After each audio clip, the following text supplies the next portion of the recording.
Hey YouTube, Sizzy here. Hey guys, Zizaran here. Hey everyone, so I was literally just about to go to bed.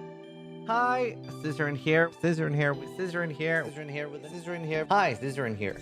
And welcome to my channel.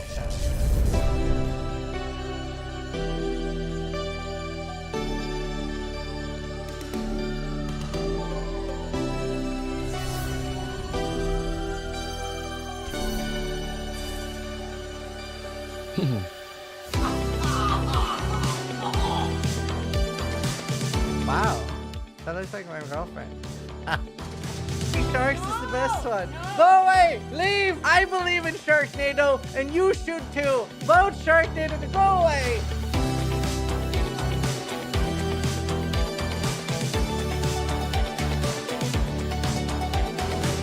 That says a lot.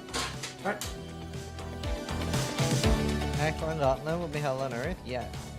Yes, it will.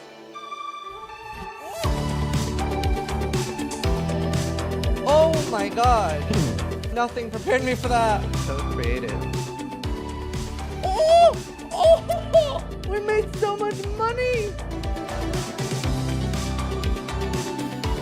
Oh! Oh. Scripted! Scripted!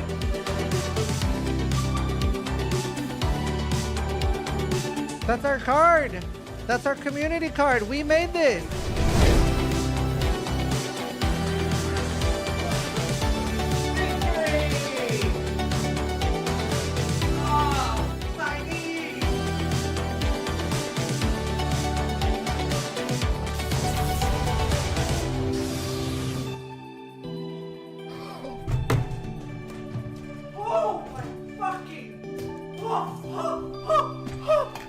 That is...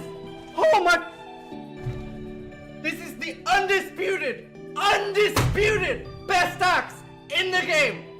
For duelist, for banquet! Fucking banquet! Holy shit!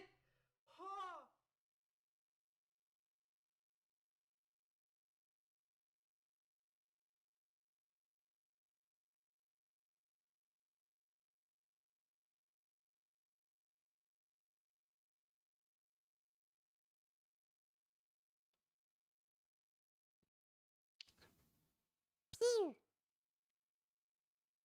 I wonder, like, imagine, especially now that I'm streaming on YouTube, some people might think I'm muted. Oh, we got so many people! We can hear your hand. Shit, I fucked up. Laser, undisputed. Rook,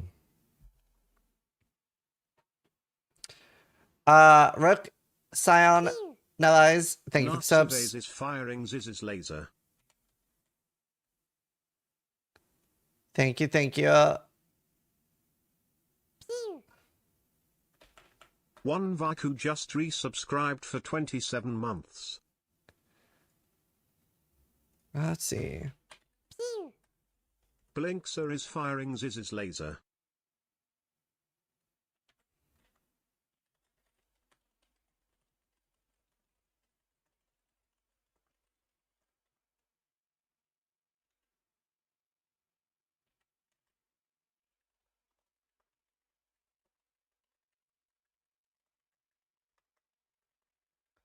Let's see. Will we have SST? Yes. When?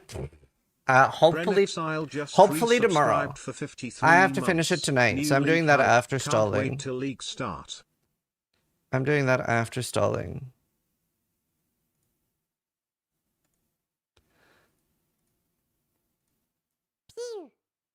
Light 2 is firing Ziz's laser. Let me check the 48 hours stalling till we scene. degen, baby. Did I fuck this up? No. Beautiful.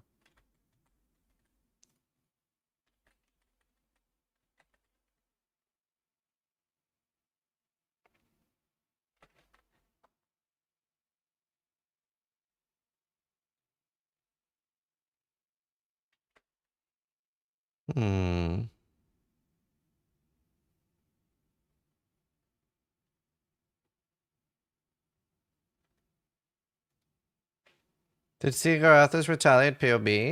I literally just finished recording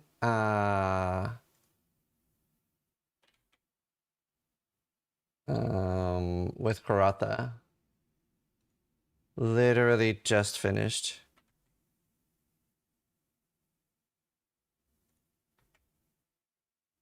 Literally just finished. Where did my chat go? Oh, there. Hi, Can't Die! I'm streaming on YouTube and Twitch now. It's interesting. IBQKQ, thank you for the membership gift. I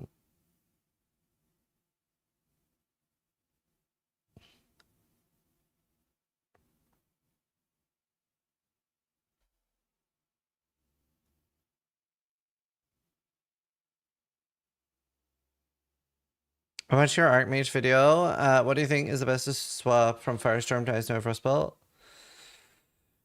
I think you just need the Frostbolt.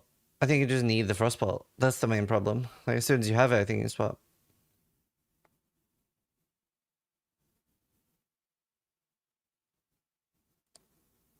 Yeah, Grathos Retali looks sick. I just recorded a video with him.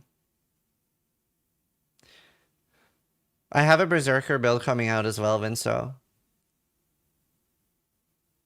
But Berserker's really squishy. Was the Alk interview live also? No, we recorded that offline. Would you consider Archmage a bad decision for SSF? No, but it is probably harder to gear than last league. Divine Retribution? Haven't looked at it. Isn't that what I said, say? Hi, Jimmy. What's my favorite cheese? Camembert. But I don't really eat much cheese because I'm lactose intolerant, like Kiki.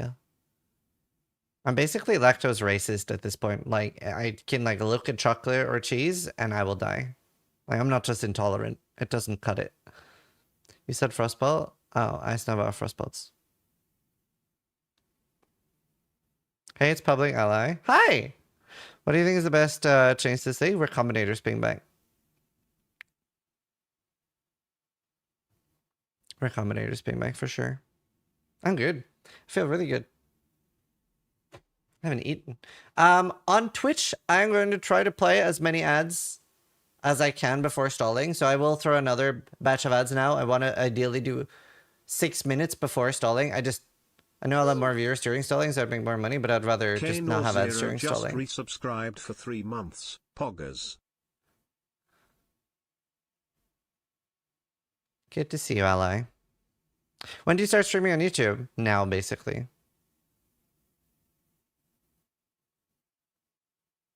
Yes, I will always be dual streaming from now on. 40 minutes, 41 minutes. Stalling is a podcast I do with Methyl, Quinn, and Steel. Will you play your SSD character now? Yes. Why not? What are these ads you're talking about? I don't know how they're going to work on YouTube. I was watching Penguin's video on like the Ava Chris Tyson situation. I don't understand why it's so... Why do so many like people that become like rich and powerful in the world want to fuck kids? I don't get it. And like be inappropriate with kids. It's weird. It's probably a power thing. Do you know what I think it is? Do you know what I genuinely think it is? These people aren't gamers. If they were just addicted to video games, they wouldn't care about anything else. Right? Like, I honestly think that's why we have such a decent PoE community. What's the YouTube change mainly spurred on by tech or changes in your contract? So I had an exclusive contract where I could only stream on Twitch. I no longer do. I'm gonna buy the 5K Starforge PC in your honors is. Yo, use my code. Use my code. I'm gonna link that comment to Starforge. That's based. That's based. Will you do a Recombinator guide? Yes. There's a lot of things I want to do. There'll be time for that soon enough. There will be. Trinitide is firing Ziz's laser. Asmongold says collab when? Well, Did we do something? We've done podcasts together for D4.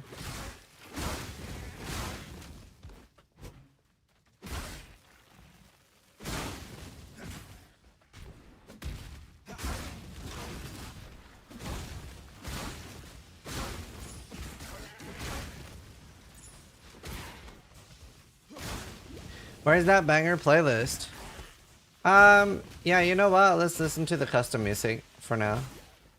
But generally, there's not going to be much music playing on the tube of you.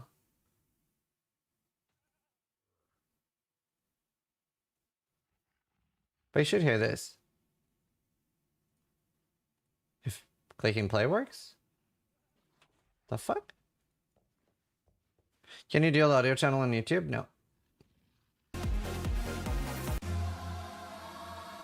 There.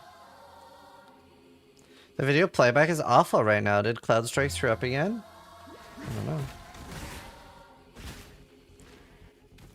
I can't hear music on Twitch. Never mind. Oh, okay. I was like, huh? Julian is firing Ziz's laser. Yeah, everything's fixed.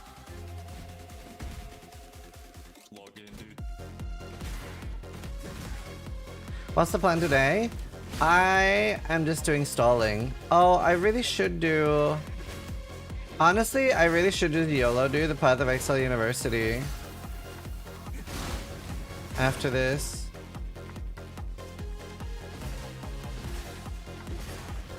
Or do I do it tomorrow? I might do the PoE Uni after this. I don't know. Link for the music. So, we are in the process of setting up Nightbot commands on YouTube. So I don't think they work, but on Twitch it's exclamation mark custom. I also don't have any moderators yet for YouTube. So. Twitch engaged just resubscribed for 36 months. Boy, Podcast is in like I'm really 36 sad about minutes. this league. It's the best one in a while in my opinion, and I'm hyped about pretty much Yeah, I all think it the was changes. amazing. New stuff. Only problem is, the hand-in for my current university module is in mid-August and I August. have It's bad absolutely no timing. time. Despair. Yeah, I'll take right.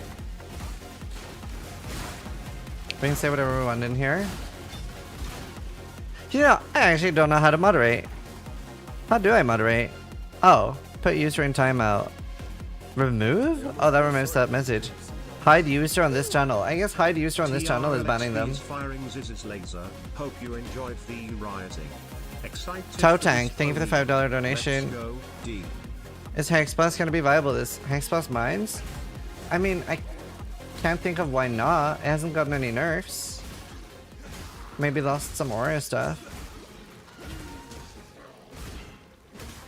Test a mute on me. The problem is I don't know how to unmute. What build are you following? I don't follow builds usually. I make builds. And at the moment, nothing. I make builds and collabs. Let's see. Okay, fuck it. Test a mute on me. Old mate. Let's see. Anxious glue is firing Ziz's laser. Really Hide hyped user to on this take channel. one again. Was the joyful The eye user's started message will be playing Ziz hidden. happy? Undo. Okay. Pickles Unicorn is firing Ziz's laser. The problem is I don't have like a ban panel for like if I want to unban people later. Do you know what? Do you know what? I'm just not going to unban people on YouTube. It'll be that simple. Just don't fuck up. Just don't be toxic on YouTube. It'll have to be that simple, I think. I'm going to play Bleed Spectral Shield Throw. We're on YouTube. I'm streaming to YouTube and Twitch. Yeah, YouTube viewers get purged. Just don't say slurs. To be fair, it is really, really hard to get banned Legendary deck is in my firing chat. Ziz's laser. It's like, don't say slurs. Don't be like regarded. And don't tell me to go to sleep when I look tired, right? That's the easiest way to get banned in my channel. Going like, hey, Ziz, you look tired. You should sleep. That gets banned. What about backseating? The thing is that there's none of my viewers that can backseat me in Path of Exile. And if they could, then I don't mind it.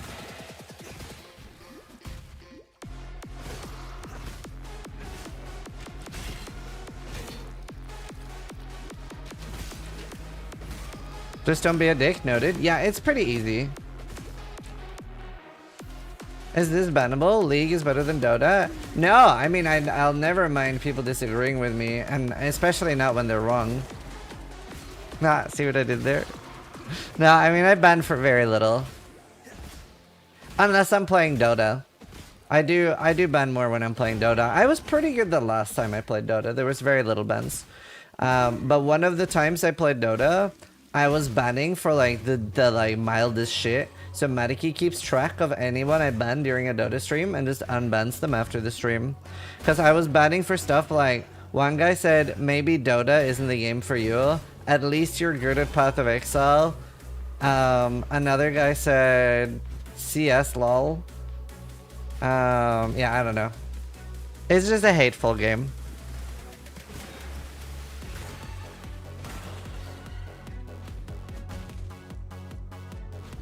Banned for truth? Yeah, basically.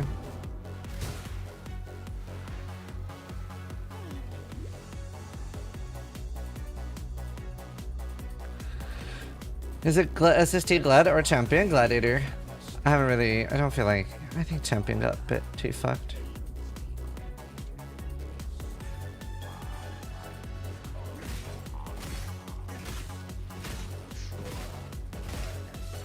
Can you verify Crip's correction on your last raid build guide? What's Crip's correction on my last raid build guide?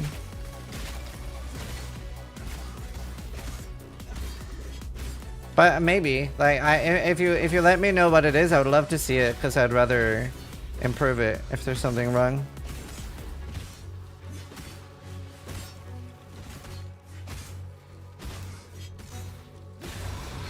I believe in traveling light. It's not every day.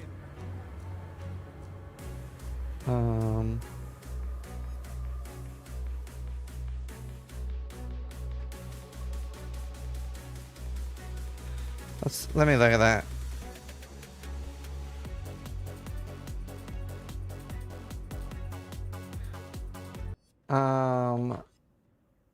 Okay. Let me look. Okay. Wait, Crip talks about his new PoE league. This is probably not him criticizing my build. Is there a link to like what he felt was wrong with the build?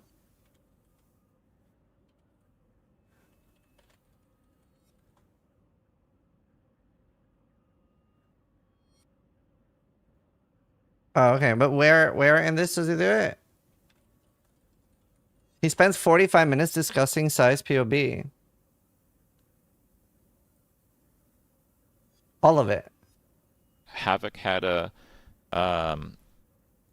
like spectral throw with volley. It copies your weapon 3 times and they go on the same spot. So if you have the correct distance, this is like a 1000% damage multiplier from the skill itself. So there's no skill that comes even close to touching it. I couldn't believe no one was recommending spectral throw, but it looks like he's changed the guide. This is correct. I mean, personally, I fucking hate spectral throw. I like watching. I like, even though we have it in the guide. But anyway, but I fucking hate spectral throw. I think I always have a miserable experience with spectral throw. So they use Sunder at level 12. I didn't like Sunder that much. I will say for clearing, it is comparable to spectral throw, but in I've never experienced that shotgunning thing. It doesn't shotgun. my opinion, for bossing, it is worse. And I think if you play Sunder, like Havoc had a speed run with Slayer, and he used Sunder, I think, for the most part until he got Bone Shatter online. So there's a very big difference. Havoc was using War Banner, which gives you adrenaline. It effectively like doubles your damage at low level. A lot more melee, and the attack speed is much worse. So you do not want to do Marvel. You can maybe do Sunder after Marvel if you want, I think it might be okay. I only Sunder should be insane. I hope he's not going to recommend Spectral Throw over Sunder to maps. Yeah, Sunder is going to be way better than Spectral Throw to maps. tried it once and I didn't like it as much as Spectral Throw. But I only tried Sunder once, so I'll give benefit. Is that what he's going to do? Is he going to recommend Spectral Throw to maps? Kind of? Without doubt, a lot of people say Sunder is really good. I'm sure it's pretty good. Okay. Then like Sunder, close combat. Close combat doesn't actually work with bleed, but I think at this stage you don't really have much bleed damage that you're scaling, so that's fine. Yeah, he goes cruelty, maim, chance to bleed. So I would actually, I would really recommend Ruthless. The Ruthless gem is extremely good for bleed. If you are doing significant bleed damage at that point. Like this one, he's got Fist of War, chance to bleed, cruelty. I would really go for a Ruthless here. Like my current character, it's like level 40 or so. Like I'm doing a run right now, just kind of practice leveling. If this is every third attack, though, you'll be one-hitting everything during the campaign except bosses. I'm killing everything with Leap Slam, okay? So you don't need this to kill any of the trash mobs. So Cruelty gives you like 40% more damage. I don't like on a boss, Ruthless it might either. give you that. Now, Ruthless is going to double your damage on a boss. Literally flat out 2x. So it's way, way, way, way better than this, especially for Sunder. But honestly, you can keep using Spectral Throw at this stage. It's Fist and Ruthless is big bait. I agree with that. very good still. Yeah, Leap Slam, that's fine. Seismic, Urgent Orders. Oh, they have the Blood Magic online. I would also recommend Vitality. So this setup should use Vitality. Whenever you go Blood Magic, you want to use Vitality because everything costs life instead of mana, and this leech isn't very much at this level. Okay. Does he have the duel? No, okay, let's go here. All right. So this is basically the build at like high level. I want to mention a few things real quick that I think are very important. Also, just to point out, I think the guy who gave him the build is like a regular in Steel Mage's chat, because when I showed Steel Mage my build, he's like, oh, it's the same build as the other guy, and then the other guy was like, yeah, I took like Blood Magic idea from Crypt and stuff. So a little bit of back and forth, but honestly, build-wise, there's two options. I think my option is better, but they're very comparable. Okay. Let me actually get this into a POB, because it's a little bit easier to understand there. Yeah, he plays Ruthless a lot. Okay. But we were talking about the gem. There are a few differences. There are a few differences with the build. Okay, so they don't have the exact same gear on. Like, I don't know, 577. I don't even know what I have on mine. 400. Yeah, so his build does less damage than mine. He just has a much better weapon equipped. Okay, so there's basically two ways to play Gladiator. All this stuff in the middle is basically the same. You basically either spec to this Endurance node, or you spec the Spell Suppression. Now, if you spec the Spell Suppression, your Spell Suppression on your gear has a little bit of a lower requirement, but you still need it on every piece. Okay, so he gets on the skill tree 22 It's a Spell lot Suppression. compared to gear. Okay. Like, new The players way are that going I to do struggle it with is suppression without it. I anoint this node, and if you don't have the oils, you can actually anoint this node, which is Azure Violet. So That's 30 super armor, expensive 15 though, suppress. early. So you first start with this one once you have 85 on your gear. And then when you have 80... Oh, it's still 85? Okay. Anointing is... I wonder, because we don't have Molten Shell enabled, I think. I wonder if he does. Well, this shouldn't be enabled in ours. He does not.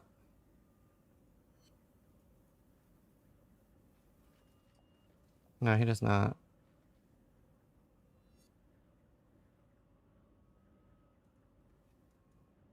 I think it's gonna be hard for people to suppress camp without the nodes there for new players. Because this has tier 1 suppression on everything.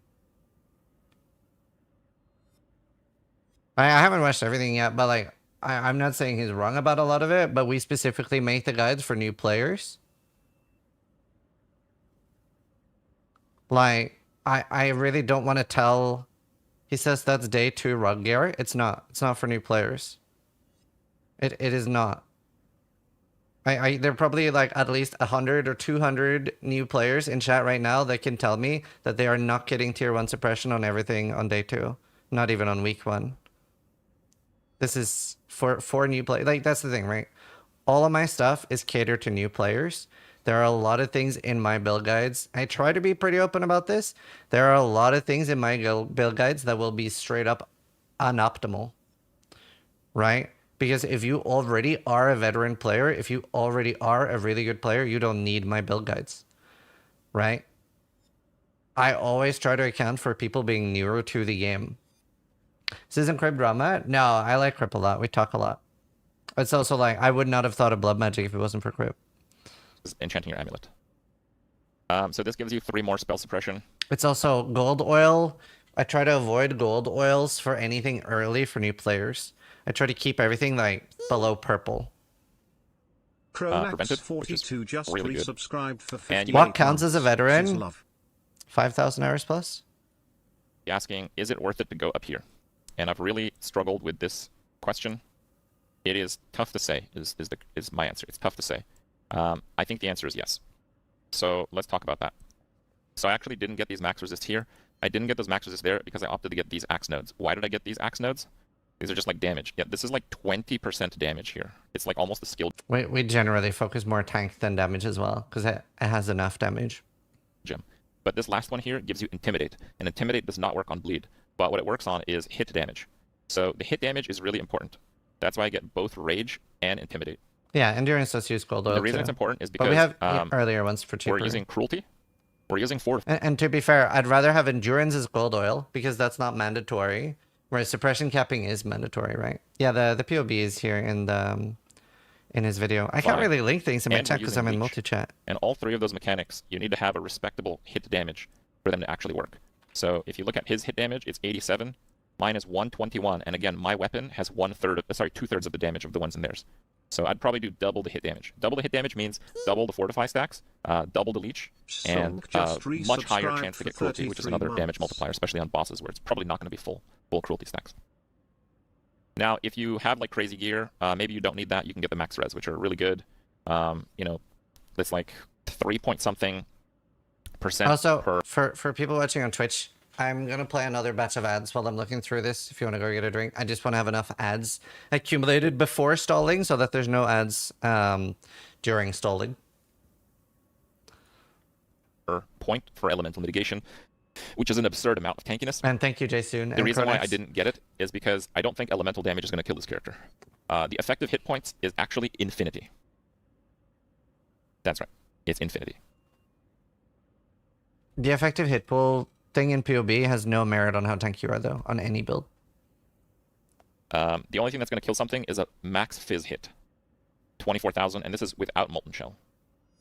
It's actually infinity effective health without Molten Shell. And this gear is like 3 stats. This is garbage gear. Galassi is firing Ziz's laser. It's infinity because I have 90 block, and when I block, I recover 5% of my health, and I have 8,000 health. I have been talking to Local Purple Identity Exit about is removing firing that Ziz's stat, laser. and he does F5. mostly agree, but they also aren't sure if they want to do it. Glasses, Perplexity, Perskitty, thank you. And the max hits without Molten Shell are like 70 to 80,000. Pasketti just resubscribed So I take for like no 26 damage, months. and 90% of the time I heal for 5% of my health. Yeah, you live a Shaper. Shaper's time is 14,000 physical. You view this POB, it's not garbage gear. Okay, let's go over my gear. So this you can get with an Essence and a Craft. This is guaranteed that you'll have this. Not with the Fizz Dot multi, but sure. This is going to take a little bit of rolling, but I'm going to get to the shield choice in a moment. The shield choice in their build is significant.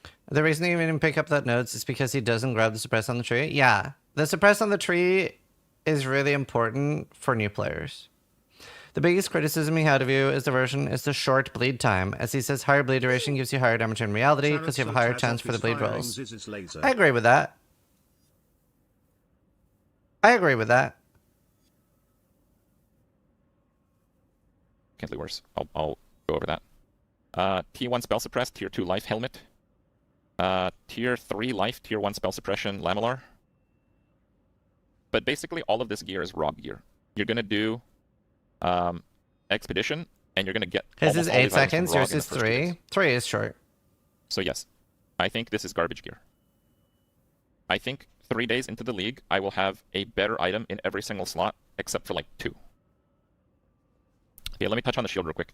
So, when it comes to shields, when it comes to any armor, so a lot of people, they use... For Pretty sure that's EQ, not less, right? 3.6. He did say it was okay-ish, right? No, I do agree it could be longer. I don't know. It's also, I won't have time to watch this entire video before strolling. But I will try to go through it because, like, at the end of the day, I just want to make the guides as good as possible. But I do always keep in mind that it's for new players, not for myself, right? Like, if I would be playing this build, I would be doing it differently, right? Every build I make, when it's for new players, like, I think I even have a clip. Lying to players is okay, Zizaran. I'm pretty sure I have a clip about that. Here. Oh, it's one of my most watched shorts. A lot of people I know that do climbing, they've been like, your climbing shoes need to be really tight. They need to hurt. If you cannot feel pain, you cannot climb. So, like, the first few times I was climbing, I had, like, really tight climbing shoes. And then I was like, I'm pretty sure this is bad advice. I'm pretty sure, like, this is a endgame player giving endgame advice to a new player and that they're actually bad. Because I was, like, thinking about it in terms of PoE, and I was like, I am gonna try nicely fitting shoes. So I'm usually a size 8 and I went for size 9 climbing shoes. It was my best experience climbing ever. I climbed so much more than normal as well. I had such a good experience, and like Steel did the same thing and we were both killing it. Sometimes people will give advice for like endgame, but for new players. It's the same thing, like, that's why I say it's important to lie to new players when you're, like, making PoE content. Why'd you subscribe to Zizaran? I don't think you can subscribe to yourself. But yeah, it is important to lie to new players, right? Like, for example, I think part of what makes my build guides some of the best, and, like, videos in general, something I hate. There's a few things people do. Something I hate is when they start this huge monologue about exceptions. Like, for example, sometimes you just gotta say, this does not work in the game. You don't want to go like, this does not work. Oh, except for this one shaper item that you can awaken, which is gonna be like 200 divines, right? There's no need to explain that to a new player. So sometimes you gotta lie to new players and just make it easier for them. Try to remember, like, what are the shortcomings of a new player. I think that is important. Start your Archmage build. It looks super solid.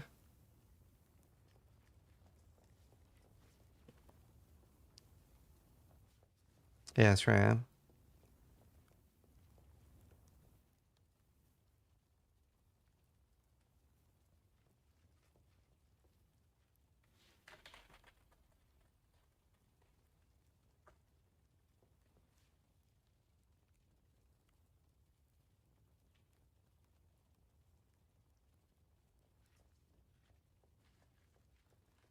Let's see. Let's see.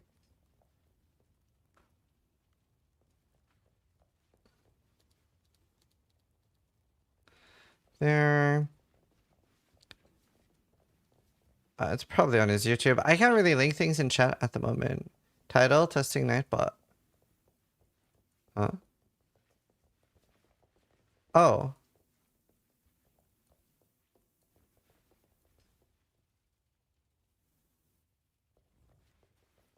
Okay, cool. Did I still be good? I didn't look at it.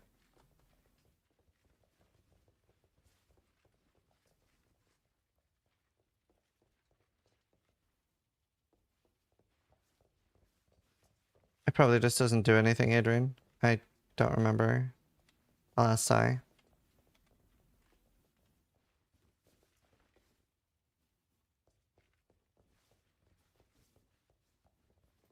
Yeah, it makes sense, Pharaoh. What do you league start? I'm going Bleed SST. Just resubscribed for 4 months. Chaos Heals did not get buffed. They got buffed, but they lost Malevolence. Chaos Heals look trash. Daringers, thank you for the 5 years. Val, thank you for the Prime. Sarah, thank you for the Prime. 5 years time Sub, flies. Prime, yeah. Press Kitty, thank you. Sorry if I missed things at the moment. I'm a little bit airheaded. Spectral Shield Throw. Yeah, Panama. Are you in crit? Definitely enough for league start. Hello, audio. Yeah.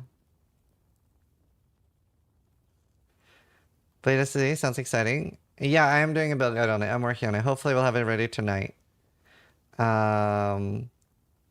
The damage doesn't look that good, but I don't think you need damage.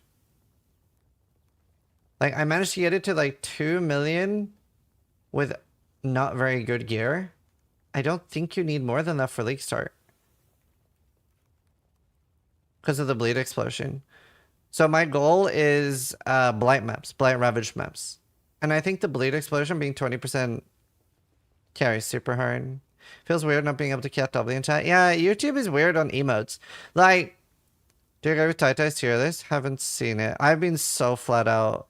If it's his like tweet, then that looked good, but it's not in it's not an actual tier list. Unless he's made a tier list, but then I haven't seen it. A new friendly size of Archmage? Not extremely. I should have opened the YouTube video by like explaining how noob friendly or not builds are. I think it's been a bit rushed. After seeing Crip's video, I'm kind of confused if I should change something in your POB. Will you update yours? No, we're not making any changes. So the big disagreement Crip has is that he doesn't think you should take the suppression nodes and thinks you should roll tier 1 suppression on each piece of gear instead. Personally, I don't think the people that are following my build guides will be able to roll tier 1 suppression on every piece of gear in even the first week. So that's why we made the build the way it is. I genuinely don't think that my viewers are going to get perfect suppression.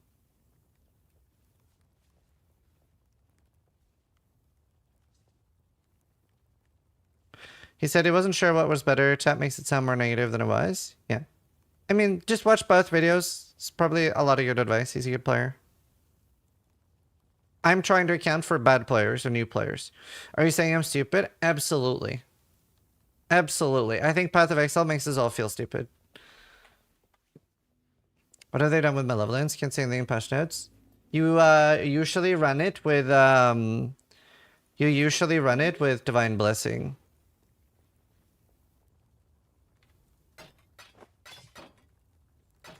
Farewell.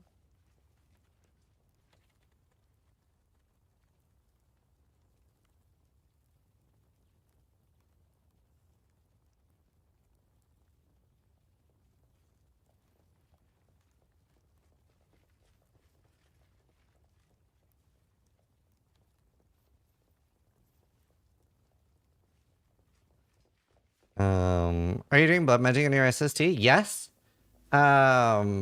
Honestly, especially for League Star, I really like blood magic in the majority of my builds, to be honest. I'm a big fan of blood magic. We have some where it doesn't use it. Well, that's whatever Sunder. So why X skill over any skill this league? Like literally, I think we all agree, very little you can do wrong with skills this league. Pretty much every skill looks very similar, very homogenized. Pick a skill you like and have fun with and play that. Like, it's very hard to fuck it up. Darth Chaos is firing Ziz's laser.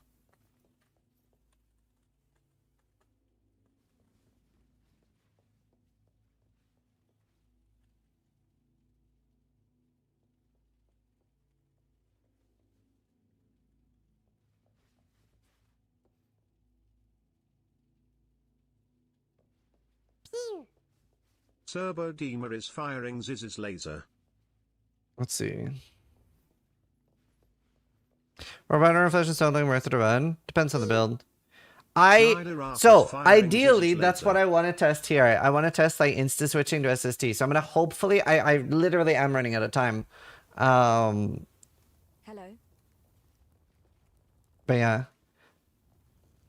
I really like the SST, so I'm league starting that. And that's to do Blight maps.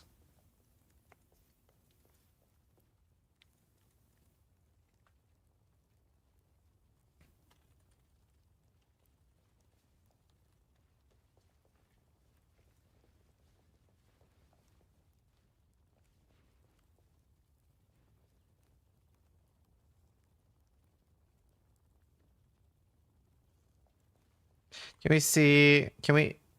we see if this is even reading YouTube chat? What do you mean?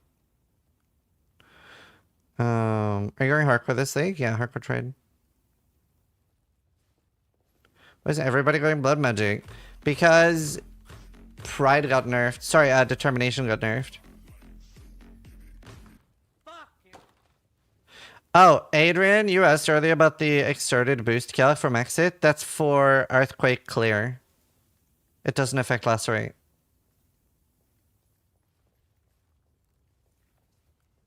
Right, I'm gonna go bathroom real quick.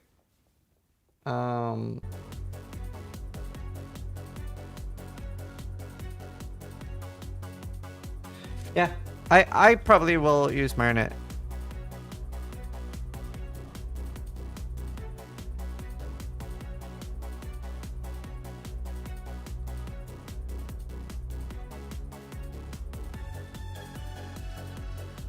I will be right back. And then we're doing the podcast. Podcast? I need water as well. Shit. Be right back.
Right. Hi.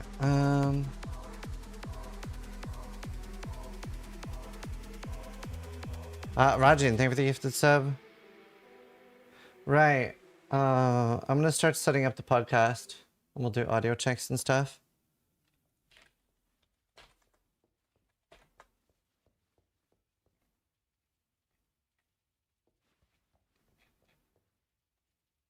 Um, let me put talking points in a notepad over here. There. Not even thought about what to talk about.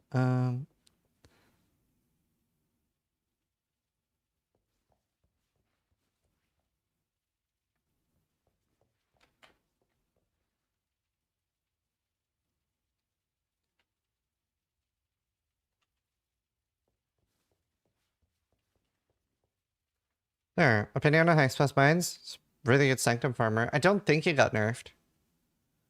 Right, let me call them. Let me turn off my camera.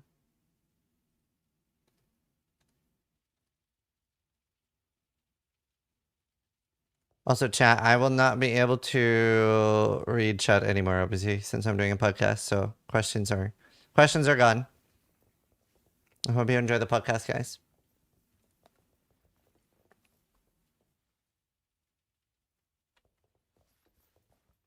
Hello. Hello. It's my walking partner. Do you want to go for a walk tonight? Yeah, he needs me to go for walks, chat. He's decrepit. Sure. Based. Yeah, we can go for a walk.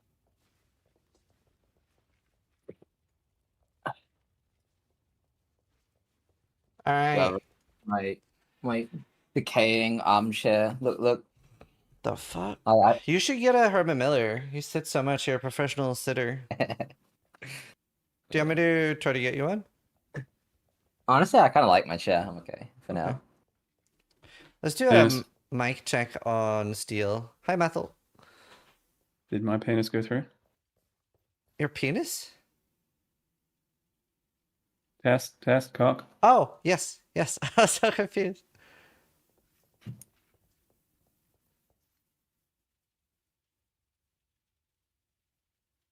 Okay. More or less setting up. Should be okay. Yeah. Just need Quinn to join. Good audio on both of them, chat. Test. Checking the audio. Is it good, bad, quiet, morning Test, voice, etc. Steel's kind of Checking the hot. audio. Steel's lost so much weight. It's crazy. Yeah, I also moved to Australia again, and I'm streaming, and I got cosplay stuff in the background, and like, I've got a mustache now. You're going for Not walks every fat day? lol. He still doesn't eat anymore. Is that the fucking Ozempic arc happening or something, or what? Holy. Or are you too poor for that? That's only for the rich fat people. I don't think they have Ozempic in the UK. No? I thought literally anyone that has weight loss now is attributed to Ozempic. Oh, shit. Worldwide, lost so, 12 kilos by cutting out Coca-Cola. and getting on the Ozempic. Nice. Yeah, No. respect. I don't know. Yo, boys. Hi. You'll probably have to crop my camera a little bit. I'm too short. And you just move your cam down a bit. Yeah, I can actually. Wait, can I? Quit touching me. Ah. Yeah. Yeah, why wouldn't you have done that before? Like, what?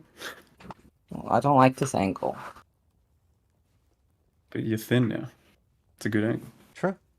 Based.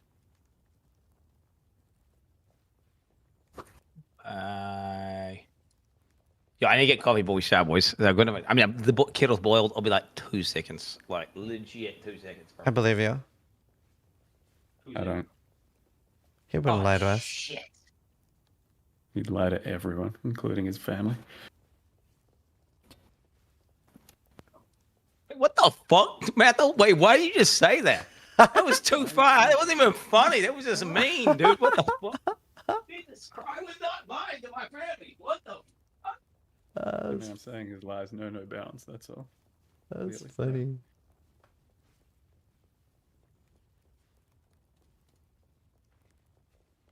Yeah, we've been going for walks and shit. We're so healthy. Oh, we went for 3 walks in like 5 months. Let's not get too excited. Better than nothing. 3 walks in 5 months.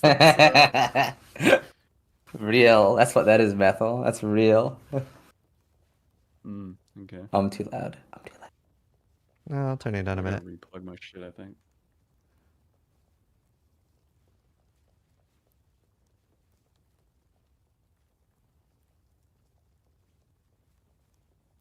Is it chat?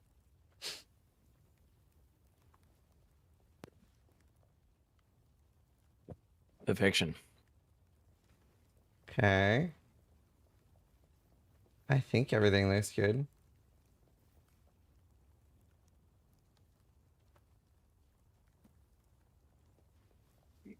Test. Test. Okay, You guys how's can the hear me now? audio on Quinn, guys? Quinn, talk. Testing. Yo, boys, what's going on? Yo, what's going on, boys? Yeah. Good. Cock, You sound great. You sound amazing. Yeah, what? Can you have some consistency in how you say yes to stalling? Because normally you've been saying cock as yes, and then now suddenly you just said yo, and I'm supposed to know that that means yes. Yo does mean yes. Yo and cock, well, it doesn't matter. It's like yo. Like yo, you want to go to get a burger? Yo. Yo. You haven't heard someone say that before? No, I have not. Yo. I think Are the you kidding me? takeaway is that if he responds, then Yeah. it's a yeah. If it doesn't say no, it seems like a yes. All right. Yeah. Yeah. All right. Let's. I'll just throw us in with an intro and crack right into it because we have a lot of things to cover. Hi, and welcome to another episode of Stalling. I am joined by Mathel1, Quinn69, and Steel Mage, who had his numbers removed. We are going to talk about the upcoming 324 Settlers of Catan League, basically. And for me, it looks like a banger. I don't think I've ever been this excited. Steel, tell me a little bit about first impressions. How you feeling? So even going through like what we're supposed to talk about today, it's actually overwhelming. There's so many different did I things. say 324? Maybe. 25. Oh, you fucked it up. I fucked it up. fucked It's it up. 325. You know what? Start the podcast again. But yeah, no, it's actually crazy how many things. Like I'm just scrolling down the list. I have to scroll now to get through the topic list, so it's actually pretty insane. Yeah. But you don't need to look through the topic list. Just like first impressions. How hyped are you? Right. That's Okay. Sorry. So obviously, it goes without saying, but are we calling it an auction house? Yeah. But the currency exchange, never thought I would see the day. I guess they got inspired by Last Epoch. That's the take there. What else? Obviously, the league mechanic looks fun, right? I mean, normally you look at a league mechanic and it's like, is it going to be fun? This one just seems to be straight up fun. For people, well, at least for me, for people who enjoy that kind of like city building, having the workers, like Darkest Dungeon, having your workers, having your Steve NPC go, do maps and stuff. That looks awesome. So yeah, and then your Bleed is back. So, we get to relive the glory days of Bleed again. So looking forward to that. Awesome. Yeah. No, I mean, as soon as I saw Bleed, I was like, oh, Steel is happy. Bleed was never gone. It was never Bleed is back, bro. Bleed was still here. Well, Okay, it was gone for it was gone for good builds. But yeah, I get that. No, Yeah. I'm just kidding. Oh, okay. No, I'm just kidding. it was an ethical archetype. Okay, It's very now ethical. It's an unethical archetype. Very it's actually. ethical. I don't even know if I want to play Bleed this league because it's too potent. Yeah, I know. Great facts. I know. That's how like people could like decide builds. Like, what does Quinn not want to play? Because then it must be good. Quinn, probably first Bleed. impressions of the league. I mean, I don't know if you remember back in the other Stalling podcast when we talked about league mechanics and shit and what I wanted, and I've been repeatedly saying I want fucking a farming league. I want a literal farmable idle simulator game. I was asking for it over and over and over again, and they finally done it. Because this is, I mean, bro, technically speaking, this should be my favorite league of all time. Technically speaking, because this, I mean, I fucking love this shit. Outside of the TD league, which Blight didn't turn out to be what I wanted. This is easily the best fucking theoretical mechanic that I would like. Mm-hmm.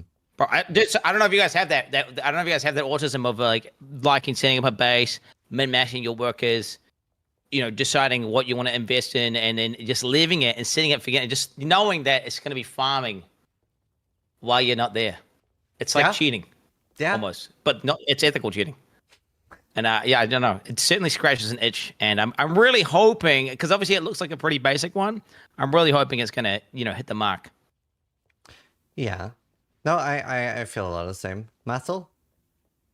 I was just gonna say, knowing you, Quinn, and your like past and everything with PoE, my only like thing or concern would be if the only way you could not enjoy this, in my mind, and the way you'd end up like phrasing and stuff is if your build pops off too hard and if it just feels too easy. Like unironic, I'm not trolling or anything. So if that happens, you have to try and like find the fun in like some other meme builds or some other weaker shit or some other farm stuff you haven't done before, do stuff you haven't done before. Because if you just like go in, it's like too good or something, and you just go, oh no, this game's too easy, some shit. It might still be a lot of fun outside of that. You got to go find that other fun. That literally happened to me. Whenever Jug Slam rework happened, and I just beat the entire game, and everything was too easy. I got to a point where I was like, "What the fuck's the point of this? Like, this is just way too easy." And I am genuinely one of my biggest worries. Was like, you were absolutely right. Is that they have just made the game straight up where there is zero challenge, and you have to. I mean, my plan if that happens to be the case, right? When I'm already deliberately, I don't want to spoil what I'm going to go and everything, but I'm already deliberately going to go something kind of weird and janky. But if it's still too OP, maybe I'll just re-roll something more ethical.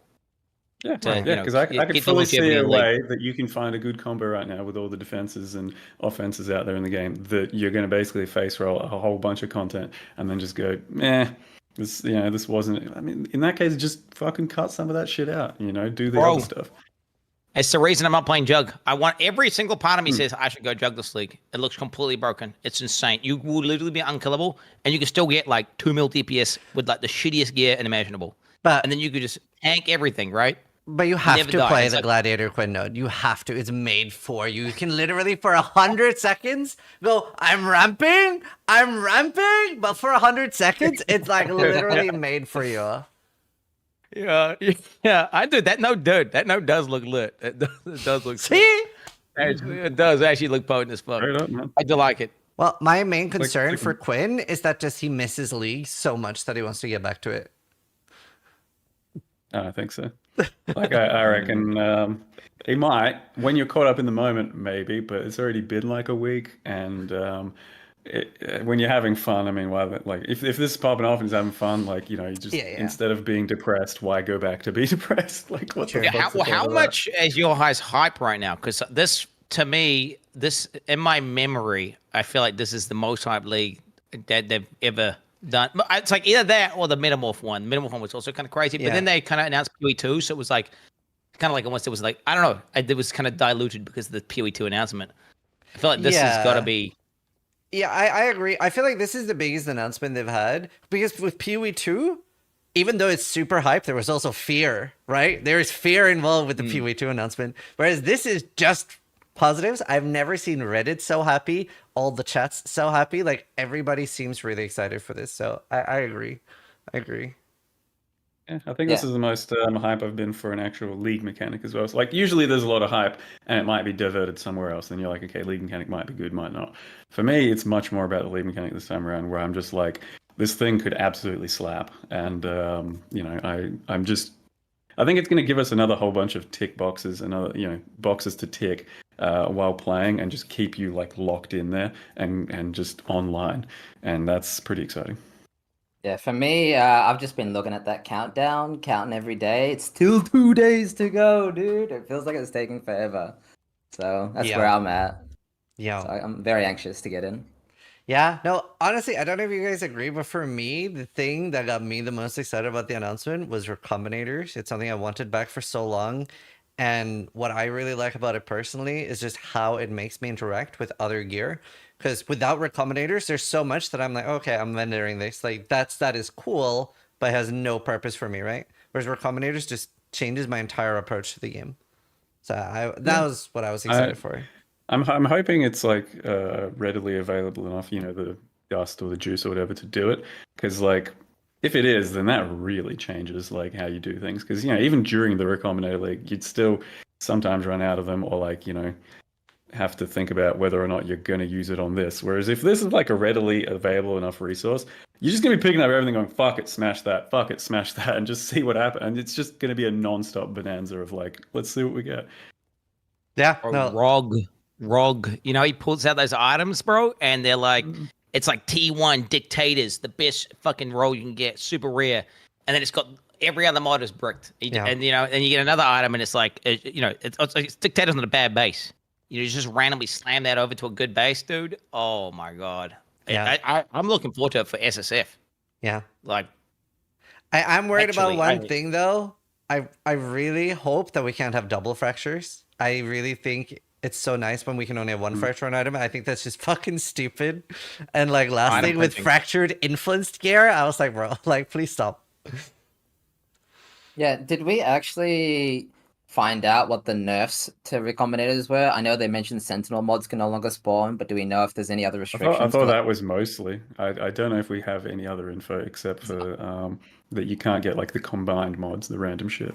Yeah, but that's not much of a nerf, GGG. I'm just saying, it's not. It sounds to me like the fracture is still going to be happening, but I hope they looked at that one and went, okay, that's one of the things that was a bit over the top. Who knows? Yeah. I like it. I hope that I think moving one fracture, that's cool. Yeah. Having double fracture, that's cringe, because then you move from like, okay, you can get like a really good fracture onto a good base, right? Versus literally, I get these two fractures in one item and I can just like basically print. It's like old harvest. It's broken. It's a bit too far. Like, yeah, I agree with that. Other than that, we got a shit ton of quality of life. I'll mention like the ones that stood out to me real quick. But we can move mass currency now to actually our stash tabs. If you have like 100 chaos in your inventory, you can bank all that with one key. We have the static life bars. You don't need to click waypoints anymore. Auras persisting through death. Software will be very happy. Less waves for simulacrum. 6 scarab slots, or like 6 map slots. Increased pickup range. Harvest with 1 click.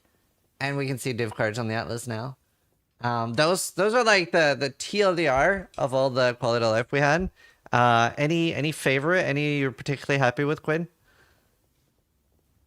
Out of the quality of changes, the number one thing that I think is going to completely change my life is the fact that when there's a bunch of items on the ground and they're all stacked up and you're trying to loot them and you guys like trying to pick them up, you're just going to be able to, with this new patch. In my head, I feel like it's going to work. You're just going to have to spam click and the whole stack. Pick it up instantly. That's gonna just change. That was the difference. I used to complain and bitch incessantly 24/7. I played Diablo or played Diablo 3 and I come to PoE and I'm like, bro, why is looting in this game so dog shit? Because it felt like some indie trash looting and it still has been doing that for the longest time. And this is going to be the difference between you can smoothly run past it and pick it up as you're going versus your character's like having some sort of seizure as he's trying to loot like 5 things off the ground. Yeah. Oh, for sure. Mathel? I mean, I found it funny when you're reading the list, like your voice inflections were just in the wrong spot. You're just like, oh yeah, clicking stuff. Harvest with 1 click, and then like the next, like you should have just been like the fucking clicking thing. Like, what are you doing? That's fair. I was just reading them out. Yeah. Well, that is a big one. The clicking stuff. Like I felt like it was a big opportunity to really change the game on the looting though. Like seeing that, it almost felt like a missed opportunity to not combine it with, suction stacks of like stuff. So, like lots of splinters or lots of chaos orbs around, you click once, boom. Because if they did both at the same time, that would have like just fully changed the game, in my opinion. I would have been like, done. Like I don't ever have to log out ever again. That would have been sick. Instead, just the radius thing, I still think it's very exciting. Exactly what Quinn said, like clicking, moving to a whole bunch of shit, and like it's ass, and this would be way better. So for the suction, I really want to explore that more. Would you want it to just loot everything that's on your filter or every currency? Because then, boom, you've picked up like 200 wisdoms, right, by accident? I'm talking about just like likeness, things. So if you click 1 chaos orb and there's 5 other chaos orbs around it, it just picks up all the chaos orbs. That's strictly what I mean in that regard. So that you're not like, let's just say the previous League currency maps that you could do with the All Flames. Manifested you'd wealth. run yeah, that shit was just not worth running if you wanted to remain sane, basically. Very profitable, very good to do, not worth running if you wanted to actually play and enjoy the game. Yeah. Because there'd be literally fucking 500 individual chaos orbs in the map that you had to meticulously click and just fucking hate yourself It with. physically You gotta hurt my feel the hands. weight, bro. You gotta feel the weight. I felt the weight, and it was too Okay. heavy. That's what I'm saying. Yeah. Opportunity cost. I Opportunity think cost. I had 1900 chaos in one map. It took me like 30 1900? minutes Okay, of clicking. I thought Yeah. 500 was like more the upper end of that. No, Yeah, no, 1900 was like my If you did 500, Val yeah. Temple, it went pretty wild. I was doing that off stream, and it just physical pain. Tell them why you were doing it off stream. Was it because you don't want to stream clicking for 30 minutes straight? No, it's because there were so few things for sales. If I did it on stream, the price would go up, and I would make less profit. Oh, yeah, dirty economy guy. I see what's going on. You fucking scum. Yeah, I play off stream a lot. I like stream for like 16 to 20 hours, and then I play off stream for like 4 hours. Watch this guy with the trade market thing. Watch this guy. It's gonna be fun. But yeah, no, it physically hurt. It really fucked my hand up. Like even just being able to like add like a pickup hotkey to the mouse wheel and being able to scroll through that alone would have helped a lot there. Yeah, Steel, what quality of life? Anything? So for me, the biggest quality of life thing that you listed there was definitely the auras persisting through death. We're playing Chat SF this league. It's a softcore league, so finally, every time I die like 6 times in a T17, I can just go back straight in and die again. It's great. So T7 is easy now. I don't know if they will be methyl. But see, With a 'cause we had bleed the all- build that's got like block Nah, 'cause cap we and had the all everything's like flames, dude. Trust me, man. dude, and we got Yeah. fracture now, so the Brutuses are gonna fracture and just slam your bussy. It's gonna be ridiculous. No, man, they're actually. gonna fucking do nothing because you blocked everything. I'm not. I guarantee a you, Spoiler. if I'm you- not a glad. He's a chieftain, bro, with like 200. He just doesn't need to block anything, bro, because his EHP is so high that literally, even if you got Shaper Slam like 15 times in a row, he'd survive, bro. Straight up. Do you guys remember the Al Kaiser rip to fracture Flame Dogs in like 2018, 2019? I remember that. Yeah. Yeah. Minotaur. Mace of the Minotaur, right? Yeah, Something like that. I think that's gonna happen again because what is a big problem, which hopefully they've thought of, is with fracture mobs that they will attack at different times, right? Because normally they'll attack at the same time and you're just dead. So I'm so scared of that. Didn't they Yeah, say they these got aren't- rid of all that shit? But then they still Blight mobs still do the same bullshit where they hit you in the same frame. So I don't know. They're supposed to though. They're supposed to. monsters. But Yeah. have they? Yeah. No, I'm really worried about that. And these aren't little fractured doggos. These are. I don't know if you guys ran T17s, but the mobs are ridiculous. I just replaced half the mobs with rats Yeah. last league, so I do that too. we're not gonna have that anymore. So it's So gonna I be specifically interesting. tried to not do that so I could like experience the full ass fucking that is a tier 17, and that's why I hated him so much. Because if I you just hated like them- replaced everything and then went, Yeah. okay, yeah, this is kind of dumb, but it's okay. Yeah. Instead, I wanted to fucking hate that thing, so I just raw dogged it, and I was like, yeah, this thing sucks. So they did ask me what monsters in tier 17s I thought was completely fucked. So I did give them a list of like, the revenants, some of that was it the lightning golem and some of the blood shooters, right? There was like 5 or 6 mobs that were just ridiculous. The goats were like only really fucked up with Harbinger because you'd only have 1, right? But then in Harbinger, suddenly you'd have like 20 of the big goats, and I was like, what the Yeah, fuck? when he says goat, he's talking about the giant goat that's half the screen. Yeah. So, Did you mention the lightning guys, like the ball lightnings or golem something? thing? Mhm. Yeah. Yeah. I think because those things just seemed so overtuned. Like Yeah. especially I'd be with corridors, taking- right? Because half these Yeah. maps have corridors, so you're gonna die. Like, Yeah. Yeah, I did. So hopefully, I mean, honestly, they've been hitting the mark on a lot of things. So My let's my take on MVP for tier T17s. my MVP for tier 17s was the 50% chance to get another portal scarab. That thing actually hard carried. Like Oh, wow. I'd have maps where I had fucking 15 portals, and I'm like, all right, still good. We can keep going. It was so bad. that's fun. It's crazy. The podcast is half softcore, half hardcore now. Like I like the idea of playing Chat SF, but I also I think I'd really struggle playing softcore. Wait, why? I don't get it. Why? Like, okay, I get why Matt does it because fun core, but wait, Why are you even building so many defenses on your softcore character? And like, why are you even playing? Wait, what's the deal with softcore? Steelmage? Can you give us the logic? Oh, well, I mean, that's very simple. If I did the Chatter Stuff in hardcore, that's just called hardcore trade because it's like a small private league for with the boys. Bro, It's just hardcore bro. trade. So I was like, if I'm gonna do a chat league, I'm gonna do it in softcore. It just makes sense, right? Otherwise, I'll just tell people to play hardcore trade. You know what I mean? In terms of why I'm building defense, because like maybe 10 years ago I quit softcore because I 6-portaled in a villa map because it's the resident boss. It used to do bear traps and lightning traps, and I 6-portaled. I was playing Noogie's Lightning Arrow Ranger, and I slammed my keyboard and I quit softcore. I just don't like dying, dude. It just does something to my brain. Okay, what the hell? So Noogie actually fixed you, and now you've reverted. Okay, That's just for one league, though. He usually plays all right. hardcore. Yeah. No, wait. Didn't you play? Wait, mate. What league you play? The other 2 leagues. What leagues you play? The other 2 leagues. I remember. I feel like we've had this conversation before on the Stalling podcast about him going softcore. I feel like this is happening. Yeah, it was because Kalandra. I did softcore trade in Kalandra. Okay. And you know what? You know, variety's the spice of life, actually. And, you know, if it's fun, I mean, it's fun. It was the first time I played softcore trade was Kalandra League, and the only time. I've never played it again. Well, since like 10 years ago, like I said.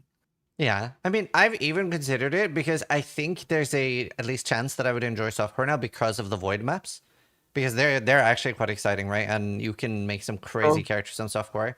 So I was very heavily considering playing softcore trade for this league, but I really think like I'll have so much fun with the market PvP on hardcore trade, and I was exclusively solo self-on for a really long time, but now there is difficult content to do in the game, right? So I don't really feel like I need to play SSF as much now. Like, you don't think that it's going to be too easy, though? Do you not think it's going to be too... Like, I feel like it's going to be too easy, bro. With the new league, with all the rebalancing, I feel like the only way you can have a challenge now is if you do SSF. Maybe. I've never deep delved, so I do want to do that at one point, and that is quite hard. But I also don't like delve, so maybe I won't end up doing it. But I don't know. I was going to play solo self on this league until I saw the auction house. But I feel like playing SSF during auction house's first introduction to Path of Exile, I was like, you know what, I have to try it. Fuck. Yeah. You give me a little bit of FOMO right now. Quinn? You give me FOMO a little bit. Yeah, but then I'm thinking, did you not even actually... think about that? Well, I did. I thought about it, but I was like, this lead looks so good for... You got the fucking gambling guy who's like basically ROG, kind of, you know? So that's really good for SSF. You know, you've got the shipments with the passive income. You get lots of currency. You know, I feel like they're buffing... another huge buff to SSF is they're buffing the shit out of rare items, so then uniques lose relative power, right? So then that means... Again, another buff to SSF, right? Because you don't need ultra-specific uniques all the time because, you know, rare items could compete, technically, especially with the enchant system. I mean, I don't know if we're going to talk about that later, but yeah. I mean, I feel like there's a lot of reasons that SSF makes a lot of sense. It's just the introduction of the trade thing that's kind of cool. If it wasn't for that, I would be playing SSF. I feel like whenever you go from hardcore SSF and then you migrate, Quinn, it kind of dies off anyway, right? So if you know, maybe... It's better to do the other way around. Right, you mean just restart from hardcore trade? Yeah, because the leagues are getting quite long now. And especially if it's a really, really fun league, what I think would end up being fun instead of me just playing loads of Dota would be playing like a month and a half of hardcore trade and then starting over on SSF, right? Because you can start over any time. It doesn't matter when. There's no race right now. So I definitely prefer starting hardcore SSF when there is a race. Okay, I get that. I feel that. Yeah, it's gonna make sense. Kind of makes sense, right? That because you go and do all the meme shit to realize the game with the trade league. You know, then you can start getting a little bit bored. You're like, fuck it, I'm gonna actually go big dick now. Go SSF. Yep. At least now you can do actual proper like no bullshit SSF plus because you can just limit trade to the currency market. I was thinking that, but then I was thinking chat's gonna constantly just be like fucking toxic, you know, like if you because that'd be a really good thing. They don't have any ground to stand on, like, you know what I mean? Because like before, you had all these random bullshit rules, like, oh, I can buy jewels, chat, I can buy jewels. Oh, I can sell this, I can sell, you know. But now it's just simple. Yeah, literally, that actually sounds perfect for you. Literally, you're only allowed to trade with the auction house, nothing else. Okay. I'm gonna consider that quite heavily. That's a 50% chance I do that. I don't know. Glad to see. Because then you still get Shit. all that exciting stuff you were talking about, right? With finding gear and recombinating stuff, and like all your gear is found yourself, but you can actually buy like fragments and scarabs and stuff. I think it's a good idea. That's a good idea. It's a good idea. Yeah, Yep. it's a 50% chance. Though. I don't know if I can handle the chat tilt though. Dude. Yeah. But it's like Maybe just keep it that man. hard If you process put your to give- foot down. Yeah, just You've give done yourself 7 a out of break from the 7. league chat. Yeah. True. I mean, what do you guys think? 7 out of 7. What do you think Ubers are going to be like this league compared to like a couple leagues ago? Ubers are How much- easy, how- in my opinion. It's like the hard thing in the game right now is the Valdos maps. Some of those are fucked. Like that's what I Can enjoy trying to confirm. do. Like I think I did 5, and I was sweating. Dude, the worst thing was I completely shattered my confidence because I did a very similar map on standard first.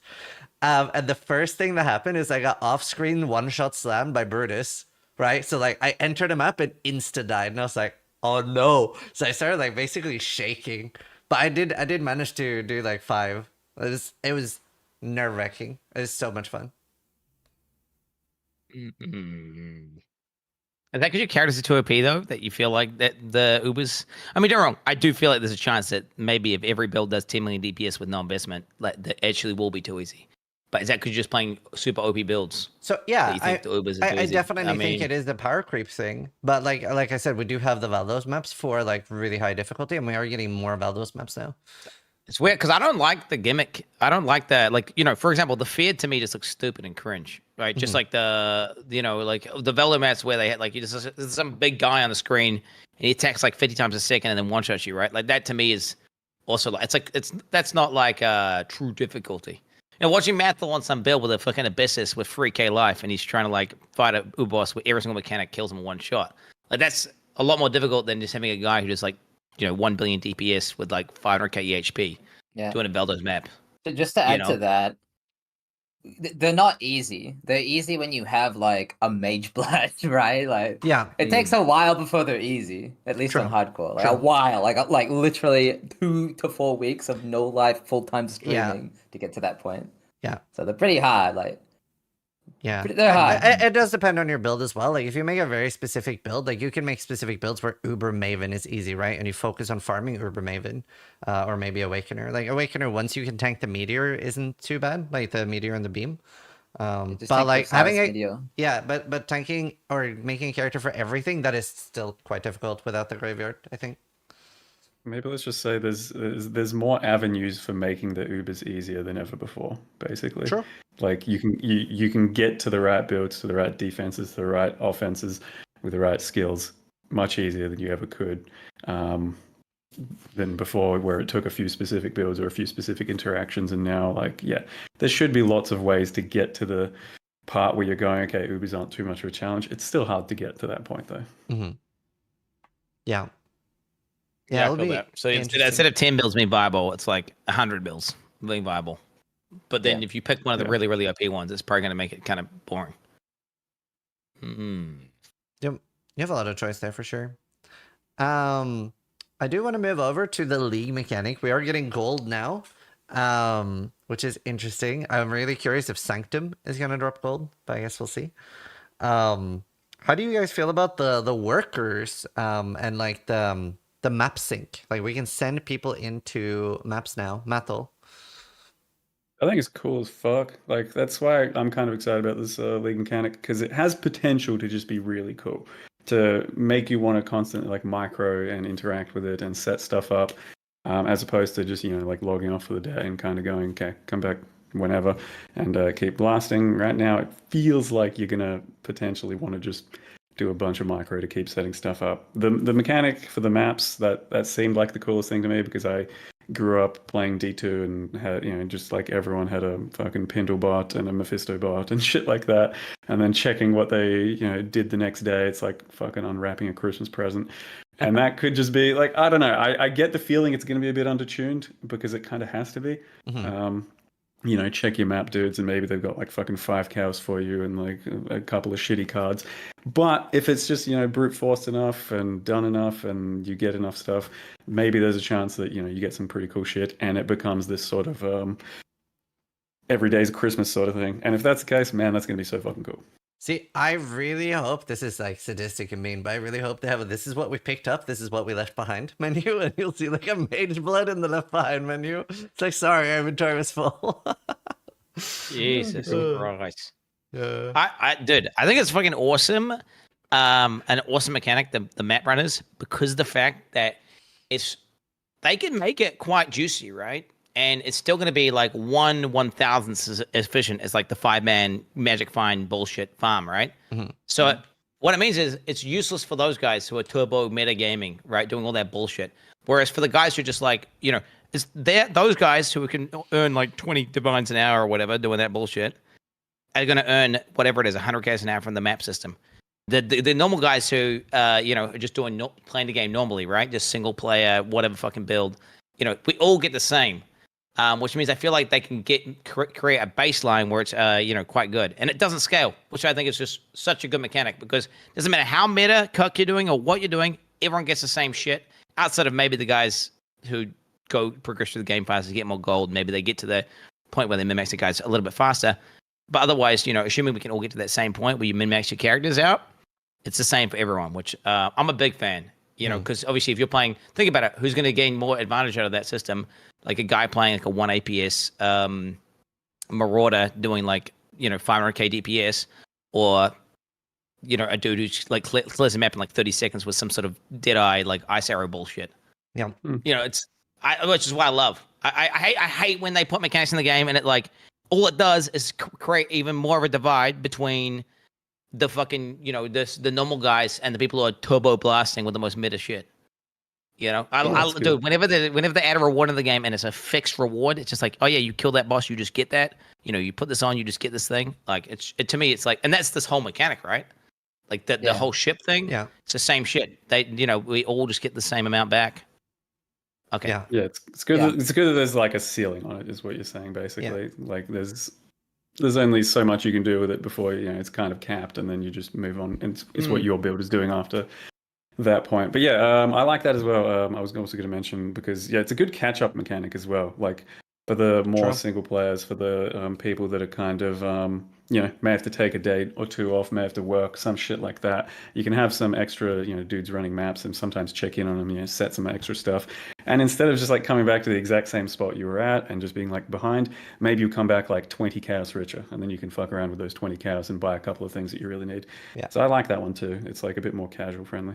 Yeah. No, you sorry, go I was ahead. just gonna say the way I picture it, right, is, you know, you get your town set up, you do your shipments, all that kind of stuff, and essentially when you get it going, once a day you log back in, like Matthew was saying, it's Christmas, you pick up maybe like 5-6 divine orbs worth of stuff, uniques, currency, you know, whatever it might be, tattoos, and then you go back to your normal gameplay. So essentially, the chat was pointing out, it's like UBI, Universal Basic Income. We all get like 5 divines a day now. Woo! Right? So it should feel very interesting. So much better, right? I think that's so much better, like, right? And then people who are playing 20 hours a day, they don't get 20 divines from it, right? They don't get, doesn't matter how OP your build is, everyone gets the same shit, and then at the same time, apparently they're nerfing the overall, like, people who are getting like, you know, whatever it was, 100,000 uniques from one item. That's crazy. From one guy. Yeah, that's getting nerfed. So it's like almost like they're getting that shit and they're taxing them, right? They're cutting that off,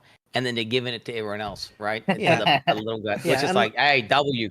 Yeah, I agree. And the top 1% are always going to be ahead, right? And even for the league mechanic, you just have some advantages, because the people that are doing like 20, 30-hour session on day one, they'll have their city like fully set up. So when they go to bed, they're like probably getting like full potent farming for those 8 hours.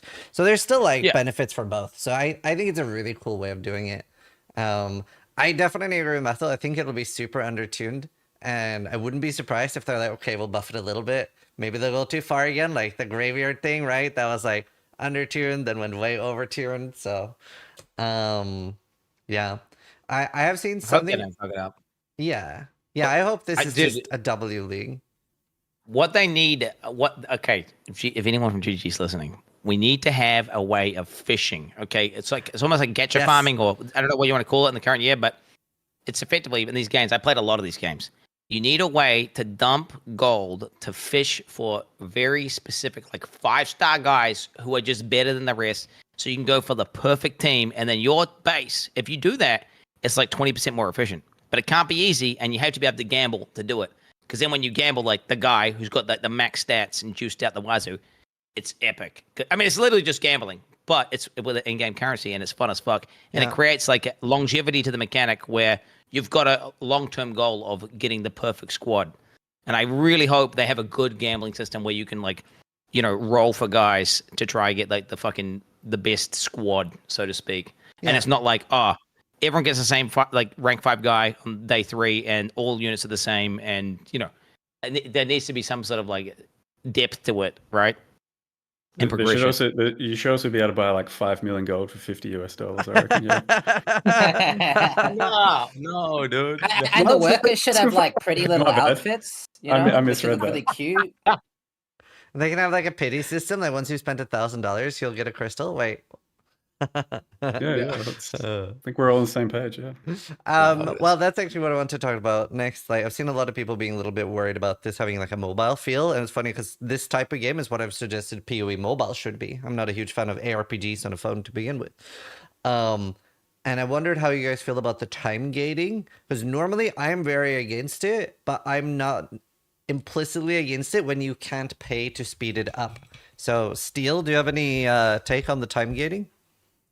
All right, so the take on the time gating is ultimately it's there to benefit the average player, like Quinn has already mentioned. It's not there to benefit me, so I think that's a good thing. It's even though it's got so many negative connotations with mobile games and all this kind of stuff. Secondly, I love when PoE experiments. Yeah. Sometimes it doesn't work. Like last league, we had the Atlas passives. They said they were shit, right? It is what it is. It was a suggestion that I even wanted them to try out. Turned out to be a bad idea. So I'm glad they're experimenting with it. This is obviously as well an experiment for PoE 2. They already mentioned it. So maybe it'll be shit. Maybe it'll actually feel really good, right? We'll just have to wait and see, I think. But I'm optimistic. I wanted them to time gate more. I think it's dumb that you can just skip the league mechanic, because this is why they described it. You can just not interact with it at all. Fuck off, farm gold, do whatever, just do maps normally, and then just come into the base and go upgrade, and you're at the same rate as someone who was like doing it in maps. I reckon it should be like, oh yeah, at the first time you go to upgrade your base, build your tavern, shit takes an hour, right? So then if you went and you did that shit early in the campaign, you're rewarded for it, right? And it's way cooler. There's something cool about knowing that an upgrade is going to take like, oh shit, at 3 p.m. My base is going to be upgraded. I'm going to be able to get the next worker, right? I wish they'd time gate more, straight up. Do the ships return any resources that you need to upgrade? Like, because isn't there the disenchanting material, or is that just for recombinators? Right now, there effectively is no time gating, bro. Like, from what I understand, the way the mechanic works is you can just not fucking do like any ship sending whatsoever, stack up all your resources, and then whenever you want, you're always going to be gated by how many ore bars you farmed from like mapping. So then what you're like, all right, I haven't sent a ship out in 5 days. Let me just send this massive big dick one and just send all your resources over. And it takes a long time, but then, there's no real benefit to doing it early. I see what you're saying, but time gating is it's such a big change, right? We've never had anything like this, so they're probably a little bit nervous about trying it. So I think erring on the side of caution and being a little hesitant to put time gating on everything is a good thing when it's the first time they're experimenting with it, right? And they could, like, if people really like it and it works really well for Path of Exile, then they can maybe have more things like this in the future. So I think the way it is right now is actually pretty good. I think it's worth pointing. Go on, Methel. I was going to say, there's basically never been, I think, a league mechanic that really kind of rewards you for interacting with it during the campaign. It's like almost always best to just skip it and then do it later when you're more of a blaster. So I don't know why this one would be any different. Like, yeah, most of you guys are just happy to go, I want to get there as fast as possible. I'm just going to skip the campaign thing, whatever, fuck it. Whereas I try and engage with it, and like, it's never really worth it. And people ask me, should I do it during the campaign? I'm like, if you want to be fast, no. But if you want to, maybe have fun and try it out, then fucking go with it. But not even just during the campaign. I think you should be rewarded for doing it early, because there's plenty of people. Like, I mean, I don't know about Steel Mage. I mean, I know most of the racer guys, they don't even give a fuck about the new league mechanic because they don't know if it's rippy, they don't know how rewarding it is. They have their plan and just skip all that shit, right? And it's still so bad where they can skip it the entire time. And then you've been sitting there like learning it all, doing all the shit, upgrading all the little things, and then they just come in and go click, click, click, and then there's no benefit to doing it early, which is just like you're basically just beta testing, have a chance of dying, and then getting no reward. Like, what the fuck's that? Well, yes, but also sometimes you do find some really broken shit and get to do it before you might have like an hour head start on people. So there are benefits too, right? Like I'm one of the few hardcore trade players or hardcore players that always interacts with the mechanic. Like I'm basically Steel's canary. He'll be like, "Oh, how's Sis doing with the league mechanic? Oh, he's dead. Fuck that. Skip." Yeah. I was going to totally agree with you, Methel. I think there's two types of players, and you do want to accommodate for them both. There's a type of player that doesn't necessarily want to fuck with the league mechanic instantly all the time, right? They just want to get to maps, right? And if you time get it the way Quinn's suggesting, you're going to be doing like level 5 content at level 70 or 80. It's going to feel awful, right? Literally awful. I think the reward that you should have, and I think this is what GGG prefer, is things like better gear, right? To have you give you an easier time during the campaign. So I'm expecting like alchemies, essences, maybe not those specific things, but things like that. Maybe just the what's the gambler NPC that Quinn's pogging over again? Indeed. Yeah, the Black gold market. gambler guy. Yeah, the black market. Yeah. Right? I'm expecting mechanics like that to really benefit people that do engage with it. And like we all said, it's not necessarily efficient, but it'll give you power, and some people actually maybe want that power, and that's the reward, right? Yeah. So I think that's fine. Yeah, but you don't have to do level 3. So the whole thing we said you have to do like level 3 content when you're level. No, it wouldn't be that. It'd be more like if you just started your upgrade of your because it's an idle game, right? It should have idle game mechanics. Like ideally, you are rewarded for investing in the correct economy first and having a better strategy first, and basically picking what structure you should focus on, right? And then there should be some sort of time element where, if you started it earlier, well then there's a duration that takes to upgrade. So you can't just chain upgrade everything. So then you're rewarded for basically starting, working. I mean, imagine if you could just play Age of Empires, right? And like this guy just runs around, he's like a hero unit in Age of Empires, and he just runs around farming all these resources the entire time. And he just like insta builds every building straight away, just without there's no like time to build it. Just like an entire town just erects out of the ground, out of nowhere. To me, it's just like thematically and from like it's just a little bit dumb. And from a perspective of anti-metagaming, I'm not a big fan, right? It's the same way they've designed Blight, for example, where they have to make Path of Exile first. This is Path of Exile, and then they did the tower defense. And what that means is ultimately you can be the tower. And in this game, they've decided in this little mini game, they've decided you can't time get it that way because that would just brick the flow of the game. So I think that's a failure in game design, bro. I feel like they just go. I feel like the Blight. Well, you should have like whatever ways of doing it both ways, right? If you want to be the tower, you can do it that way somehow. By I don't know, maybe ring enchants or whatever. Or if you want to play it like a proper TD, you can do it like a proper TD. I do agree. Right? You should have that option. Yeah, like that node that says like some shit like where the monsters take more damage from towers and you do less. That should straight up just disable Blight monster damage on you, the player. And you should be able to do no damage, and it should turn it into a fucking TD where you just fucking focus on building the towers. You don't need to It's not doing this bullshit. You're not doing this bullshit where you're just trying to build an upgrade to a tower, and then all of a sudden a goat shoots out like 500 fire blasts, and you just die. Right? All right, don't get it twisted. Yeah, that would be cool. I do like that idea, and I'm surprised that none of the Blight nodes work inside Blight maps. Basically, I agree with that. Yeah, there's just so many changes this thing. I'm very excited. Enchantments. Some of them look really cool, really spicy. It's basically reverse legendary potential from Last Epoch. And that was one of the things I had on my bingo cards. I was like, oh, maybe they'll give us like 50, 40 uniques that have legendary potential, right? Where we can put a rare item inside a unique. But they went the opposite. So now we can put stats from uniques on rares. Very cool. The one I'm the most excited about is the Val, what's it called? Val recovery time thing. Soul gain prevention. Soul gain prevention period. Like Val Spark might be back. Like I don't know if it makes it 0 seconds or just halves it. But yeah, I'm personally very excited for that. Quinn, any enchants that stood out to you or anything you're particularly excited or hoping for will be there? So what I'm hoping is going to be there. So right now, with the current enchants, I mean, there's a few ones that look overpowered, obviously, but nothing that I really am going crazy for. And what I'm thinking is, okay, so because GG fucked their, okay, I shouldn't use that language, because GG, for whatever reason, decided, hey, you can't exert retaliation skills, which is the most question mark decision I think I've seen them make in a long time. Then, therefore, they're just objectively worse than slams, right? By a mile. Like, literally not even half as good, right? Not even half, unless you're doing ailments. If you're doing bleed, hey, okay, don't worry, they're pretty good. But the fact of the matter is, because you can't exert them, they're literally 1/3 as good or even half as good as a slam, right? And they have conditions and they have cooldowns. So, my logic is this. They must know something, because they're not stupid, right? They're not stupid. They must know something we don't know. So there's probably going to be some crazy retaliation enchants.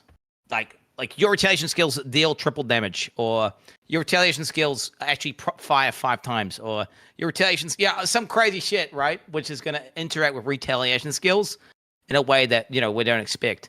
Because right now, mathematically, it doesn't make sense, right? It literally doesn't make sense. With overexertion and, stacking war cries and stuff, they're so bad in comparison to slams.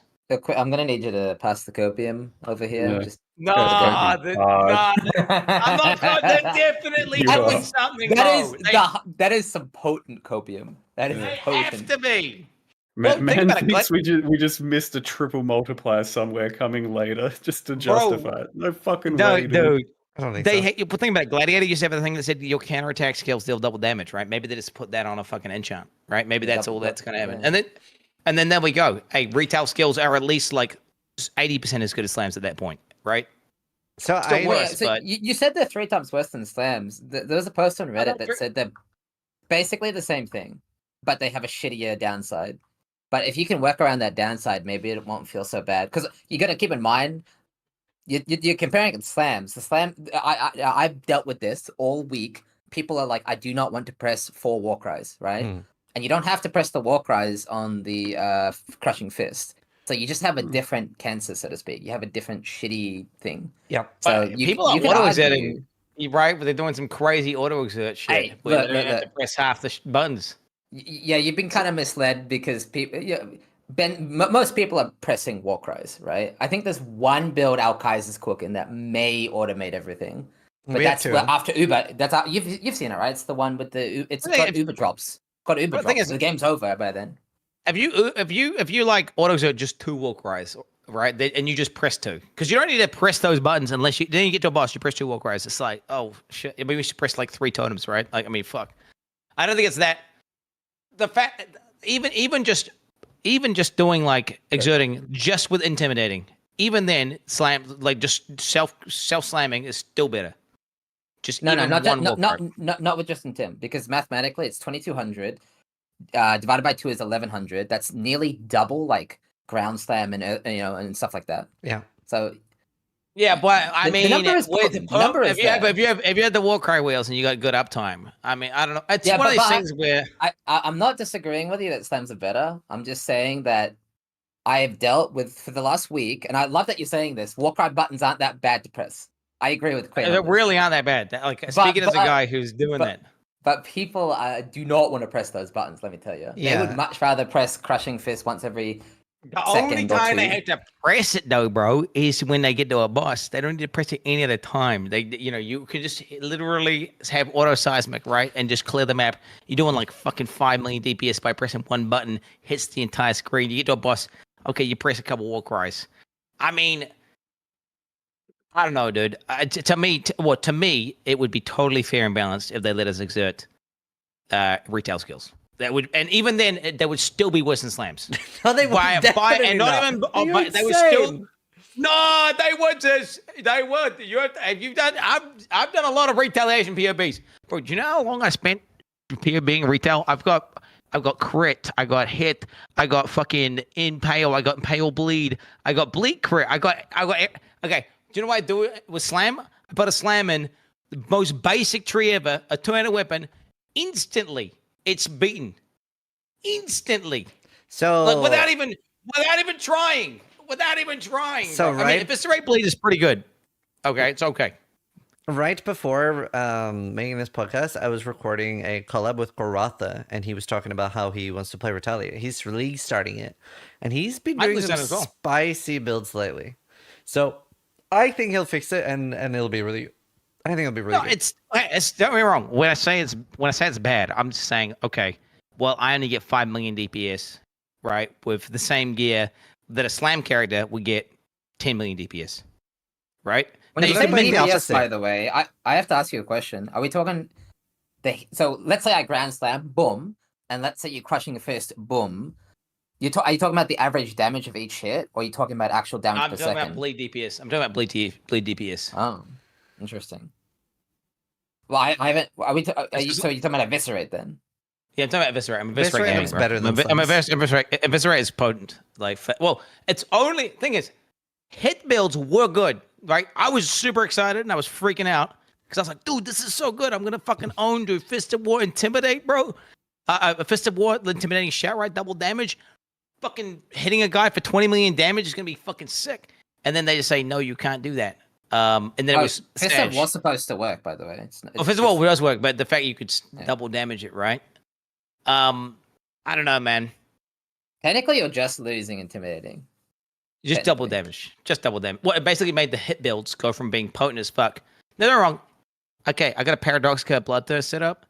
That's looking really fucking real. But, I mean, getting the correctly rolled Paradoxica and SSF, right? And playing a Gladiator with Petrified Blood, you know, is pretty rippy because, you know, Gladiator's shit against dot damage. I mean, I don't know, but just kidding. We are getting derailed. My bad. We are derailing pretty hard. But yeah, I don't know, dude. I just really am sad that they totally killed off. To me, it feels like they made retail skills that were gonna be kind of real, right? They were gonna be like 70% of a slam or something. To like, oh no, you're just kind of stupid if you do this. Unless you do, disagree. you know, Eviscerate Bleed. If you do Eviscerate Bleed, okay, which is what I'm doing, by the way, because it's just good. But outside of that, I can't really see crazy shit. I mean, what do you see, Sis?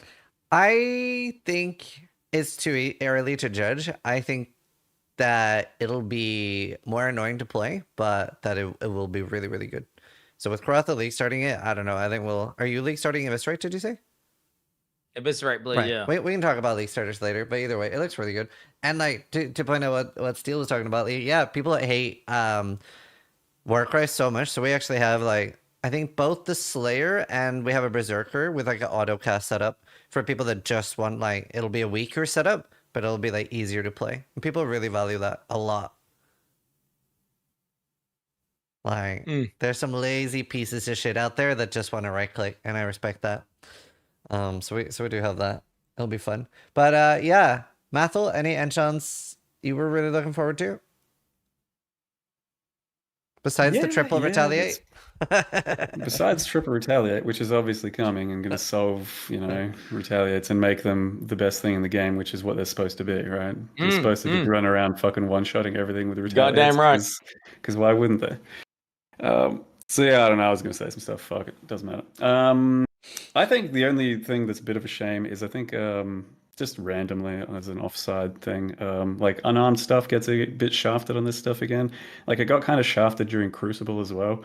So, you know, if you want to play like some Hollow Palm, some fucking Dory's Fist, some Facebreaker, some cool shit with that, you don't really get anything out of this system. So by comparison, it's like already by default weaker. Yeah. Same thing happened in Crucible and it was a bit sad.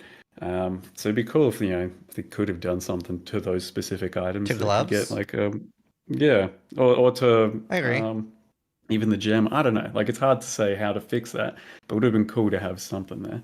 As far as the rest of that's concerned, I think yes, it's gonna be raw power creep. It's gonna be disgusting. We're gonna do some insane damage, and I mean for me, yeah, a lot of them are just like good upgrades and stuff. The one that is most potentially like game changing would be like Fire Mjolnir. Sounds cool to interact with. Like you could have a whole nother avenue of fire skills to fuck with and see where that can go for procs.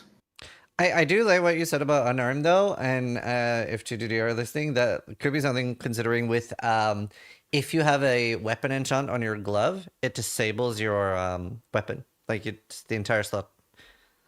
That could work. Because I do agree, like Face Breakers is really, really fun. So it's a bit sad. Yeah. No Hollow Palm. That's like a Mhm. pretty solid one, and it's a good archetype. But it gets kind of left in the dust when this sort of shit happens, and then you got like way less incentive of playing it. But retail skills, I think, might help that, and you no longer have to do totems, so that's kind of cool. And I mean, yeah, just to close on the retail thing, I think it could just be a good button to press every now and again. That weaves into certain builds. It doesn't necessarily have to be something that just like fucking destroys lives all of the time, especially in certain builds where it really makes sense to have it as an additional button sometimes. Oh, wait, Matthew, wait. Why are you going to press your 4-link retail over your 6-link main skill? Because it sometimes makes sense in some build contexts. Like if Most you're skills- cycloning or some shit and you retail procs and it's gonna fucking just one-shot a boss, you just fucking go boom, one-shot a boss, and it feels cool to do. If your Cyclone does like whatever 10 million DPS, retail's going to do something like 3 mil DPS. Fuck your DPS. I'm Fuck saying it's your 70% DPS, you attack time. noob. It's like a I'm slam. talking about dealing fucking these little hits and killing them over a certain amount of time, or slamming for fucking 5 mil all of a sudden. Yeah. Why don't you put a fucking Sunder 4-link on your glove and just Sunder a guy during in your Cyclone build, right? Like it doesn't Because make then sense. I'm cycloning and I'm going, hold on, let me one-tap this guy. Okay, here we go, bam. And the Sunder rolls out. Yeah, guess what? There's retail skills, most of them have a slower attack rate than most of slams, bro. Okay, it's literally like a slam. What about the war crying, the exerting shit, dude? Yeah, I mean, I don't know. I feel like it's a little bit of a failure. I feel like I cannot see very many situations where a falling retail skill is going to make sense to press. Okay, So and it might be a failure. Where it's not worth pressing. They're erring on the side of caution when introducing new shit these days. They're not trying to go, okay, here it is. This is the best, biggest thing. At least it's broken, bro. Okay, so at least for I'm doing Bleed SST, and there is actually a really cool utility, Retaliate. It basically freezes your entire fucking screen. So that would be really interesting for me because it'll freeze bosses for 2 seconds or something. It's a radius. It didn't just delete an Uber from the screen, so I think it's crap. Yeah, it's deleted from the game. Freezes a boss for 2 seconds. I'll take that. And like the base radius was 9, so that one looked kind of cool to me. I mean, the utility ones that are pure utility and don't do damage. It makes sense. Like Retaliate, the one that gives you 25 max rage, Retaliate. That's gonna be sick. It's gonna be nice. It'd be cool for hit builds for Retaliate, except we can't exert our Retaliate, so it's kind of shit. But because you don't really want to play hit, you want to play bleed. But hey, that would be cool if you could actually play hit Retaliate with exerted Retaliates. Mm-hmm. Yeah, just saying. Definitely would be keen for that. Could exert them. Mm-hmm. Steel, I'll put that out there. Any final strong feelings about Retaliate, or do you want to talk about enchants? No, I don't have any more to say on Retaliate. I'm just one of those people that needs to see it cook, honestly. And because it is kind of a new archetype. I know we had the old Retaliate skills or whatever, but I do think we just need to see them in game and play around with them. It's going to be a hell of a risk involved league starting that. So good luck, Quinn. Good luck, Garatha, etc. Can I just butt in real quick on that point? Yeah. I think it's so much cooler and would be, I think back in the day it was a bit more like this, but it would be so much cooler if all of these changes and patch notes happened like the day before the fucking league.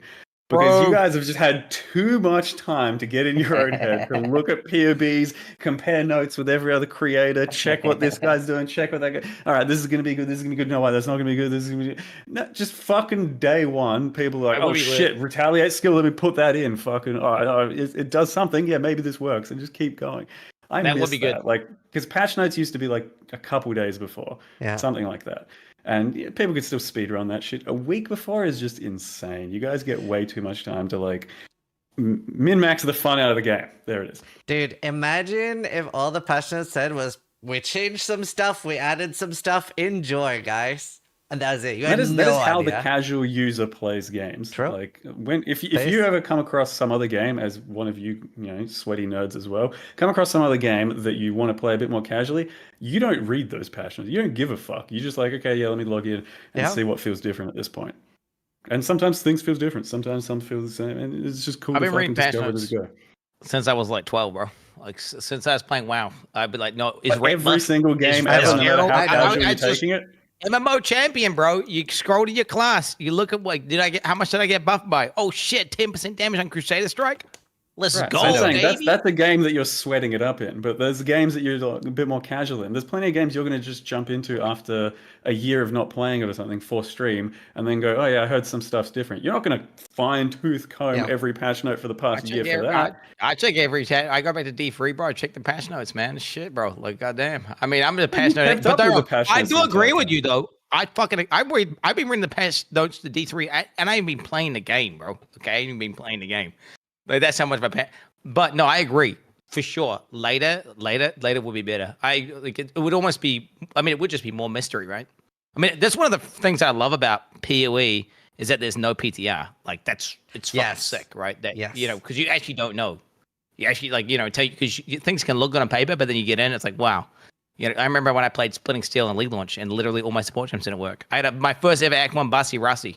I couldn't work out why I couldn't kill white mobs. Because none of my support gems worked.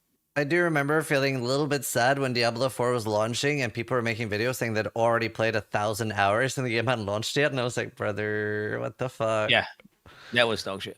Yeah. So Well, the beta at the same time felt like we'd already played the whole fucking game. That sucked too. Like it was an exciting time to be playing the beta. Probably more exciting than the actual fucking launch itself, because that was the whole discovery. To D4's credit, they had 1,000 hours. They min-maxed. They knew for a fact Whirlwind Barbarian was the #1 build in D4 before the game even came out. And then day 1 or day 2, they deleted it. They nerfed the shit out of it. Funny as fuck. Card molding, and I'm just laughing like, That's so funny. Khan got pissed at me because I laughed at him. He got so angry with me. That was actually so funny. Yeah, I could that not was believe a that. sidetrack that just popped up as you were saying something, so Oh, sorry no. about that. But still, you were like runesmithing stuff. Right. I was just gonna say, my level of copium, bleed enchants. Right. That's my level of cope. Something. Yeah, I was thinking maybe a tincture, something to refresh bleeds. Because then I don't have this issue with Refresh. like, is my big dick bleed gonna fall off? No, I just refresh that shit. So Right. that's what I'm coping for. That's my cope. Oh, that's a nice idea. Yeah, like I feel like every league we do get more power than what we were necessarily expecting, like in a lot of ways. So that would be really cool. Really wonder how many enchants will be locked to like specific bases with like swords and bows and stuff, and how many they'll be like you can try this on most things. That'd be interesting. It looked like the generic enough ones are just going to be, the small enough enchants are like, oh yeah, pretty much everything. Yeah. But then the ones that like proper change some shit are very specific to certain things. Yeah.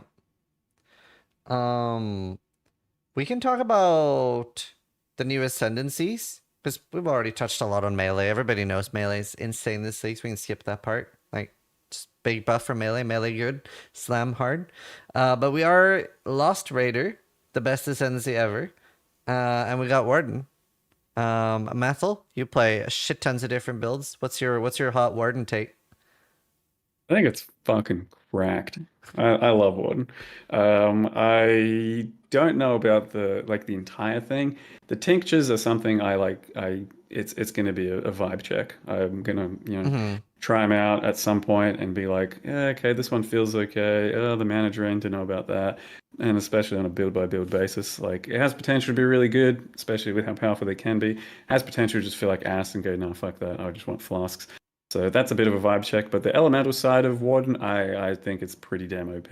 Like as a big focus button user and enjoyer, the new Unbound, the 80 more, when you get to basically just press it after you've wound up, that thing's gonna just like rail some ass. And same with the Double Scorch, especially as a first pointer, like all of a sudden if you're playing a build that is utilizing ailments well enough or hits well enough, by your first ascendancy, you've just gained like fucking 60 Elipen or 60 negative res to like everything. That's going to feel super good. The shock one's going to be kind of niche. The freeze one, I think, is going to feel super nice on some builds as well. And just that entire elemental package to the bottom left is I think, going to be super cool to play around with. The only thing is that it sucks starting as a ranger for so many different builds. For proj builds, pretty cool. Everything else, it's fucking hard to do, and you feel weak as shit until like level 30 or something. So that's a bit rough because a lot of people want Warden starters, but you pretty much have to put them in a cookie cutter situation to enjoy it fully. Sure. Otherwise, there may be some struggle that we just endure so we can be warden endures on day one. We'll see. Yeah. But I like the theme of it. I just don't know about barkskin or tinctures yet. Yeah, it was a little fun for me seeing like all the like nerfs that they hadn't thought of with the taming and the there was an anoint as well that was like crazy like ailment effect, and I was like when making the video I was like this might not make it to league start, but yeah. Steel. Yeah, I haven't looked too much at the Warden because defensively it doesn't do anything massive for me. Like I don't get super excited about the freeze. I know freeze is like it's nice on top, but I don't want to have to rely on it. And so for me it's like eh.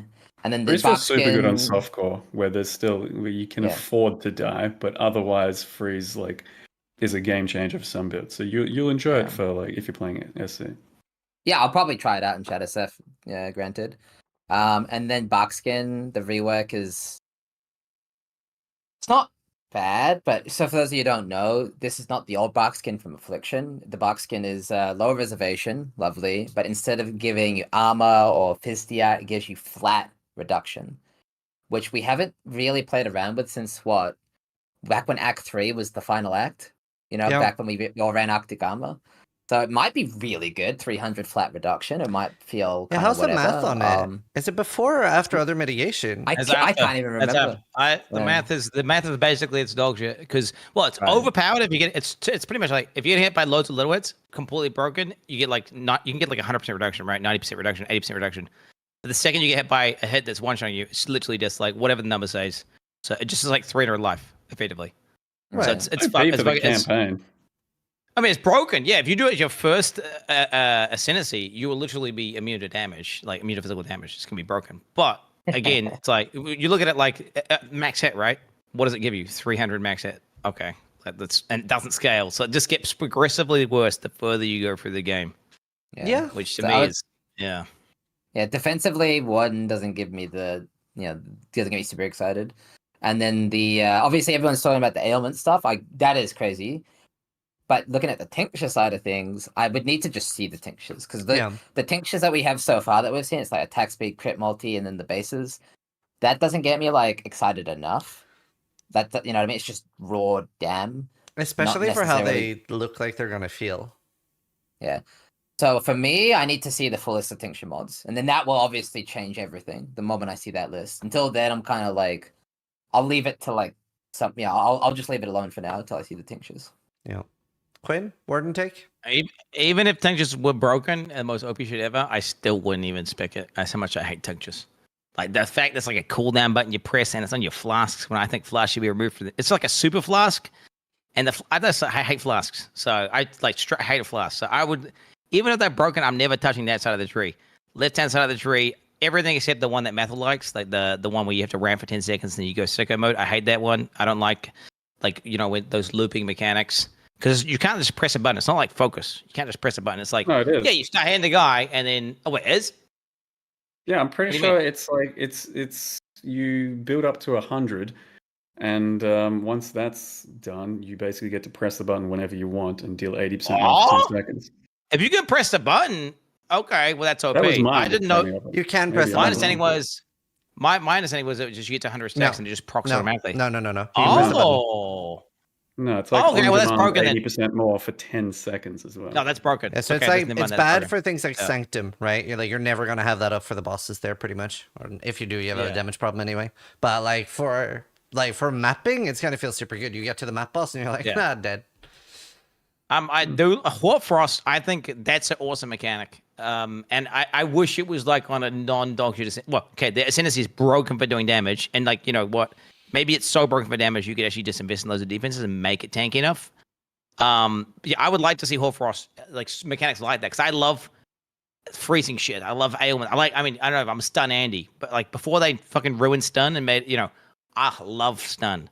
So the idea that you can, have like a really consistent way to stop things from moving or, literally freezing bosses consistently, that's awesome, bro. Like that's a lot of fun, I think.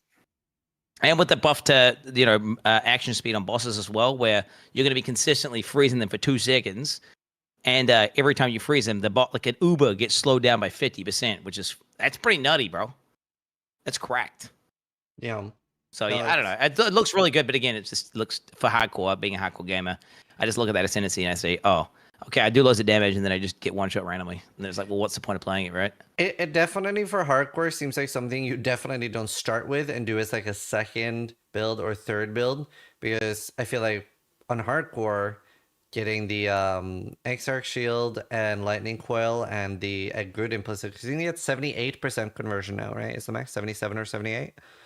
That seems almost mandatory if we're getting fist mitigation or just kind of fall over to anything. Also makes it Isn't it really hard for unfortunate? bow builds on hardcore. Isn't it unfortunate being an HC gamer? Oh yeah, that looks fun, but I'm not allowed to have that.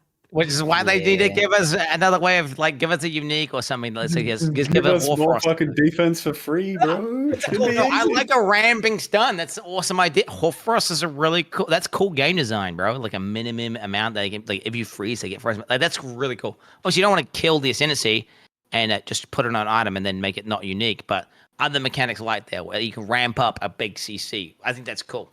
You know, hey, that's badass. Yeah. I mean, to be Game fair, design. I don't really have too much fun when I play software, right? It's as long as you're having fun, you're doing well. I find other Wrong. different types of fun. I'm having fun wrong. Yeah, you are. That's fair.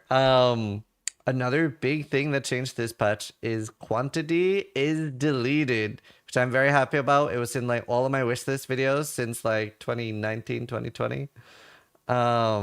They finally did it. Quant is gone. Mathel, hot take on Quant?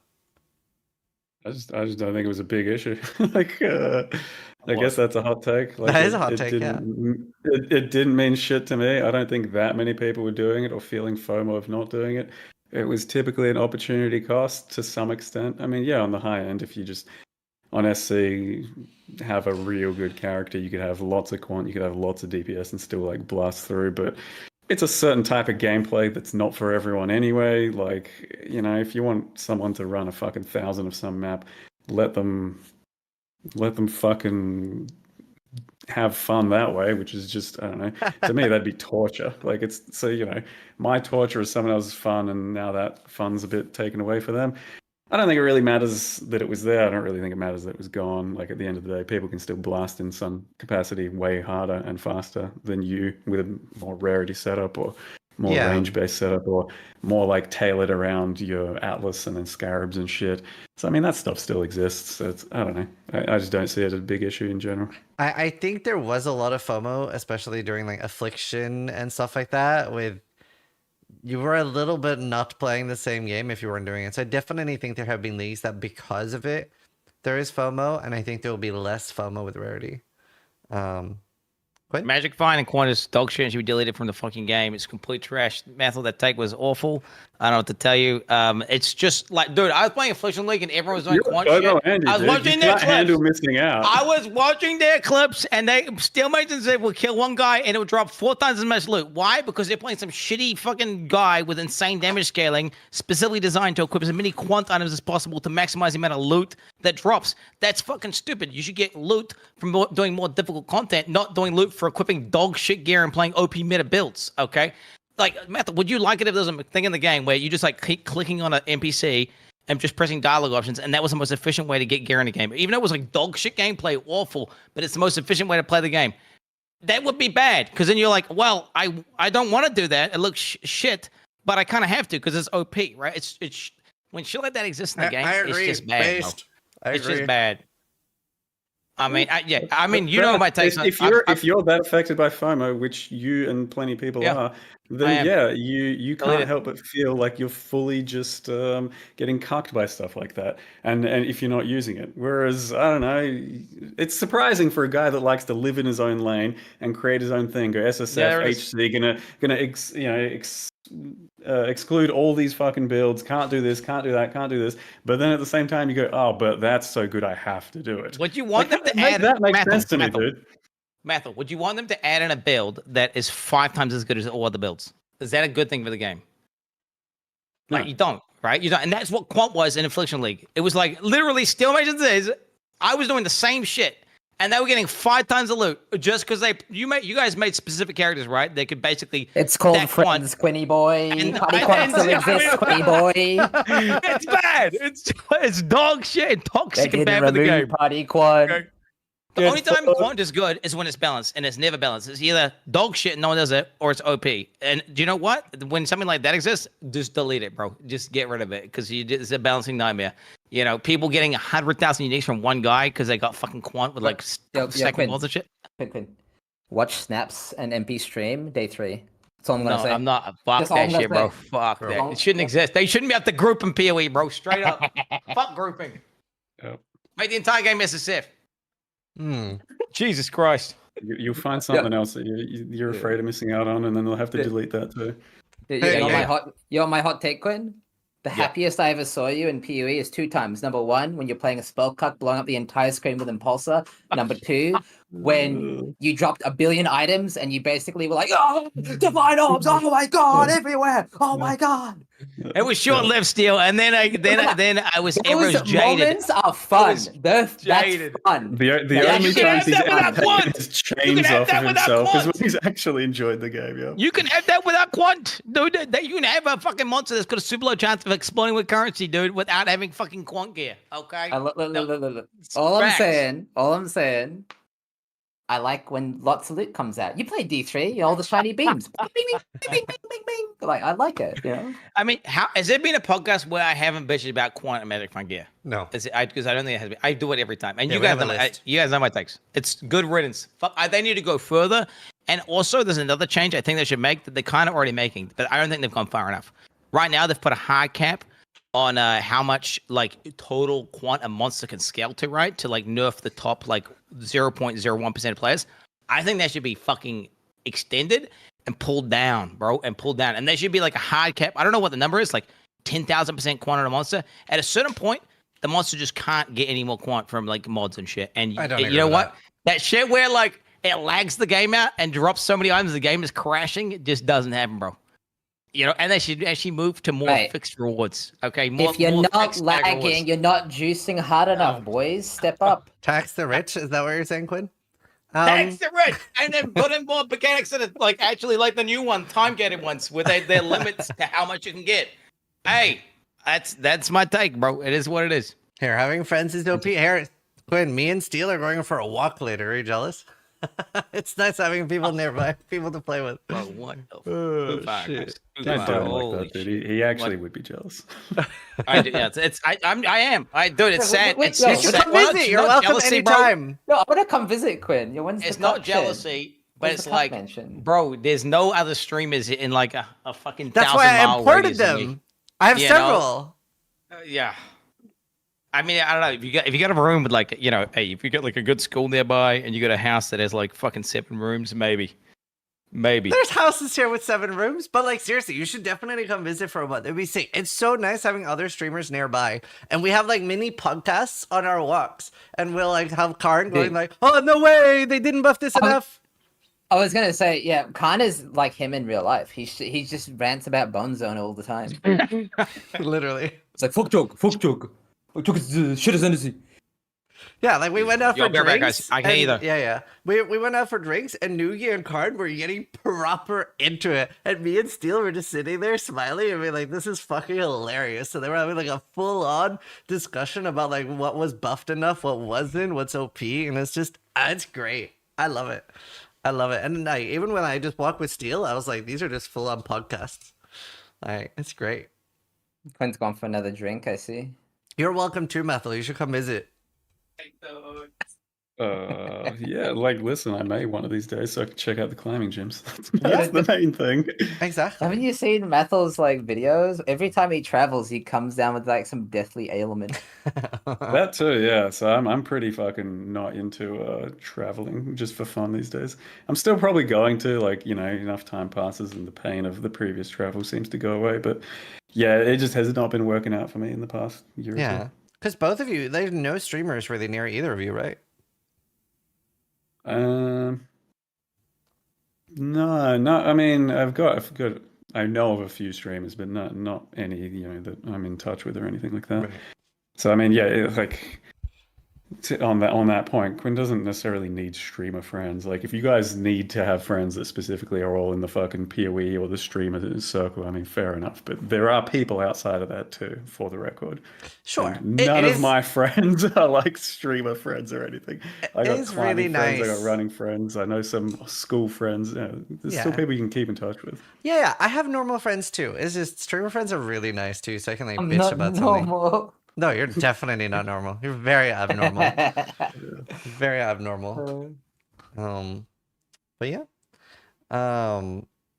Moving back onto the topic list, there is another feature. I am very excited about this. The Nameless Seer can scry maps, allowing you to swap div cards. And just Nameless Seer being like a general spawn in general. I think both of those are very cool.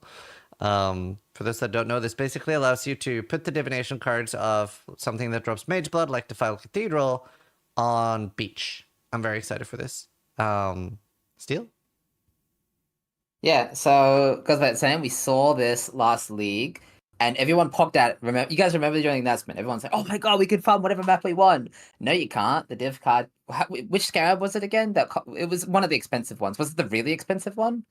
It was, wasn't it? Which The one? like 30 divine scarab that allows you to drop div cards from other maps. I legit don't know what that thing did. I'm just like, oh shit, that thing's worth 20 or 30 diffs. So Yeah, curation So I as don't well. actually know what it did. Yeah, that was like this is what the scry was supposed to be essentially, right? But you couldn't use it because it was so expensive.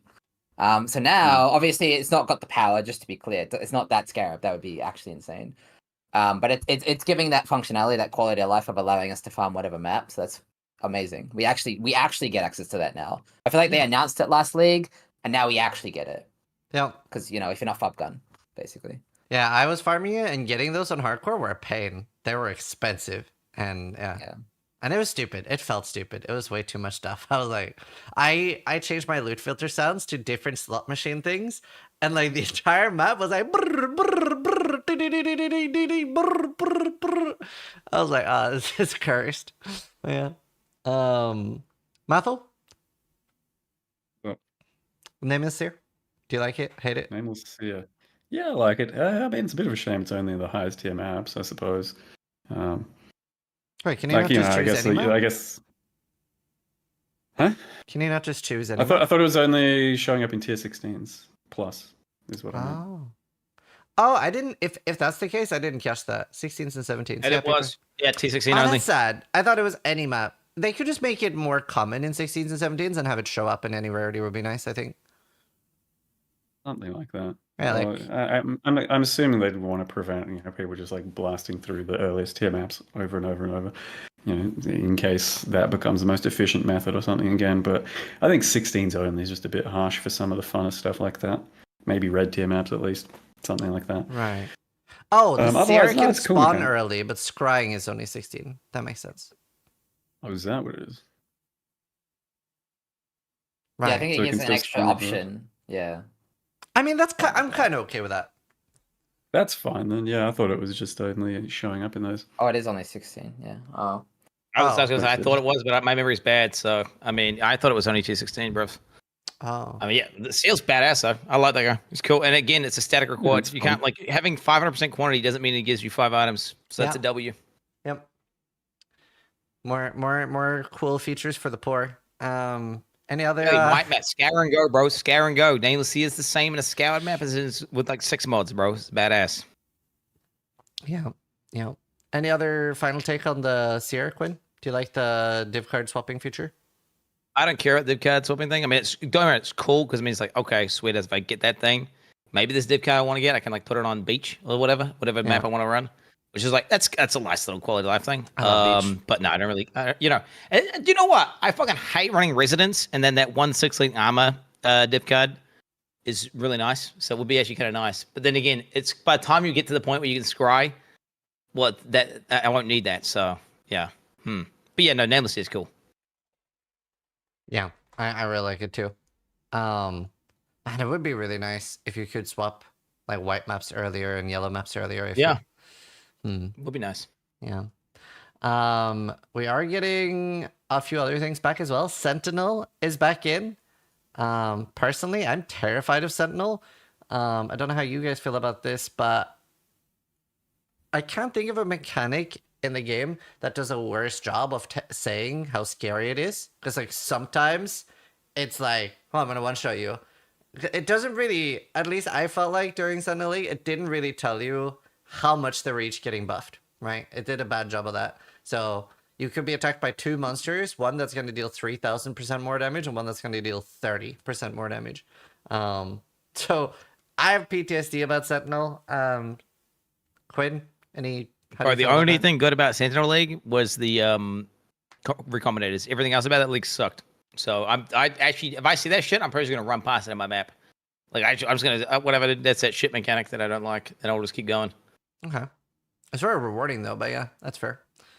Yeah, well, I just it's one of those things where maybe I have a little bit of PTSD of whatever, like the mobs being super strong, and Yeah. I am just saying I am being a little bit inflammatory just because I just wasn't a fan of Sentinel League at all, except for I just loved recombinators. So hey, they're giving us recombinators back, bro. The fact that we get to see the Sentinel thing pop on the map, that's cool or whatever, but no, I'm just not. That it does not vibe with me at all. Yeah. I like having to press a button in your map or whatever, and it makes the mobs like complete cancer to kill. Like fuck that. Yeah. Mathel? Yeah, for the most part. I mean, it could be satisfying. The danger of it was just tiresome though. Like after a while, you're just like, I'm kind of sick of like actively making mobs that much harder, and then having to like in softcore and like some weaker characters, basically a press a button to die sort of thing. You'd be like, all right, was press like a that in button, Hardcore chances too. are I'm gonna die once Yeah. or twice. But yeah, just like thinking about it, there was some dopamine associated with it still. Like, yeah, big screen, press a blue one, and then like you kill everything there, and a whole bunch of shit drops, and it's in a very isolated area. There's still some cool factor to it. I didn't like the yellow ones that like made the bosses harder. They just weren't rewarding enough for what they were doing. And the only other thing is, I think this now officially means that we can probably have the strongest mobs in the game ever. Like if you stack Affliction Juice on like a fucking Mega Ghosted like Essence and then Sentinel it, like that thing's now leagues above an Uber boss. Yeah.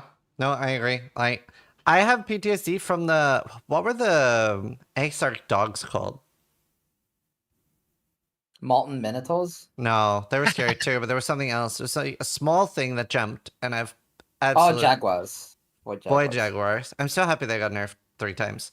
Yeah, that would Wasn't the issue there you pressing fucking give me a fuck ton of extra chaos damage taken and I can't deal with it yet, and then you couldn't deal with it? Well, Yeah, you keep clicking the button, bro. it was You a keep combination clicking the of button. that. Yeah, I did kill myself with the chaos there, but also like it was like 3 times more multiplier than anything else. Like they have been nerfed 3 times since then. But yeah, I did kill myself there, but I ended up killing myself a lot with Sentinels and with Jaguars because both of those together was just crazy. Steel? I didn't have the issue that you guys are having. I just played some 90 max res Inquisitor Righteous Fire with Aegis and infinite armor, and I was immortal, and I would pop my Sentinel, juice the Fucking entire man. map, turn on Righteous Fire, everything would explode with massive piles of loot. It was a great time. I had a good time. Sentinel was awesome. Yeah. No, it was I think my second favorite league or something. We are getting Kalandra back, but only the Reflecting Mist. It's going to be really interesting with especially the heist amulets and stuff. I think they're going to have like ridiculous prices because you should, in theory, be able to get a +8 amulet now, right? So that's kind of cursed. Be very, very interesting. Just too theoretical. Like that shit's not gonna happen. Maybe. Yeah, technically it's possible, but like even back then, I think you could have technically had, I don't know, +6s or something like that if it worked out at the absolute maximum, and that just didn't exist. Like, I don't know. I don't think too many people are going to be doing this because they already like the entry cost on that shit's like a mirror. So it's like a mirror tier gamble to most likely make your item dog shit. Wait, does it mirror it? Because it reflects it, but does it become mirrored? Like, does can become one guy mirrored. do it and then mirror it like No. a million times? Mm-mm. Ah, okay. Not Oh, yeah, so it's unique, like, kind of. okay, yeah. Oh, fuck. It's kind of cool if someone actually did it, though. People are saying you can maybe lock it. That would be OP. It would, yeah. I doubt it. It's a currency though. I think as long as it's a currency. So Yeah, it is Well, I don't know, Itemized, man. right? Is it going to show you the itemized. outcome of a whole mirrored item like that and what the current one does? That sounds like too much. I don't mind. It'd be pretty Uh, good. I think it's cool. The thing in general, it's just going to be another. If you're on SC Trade, and you don't really want to fuck with this thing, it's basically like a 15 or 20, most likely something like that, 15 to 20 divine just tink that you're going to come across. You're going to be like, oh shit, the mist thing, can't really use it, can probably sell it for an absolute, boatload. And so there's that factor coming into it. But the actual reflecting jewelry in general, I really loved. I think it's a shame, once again, I think it's tier 16 only, which means that you're just not going to have a readily available supply of stuff to buy from other people until way later. And if you're SSFing or some shit, you're pretty much Doesn't never gonna exist. come across something that's good. It's so sad. Why do they keep balancing mechanics around Trade League, like Dog Shit League, bro? Like, why do they do that? They should balance the mechanics around SSF, bro. For real. No, because when they first introduced SSF, they had a massive disclaimer: the game will never be balanced around SSF, which I think they've That's actually bullshit. dialed back a bit. I think Yeah. they do balance the game around a little bit, but they did say as a caveat: if you ask for some shit, go play Trade League. Like, if you want them to balance the game around SSF, go play Trade League. That's their take. SSF is the average gamer, right? The average gamer, right? Like, most of the time. They don't trade all the time, surely, bro. I agree with the trading, Come lack on. of trading thing, but no, people don't play SSF compared to Trade League. I think Oh, Trade yeah, League's no, gonna I be agree. It's not. Yeah. Yeah. No, I mean, what I'm saying is that the average Trade League gamer is not sitting there like trading fucking 24/7, making big ass search strings with like 15 mods in their item and like buying a fractured base, use essence on. They're just like, oh, let me buy this You item went which the has resin exact life. opposite direction, as opposed to the SSF, purist to the highest end trader. The average gamer is fucking buying some shit to make their character more powerful every now That's and what I'm again saying. because it's cheap and doable.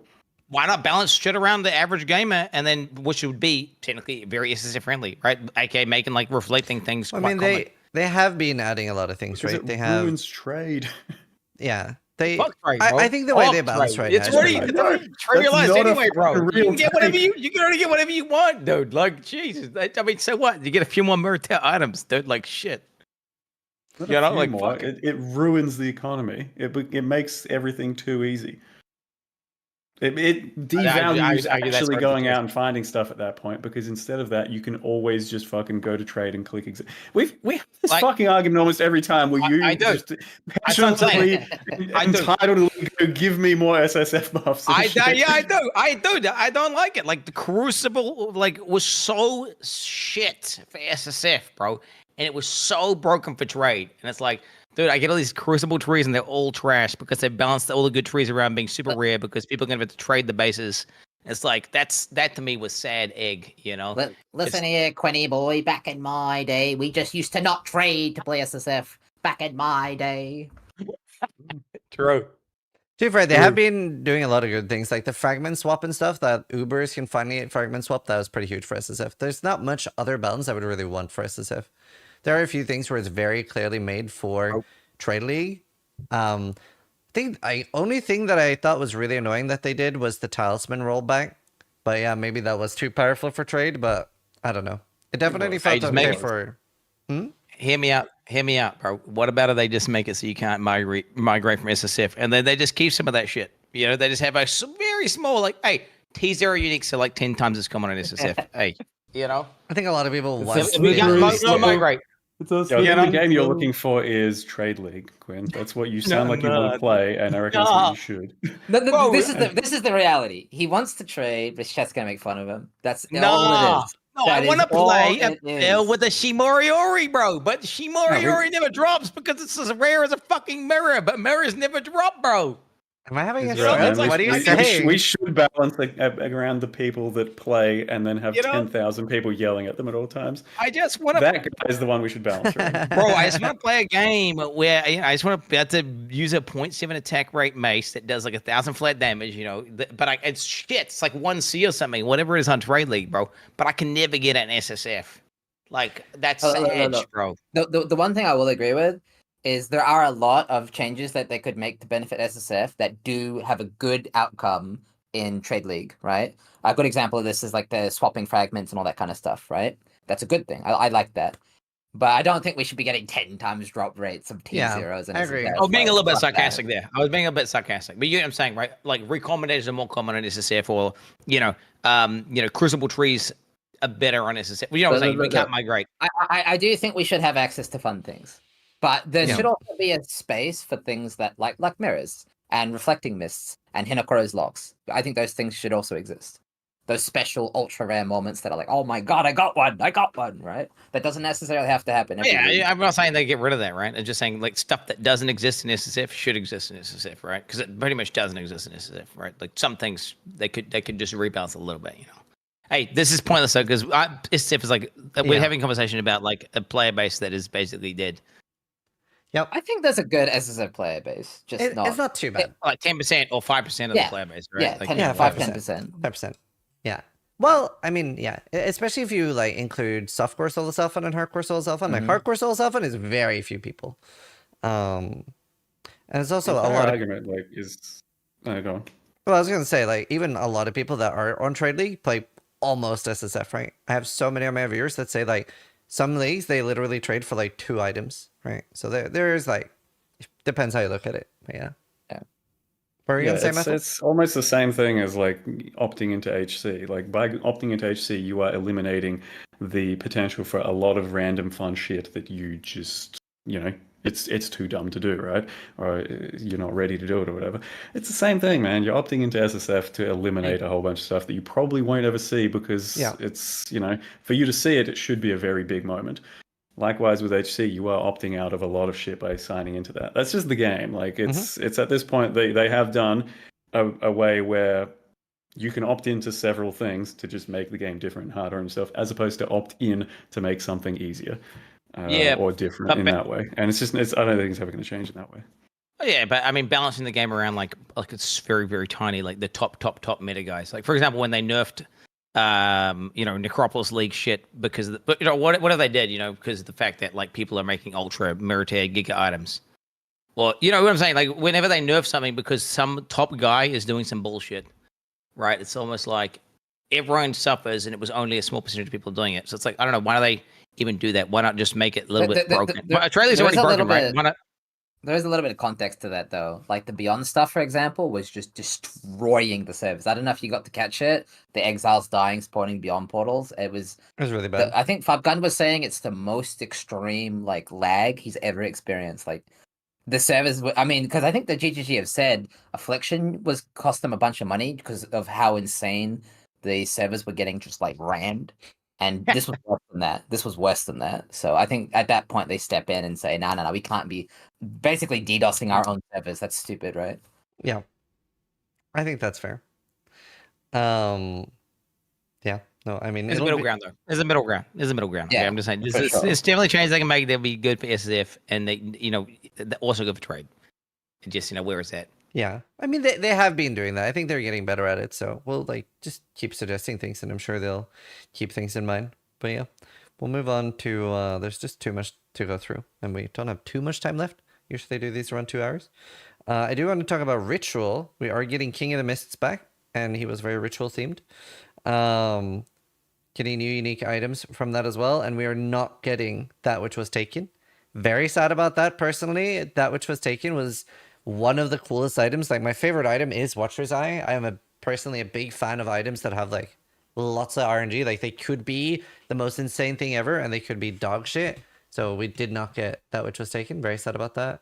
And Ritual is getting a buff. So yeah, Steel, how do you feel about Ritual in general and That Which Was Taken and the King? I think it's nice that they're, tying in these league mechanics, giving them more thematic stuff. I think that's fun. Ultimately, as Rich was like, pretty whatever. It's not one of my favorite league mechanics, so it's okay. I mean, I don't have any strong feelings one way or the other.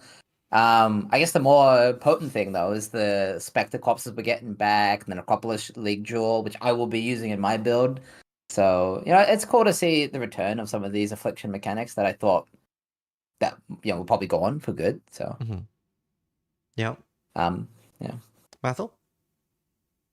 Yeah, I like the fight being back and having a bit more flavor to bring Affliction back. I was also hoping for the Jewel. Same thing. Love the Jewel. Love Watcher's Eye. Love that little bit of hit of RNG that could be insane. Could be mostly crap, but at the most part, it was at the very. It was usually like at least pretty usable. The Jewel.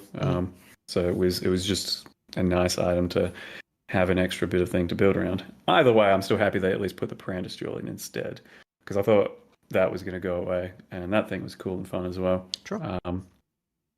So that thing still dropping is good. The fight itself is, something a bit different. And I don't care about Ritual in general. Aside from that, I might actually try Ritual at some point in my life, full spec into it, because there are some really high rolls for it that can be exciting. But on the whole, it's just, I don't know, it's a bit too much low end, and sometimes you'll miss Ritual. It's like get your rewards when you leave the map, and you're just I do that a fuck, lot. I didn't do the Ritual. Yeah, exactly. So that's that thing, like having to keep track of that thing's a bit of a. See, the only thing I don't like about the Parandus Jewel is that it has almost too much synergy with Unnatural Instinct, to the point where it almost feels mandatory for Unnatural Instinct, right?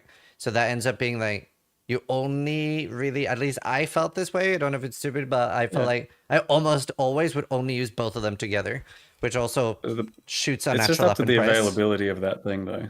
That thing was very available the past 2 leagues because of the super juiced MFing and league mechanic and stuff. So without, with a normal sort of drop rate, that thing's pretty rare, pretty expensive, and not everyone's going to be like using unnaturals everywhere. That's fair. That's fair. Quinn? Yeah, what Mathel said pretty much to the T. Yeah, I just, bro, I always forget to click the rituals, so I hate ritual. Remembering to click the reward thing, and it's always like, I remember the second I close the map, that's when I'm like, oh, yeah, fuck. yeah. So then, because of that, I just go into ritual. Yeah. Yeah. Yeah. So yeah, I hate that. I think it's overall good, but I don't really care too much. Yeah, and every video I made about ritual, it's always like, do remember you get 30% less than what you should, because you'll forget in like 3 out of 10 maps. Yeah, the new bases at least look fun, so there will be. I did try ritual last league, and like Methel said, it was very like, it can have high highs with like synthesized bases and fractured stuff, but it's like, it's almost designed around you not getting that, right? It feels like those claw machines, and they never pick up the right thing. It's like, this is broken. So yeah, definitely feel like that. Another cool thing that's coming, which is a bit of an RNG fun thing to chase, and I'm probably league starting with farming Blight, is the new double anointed amulets in Blight rubbish maps and stuff. That looks really interesting. You could get some really cool stuff there, and then have to craft the amulet afterwards. And Blight in general should be really fun. Obviously, I'm going Gladiator, so I get the huge explosion. Mathel, thoughts on the Blight farming and anoints and stuff? Yep, can't wait to just walk into my first Blight map and pick up a 4 max all res double anointed amulet, and then never have to worry about defenses ever again. That'd be so nice. Right? Yeah, there's 2 of them on the tree now, man. You can actually have 2 fucking 4. Yeah, anyway, so that's cool. Yeah, I also, I want to farm that, and I'd love to just like see the combo of double anoints and like, suss out if it's worth it or like worth crafting on. But it's like gated to the blighted maps, I think it was. Yeah. The high end ones even maybe. Yeah. Either way, I don't know. The farming of it sounds like it might be a bit too tedious. Yeah. Blight's usually pretty nice to start out with. So, like, setting yourself up with oils is a good idea. And then maybe actually being an oil baron where you can sell the higher end oils. Pretty lucrative. And with bleed pops, it's nice. So, like, I don't know. I might do that because I want to farm some gauge oils. But otherwise, it always just feels like a bit too much of a chore. We'll see. Can't really have a plan. Are you glad as well? I like what they've done. I don't have a plan for that yet either. Oh wow! Okay. He's gonna be warden. He's gonna be warden. I might be a warden. I might be a glad. I might be a fucking tornado inquisitor. Yeah. I don't yet know. Cool. You're gonna be warden, glacial hammer, bro. 10 million DPS, like at level. I don't think it's gonna be glacial hammer. Like whatever you know. Okay. Through that suffering. Wild strike of the extremes. Okay, wait, that would send him synergy with Scorch. Just Wild Strike, bro. Okay, log in. That would just, it would be painful, man, as a start. So I might end up doing a painful warden start, but I don't know yet. Like, I'm leaning towards being a gladiator to try out the retaliation shit and to lead the charge on some double strike action, basically. Nice.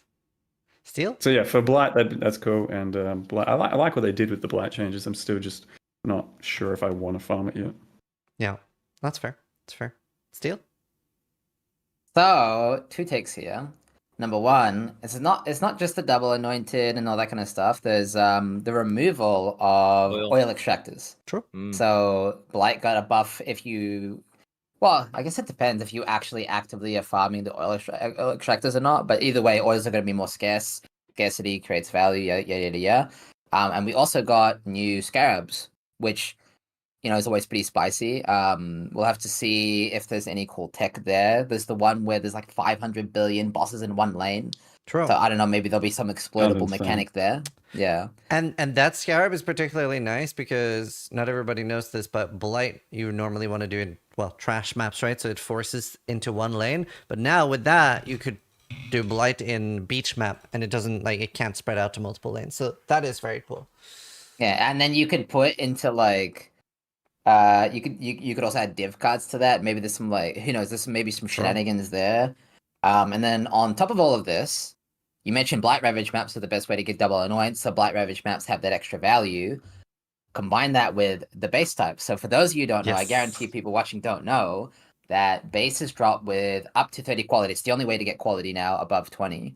So farming Blight Ravage maps, 86 bases, they drop a ridiculous amount of base types, and they roll quality.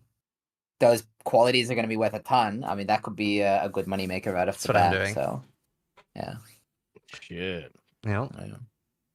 All right. Yeah, I don't know. I'm pain jamming a little bit about the Blight. Obviously, I found out about the oil extractor removal a couple days ago, and I was like, dude, really? Because they're like, I'm going to get gold oil day 2, bro. It'll be fine. And they're like, no, you're not. I'm like, what do you mean?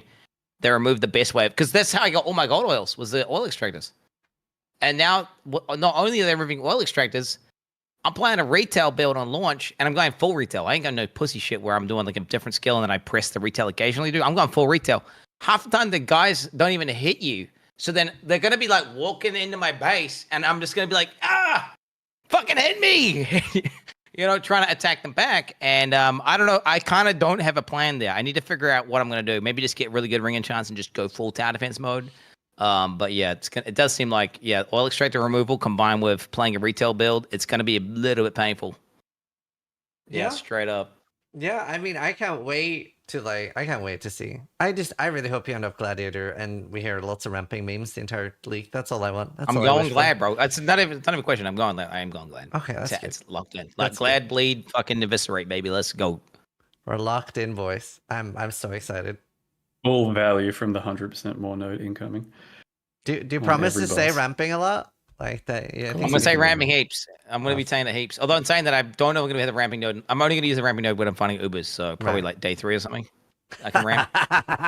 Yeah. All right. Cool. Speaking of Ubers, tier 17s have been completely rebalanced. They were supposed to be in the original design. A stepping stone to Ubers, but they were obviously way harder than Ubers. They can be chiseled, Deli Orbit involved now. What was the nerf? Was it 50% less health and 30% less damage? Something like that, yeah. 55. Yeah. So that is quite a substantial nerf. Hopefully they've addressed all the monsters that people were complaining about because some of them were cursed. But Quinn, initial feeling on tier 17s, and what was your experience with them last league? I had a pretty good experience in the last league. What can I say? Yeah, whenever you guys were talking about T17s before, I was like, I mean, I don't know if you noticed, but I didn't say anything because I just watched Maffel go into the T17 and he was just getting cammed to the door, and I was just not really having a great league. Well, I went 7 out of 7 last league, and this league was there's no new bosses, and I wasn't super motivated. I saw that shit, and I hated the Necropolis mechanic. My fucking stack, my quad tab was full up of these stupid things, and I just kind of I was fuck that. They just look awful. And my take has been consistently and still is that the fucking T17 maps, I mean, bro, those things should either the entire map should be static or the boss room should be static. All right? Because I like the idea of penultimate bosses, like bosses before bosses. That's cool. But the fact of the matter is, the difference between the easiest T17 and the hardest one is so vast that no one's playing the same game, is it though? So there's no real way you can gauge how good your build is on T17 maps because of the fact that they're so dynamic. I mean, what do you guys think? That's my one take on T17 maps. Do you think the boss room should have mods? No. No.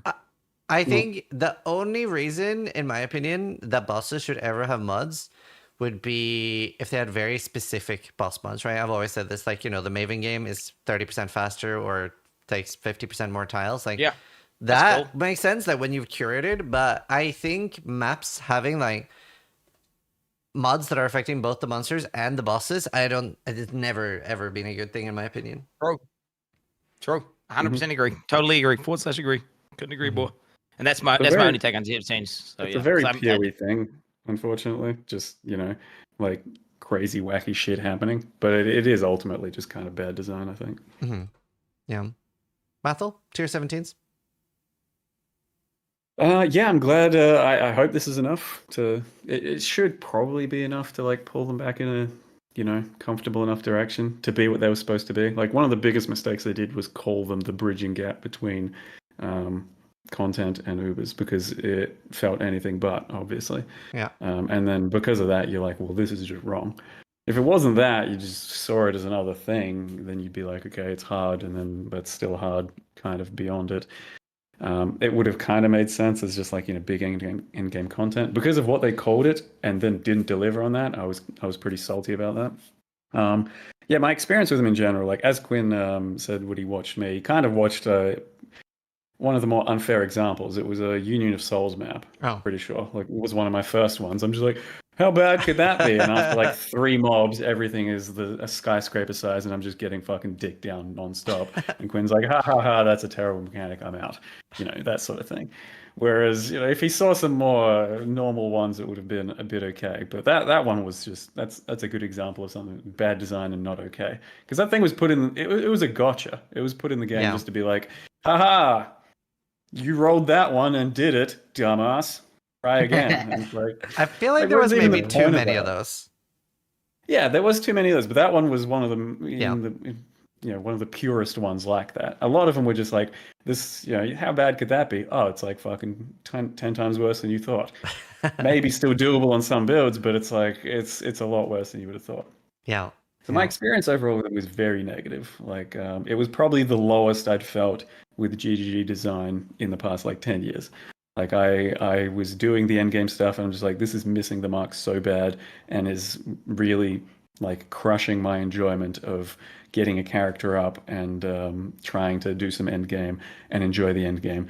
And I can't believe this is what it is at the moment, and it needs to change so bad or I'm going to be like pretty fucking salty next league and whatever. So in a good turnaround, it looks like it probably should be.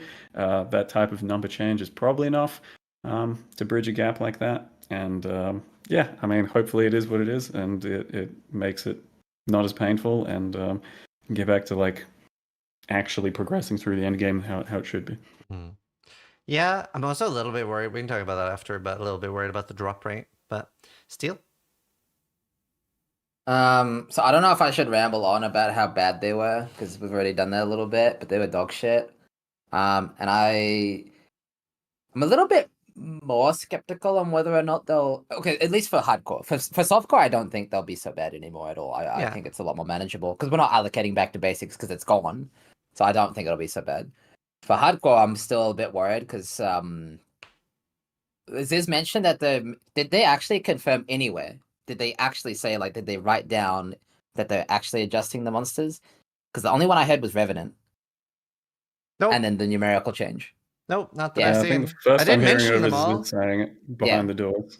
So unless they adjust some of those monsters, they're still going to be pretty fucked. So at least in hardcore, but I'm not playing this league, so I've got my safety net. But Quinn, for example, if he's gone into for the first time to T17s after the nerf, I still think you're going to get fucked. I'm just warning you. They were pretty obscenely overtuned before. Yeah. Like, we could only run them because we had All Flames Quinn. So, and you don't have that luxury. So, oh shit. There were several monsters. If you build thick enough defense, and there's many avenues for that, it can feel okay. I had a couple of characters that were actually good at tier 17s because they were well-rounded enough on defense, and they could like for the most part, tackle most of those mods. So I don't think that's entirely fair. I mean, I was face tanking the majority of Uber abilities. I had what do we have still? Like 20k raw HP, 25. It was pretty potent, like very tanky. This is the best build both me and Steel have ever had. We played the same thing. It was like Archmage, Ice Nova, and the budget was insane. It was like close to 1,000 divines kind of thing, right? Like I've never had a this min max build. And it still died eventually. It did die to like kind of like janky scaling with cast speed on the what was the boss called again? The Golem. The Golem. With the turnaround. But there were still quite a lot of monsters I didn't want to run, like the Blood Spitters, the Lightning Golem that you talked about, obviously Revenants, but that is definitely changed. But there were some that I'm like, oh, this one is a mandatory rat, this one is a goat, or Yeah. Well, I mean, are they failing if it's supposed to be a penultimate boss, like a boss that's supposed to be easier than an Uber?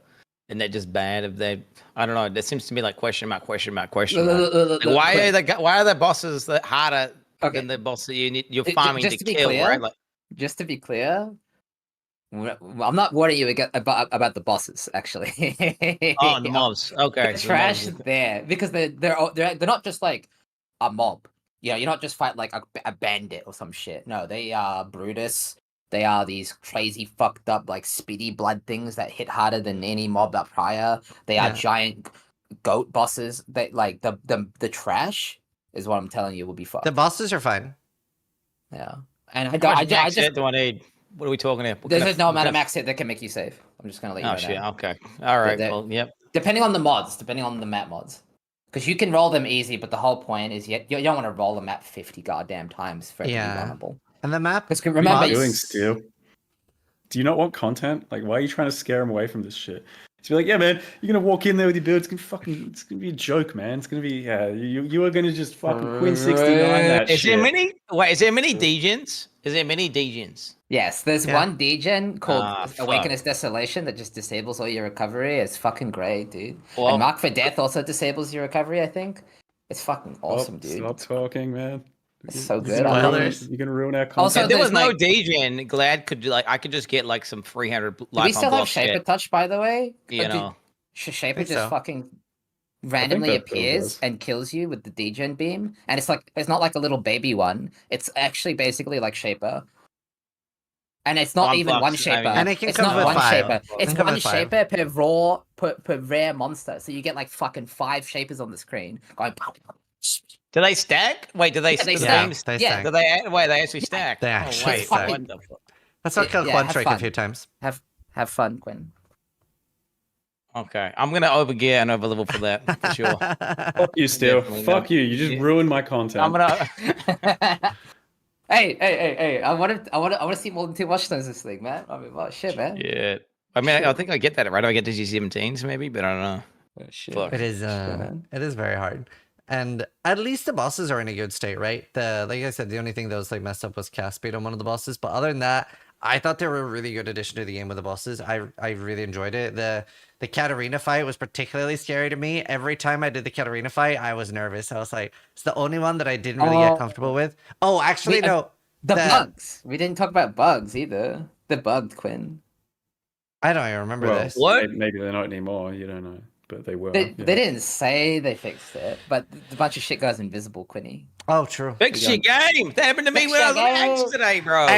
Mobs were disappearing out of existence today when I was playing the game today. Straight up. Do you think they fixed the Eater Worlds bugs where he can like randomly do attacks while he's doing the tunneling stage? Because that tilts me so much that I'm getting like slammed while doing the ball stage. I'm like, the fuck? I doubt that's changed. It's been constant for like what, 2 years or something now. Yeah. So isn't that like a 20 mil DPS problem though? Isn't that like a bug that happens when you have like? Because I've never seen that bug, right? But I think apparently it's something to do with having like when you have too much damage, it glitches the boss fight out and you just too much. Now you're going to be ramping, dude. You're probably going to have the same problem as the rest of us, bro. Big true. True. Yeah. There are some Scarab changes. I don't know if there's any Scarab that really stood out to either of you that you guys want to talk about. I don't really have any. No. Obviously, we talked about the Blight one. But there are chisels as well. And just like the rework, I think the rework is really nice that it's 20 quality on white maps now. Now maybe I will definitely chisel white maps now for like early div card farming and stuff. So that is cool. And we have new ones with what are they? It's like a Maven one for, well, there's a few different ones anyway. With like There's like rarity, The there's easiest way to scarabs, there's remember- quantity. Do you It's, guys- it's the there's same as cards. tier 17 bonuses, Oh, okay. kind of, right? Yeah. Bro, do you guys think the new chisels are just unnecessary bloat? Because I don't know, like No, I no, saw no, those and I no, was so like, the reason they're adding them is to make tier 7. Well, to be fair, I don't know why they allowed tier 17s to be chiseled. Because I thought their idea was to make tier 16s like tier 17s, reward wise at least, if you juice them up. right. But the fact that you can do it on tier 17s, yeah. I just don't get it. I just saw that and I was like, what? That's just like fucking 5 more items, and it just allow the people. Do you know what happens with that? The guys who are just abusing the game mechanics the most just get to multiply that shit even harder now. Yeah. By having like fucking 5 things. I was like, I don't know. I saw that and it's just like the average player's gonna see all these things and get like one of these chisels and one of those ones. Like, the fuck is this? You know? Yeah. What? Now you get like 5 more slots in your thing. I was just question marking at those. I don't really care. I was just kind of like question marking, bro. You Yeah, know? I agree a little bit. I think like they don't add enough to add more currency. Like Engineer Orb as well and Sacred Orb. I'm like, are these really a good thing to be in the game? Do they really add enough to be a currency slot? I'd way rather have some sort of like either different Val Orb or an advanced Val Orb if I'm gonna have something like that. But yeah, no, I agree. Steel? They're okay. Like they're just giving you another avenue to like kind of go like specialize a bit more. If you're about to run a map that's gonna have like a lot of strong boxes and you think you're putting in some scarabs that have like currency generation or some shit, you know, stuff like that, and then you also quality it for currency. Likewise, if you're going to do like cards specifically for a thing, you go all in at once on a certain like card farm with some boxes with some scarabs and then juice it in that way. Like it's just a bit more tailored. It's not like, you know, you don't have to sweat it up with it. So I mean, yeah, sure. I don't know if it needs to exist, but I see why it does. Yeah, I don't know. I see the use behind it, and I agree. Yeah, but I just, you know, so why not just add 5 more waystones in that do different qualities, and add 5 more armor scraps in, and just have like fucking 5 everything. They all do slightly more. And you just min max everything, you know, just a little bit more. You know, oh shit, these ones now give you like elemental damage quality, like whatever. I don't know. To me, it's like it's just PoE already has a fuck ton of stuff. You can already customize maps massively. Those things there, just 5 more chisels, bro. And then it's who's going to be benefiting the most from those? The top 0.1% of people who like turbo, ultra, mega juice their map, right? And it just, I feel like it just creates even more of a gap again from the Maybe average they just gamer. thought the chisels were a bit boring because like by the time, you know, you got to a couple weeks in the league, it's like, yep, default just fucking 20 quality on any map you're about to run, and it just does nothing. Like it may as well not even exist at that point because you've got so many chisels, and it's just a given that you're going to do it, and it's not worth anything otherwise. So now it's a bit more thought into what you might want to do with your stuff and a bit more customization in a healthy way. To me, that is also it's not overpowered, like, you know. I think it's just bloat though, right? Yeah, but maybe I don't know. I already feel like it's. I mean, they were removing bloat. They were actively removing bloat by removing sextants and by removing things that you have to do. And then it's like they're adding bloat back in. I don't care that much. It's just it seems like counterintuitive to what they were going for. But hey, YOLO, dude. I'm gonna use them. I'll do the strong box thing like you were saying with the currency. YOLO, dude. Yeah. I mean, I'm definitely somewhere in between there. Steel? Yeah, like I said, I already kind of get my take. I just think, well, like I said, I thought originally that it was intended to make tier 16s relevant because obviously that's important to the whole player base, right? You have these 2 separate types of content, one that can't be farmed all the time, one that can. But then the fact that you can put them on tier 17s is a bit weird, so I don't know. Yep. I'll just have to wait and see. That's fair. Another big change, which I'm very curious about, is Ward is being changed a lot. It's gonna be, it basically got buffed and like how fast it recharges, right? Something could potentially be really good for bosses, but we're also able to get a lot more of it. Mathil, have you looked into Ward for builds at all, or? Not recently. I do like the idea that it could be more useful. I think it's still just pretty heavy in the investment. Like, I like the idea of having an evasion character with a bit of ward behind it. So then, like, yep, for the big hits, you can kind of mitigate them. Mhm. It's just it might still be too much investment, like to take away from your evasion character, because you know, like let's just say as an example, to get that ward, you are sacrificing a fuck ton of evasion typically, and yeah, I don't know, it might still just be too hard to integrate. Like early into these changes, someone did link me a POB. They're like, "Oh, I'm gonna go with some ward stacking or some shit," and they had like 10k ward, and it looked like it wasn't too hard to do. But I don't think there's much point in going that hard unless you're scaling that ward into like damage from like the uniques and stuff like that, because it has a certain upper limit of how useful it is. Like Yeah. 10k is just not really going to be necessary. Well, the big use case Okay. I saw would be for bossing and hardcore, right? Like you can maybe use ward to get like that extra you need to be able to face tank a shaper slam easily, or a Maven Exarch or Maven Ball or Exarch Ball. So that could be interesting, I think. Seal? I will totally admit that outside of that unique flask ward looper shit, I have no fucking idea what even like really what function it even serves. I haven't really looked at it. That's fair. That's fair. No. Quinn? No, it's cool that they're. Well, I mean, again, I guess kind of what Steel Major's saying, right? It's like almost like ward didn't exist in the game to me, because it was like, I fucked around with it one time and I was like, wait, this is just dog shit, because I'm playing melee builds and get hit all the time. This is stupid. I wasn't playing evasion or anything.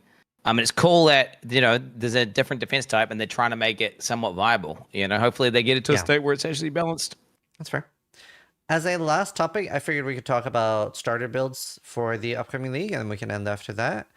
I'll start with Steel. I know he's been theory crafting an insane amount. He's so excited every time I talk to him. He's so giddy about his chieftain. So, Steel, take it away. I'll just let you guys know I could talk for half an hour about this. You want the long version or the short version? Whatever you feel like.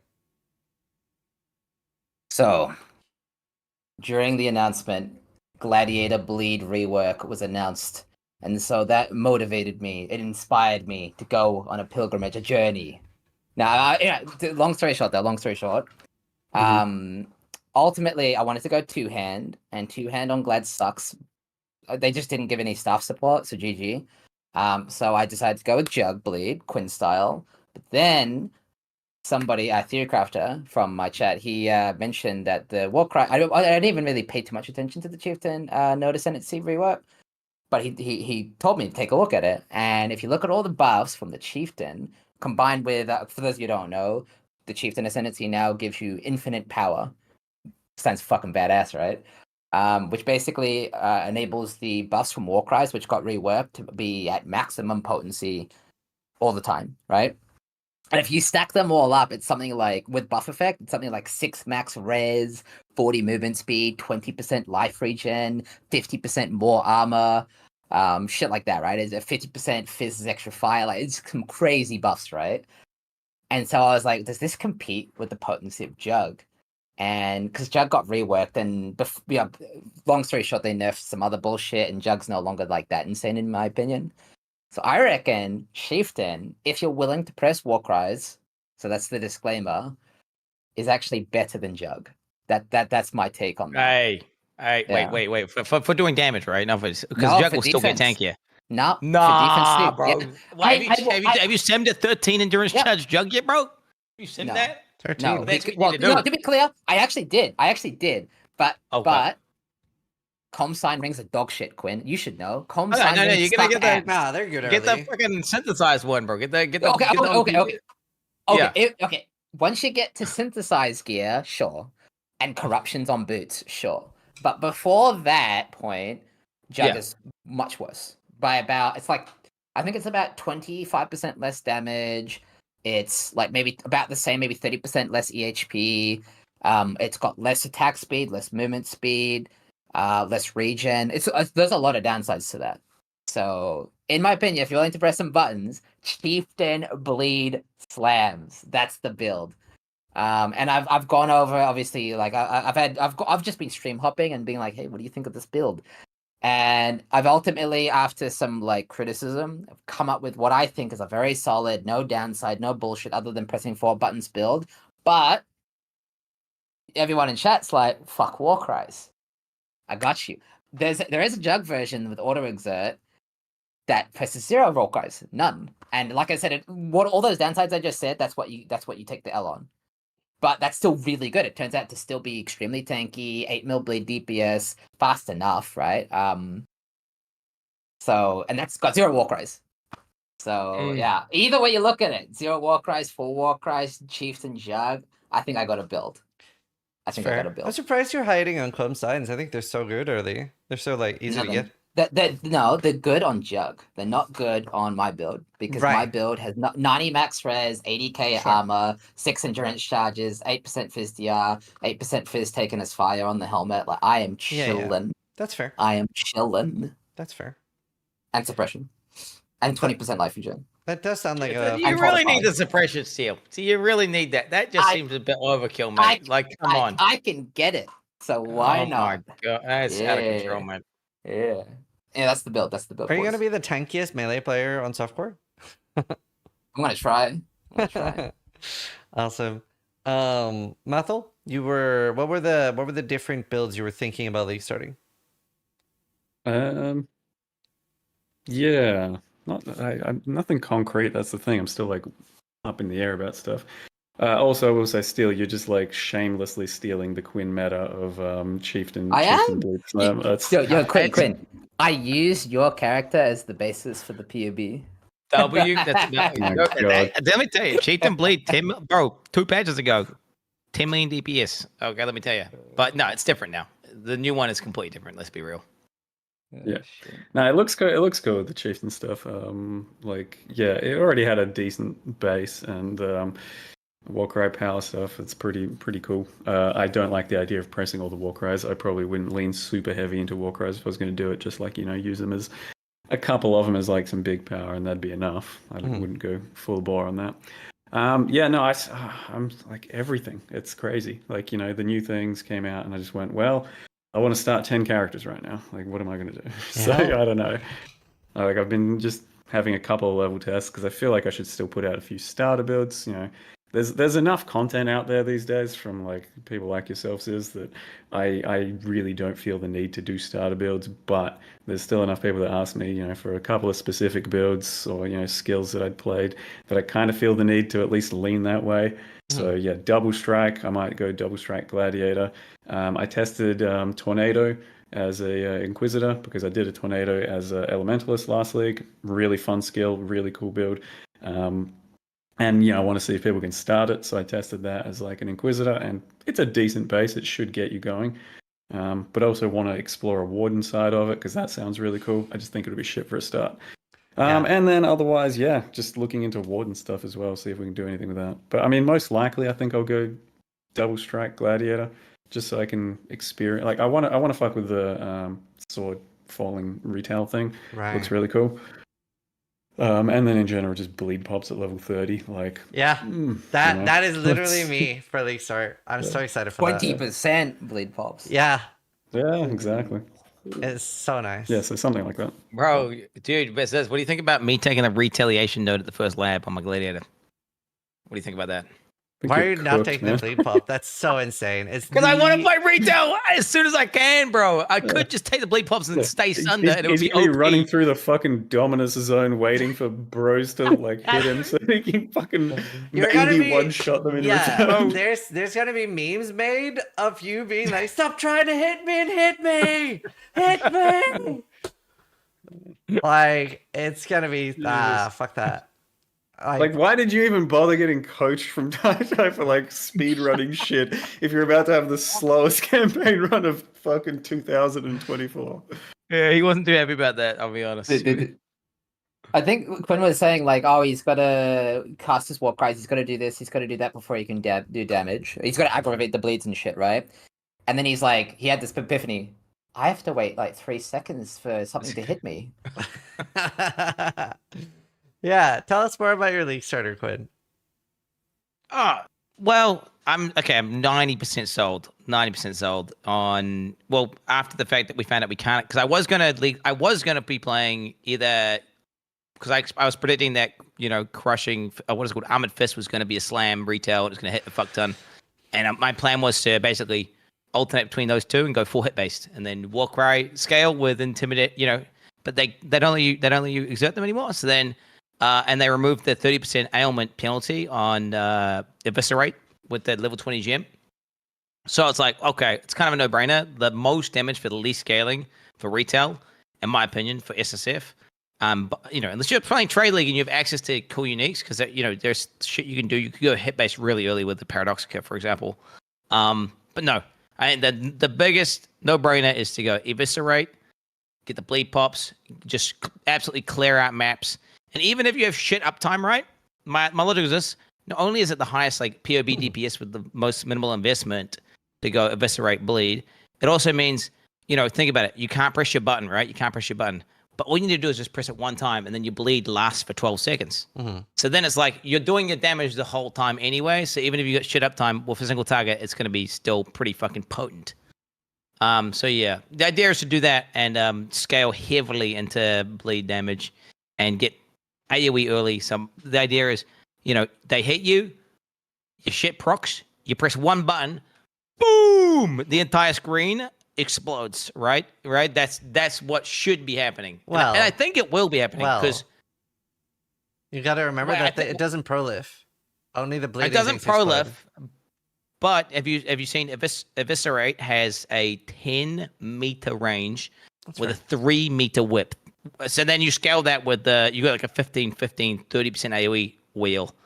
That's gonna be fucking girthy, bro. That's literally gonna off-screen mobs, bro. Hopefully. I mean, it's not. No, it will.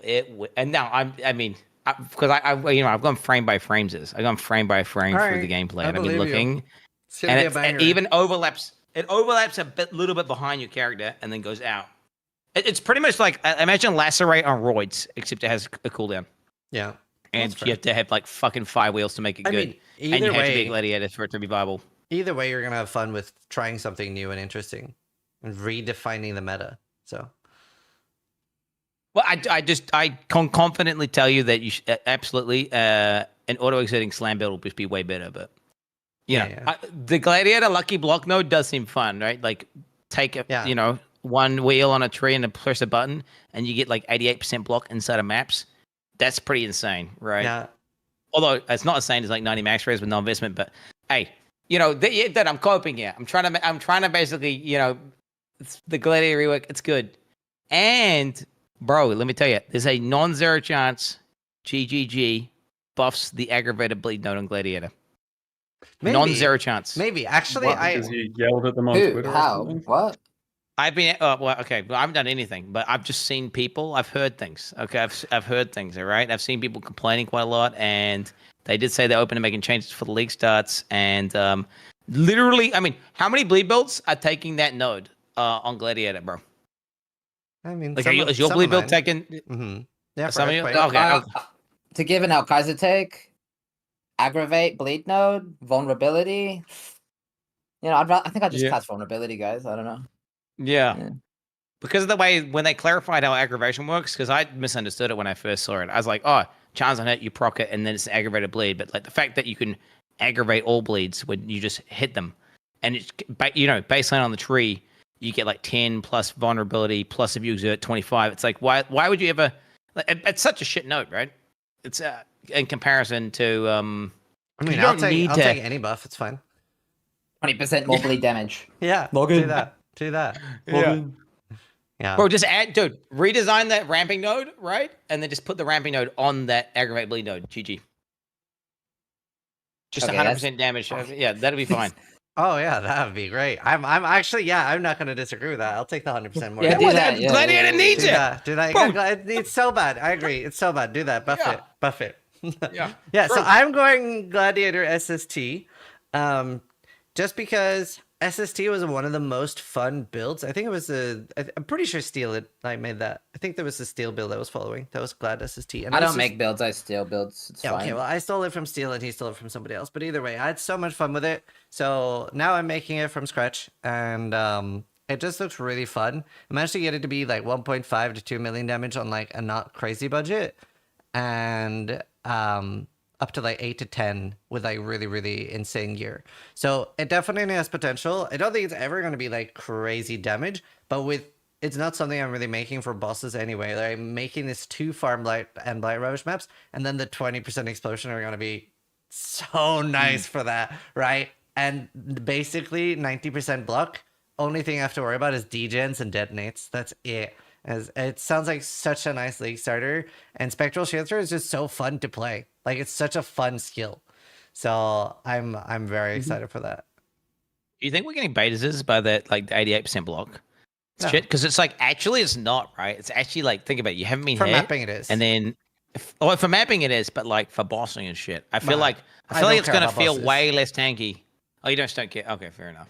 I literally, Yeah, 'cause I'm a- my goal is, the thing is, I feel like everything Gladiator has, it comes online so fast, right? It literally can almost run to tier 16s straight. Like, you can almost leapfrog to tier 16s or farm a div card for a tier 16 and boom, start farming. And I think there's so much strength in that for making early currency with the new base types and stuff. So if you are able to do that on hardcore, you'll just make so much currency, and then I can make either like maybe I think Steel's build looks insane with good currency, or I could make the Archmage build again. But I want to make like a few hundred events the first few days. Shit. Mm-hmm. Yeah. That's my plan. That's the plan. But yeah, I think we can wrap it up there unless anybody else has anything they're burning to talk to about. GG needs to buff retaliation skills a little bit for hit based retail skills. Yeah, you tried to be. All right, yeah, I mean, I just there's a little bit. You know, listening, dude. They're not watching this podcast. I'm telling you right now. Yeah, one of the contests, bro, for real. There'll be one guy like dude, they watch this stream. They do not know. It's Ziz GGG now, bro. Okay, he's literally a dev for the game. Ziz, can you Holy- come on, bro? Well, Ziz I'm pretty GGG, come sure- on, mate. I'm pretty sure you're responsible for more like updates to the game now at this point. Every Yeah. time you die to some random DD or some True. bullshit. Yeah. So, Just die to I stuff mean, you yeah, want but- fast. GG. As a GG. master, though, I don't want to have to die for this buff. Okay, We're I want okay the with buff it. to be in for lead launch. No. Awesome, cool. We'll wrap it up there then. Thank you guys so much for joining me for yet another stalling. Mathil always enthusiastic with this message being, "Who are you?" So that's good. I don't have to drag them into this at all. But yeah, Mathil, where can people find more of your content? Same as always, man. Twitch TV Mathil1. Mathil exists on Twitter and Instagram, I think. And Mathilification on YouTube. I will sometimes post YouTube videos, but not as religious anymore because Ziz has basically killed my career. Path of Exile is in chat right now, funnily enough, in my chat. So, like, the official account. Buff it! The buff retail skills! Let us retail skills, please! Just you gotta ignore the loud minority. Ignore. Shit, it's so funny. The extremely loud minority, yeah. Okay, my bad. Quinn, Please, where can seriously. people find more of your stream? On the Twitch, man, on the Twitch. I don't post on YouTube or anything, and I don't tweet, so just on Twitch. Steel? Quinn69. I'm gonna shamelessly self-promote. You can find me in Chat SF in the next league. GGG gave us 2,000 slots. We got like 6 billion slots now. So if you want to Damn. come join us in Chat SF, we got plenty of room. So GG and Twitch. Yeah. And you can find him in Quinn's chat when he's Yeah. online. True. True. If you I need would to lie- contact him, just type some shit in Quinn's chat and he might pop up. I would lie if I wasn't tempted to do chat SF. But yeah, I am doing hardcore trade, gonna destroy the hardcore economy. And yeah, Zizaran on all platforms. Hope you guys are enjoying watching Stalling, and we'll probably be back for another one before next league start. Maybe this will be one of the leagues where we do one a few days or a few weeks into the league. We'll see. See if Quinn has moved on or not. Hopefully not. He's still rapping. He's ramping. He'll be ramping, so he'll be okay. He'll be stuck on a boss. No, Just dude. I'm gonna be doing so much damage to league, bro. It's gonna be Quinn's like versus Oak round 2. Oh, that's the best Oh, moment. dude, please retaliate. Oh, I want to see what happens. Yes. I'm retaliating at level 16, bro. So that is before Oak. We're logging in. Oh shit. Hit me. That would be so good. He's healing. Okay, dudes. Oh, sweet. All right, we'll end it there. Thanks again for watching. Bye. Yeah, bro. Awesome. Cool. We'll end it there. Thank you guys so much for joining. That was super fun. August. And I think I needed to wake up for 5 seconds at the beginning there. yeah, same. And like just woken up. But yeah.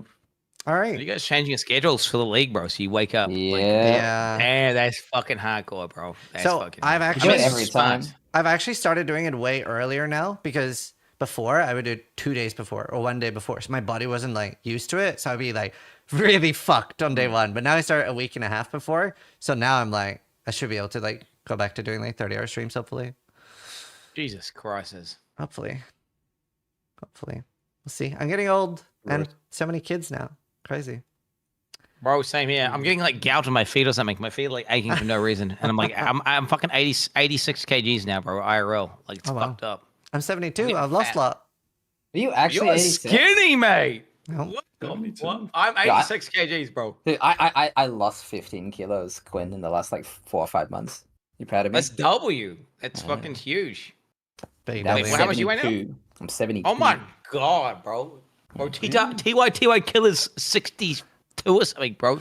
Everyone's Yeah. skinny now, bro. Yeah. All right. What I'll see you the guys later. fuck? Bye. Bye. Any boys? That was super fun. Hopefully you all enjoyed that. Always a good time with stalling. The fuck's a kilo? They're also all short. That's true. I think I'm the tallest out of the 4 of us, and I'm 5'9". I'm like 178 centimeters. So I'm the tallest, which is fucking hilarious. Thank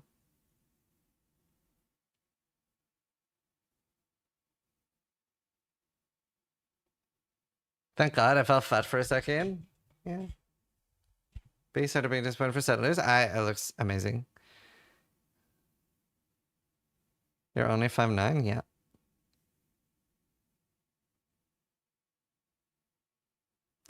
Please stand up. How are you? 72 kilos.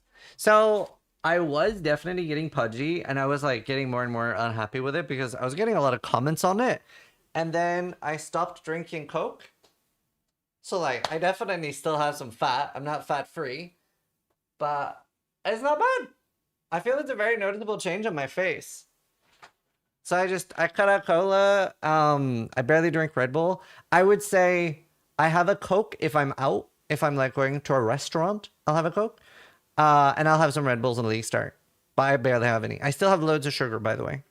But less than before. You drank sugar Coke? Yeah. If I'm gonna drink Coke, I'm drinking sugar Coke. I don't want to like drink something that's not really that good for me. Like if you're like if I'm gonna do something bad, I'm going big dick, right? I'm going full bad. I'm not going half bad. I'm going full bad and enjoying it. You like the Mexican Cokes? So I'm European, so we don't have the disgusting corn syrup stuff that you have in America. We only have what you guys call Mexican Coke. That is regular Coke here.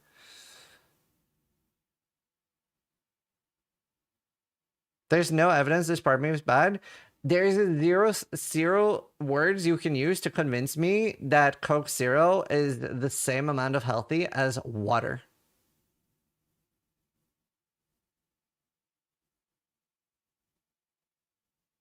And honestly, I don't even drink pure water in your defense.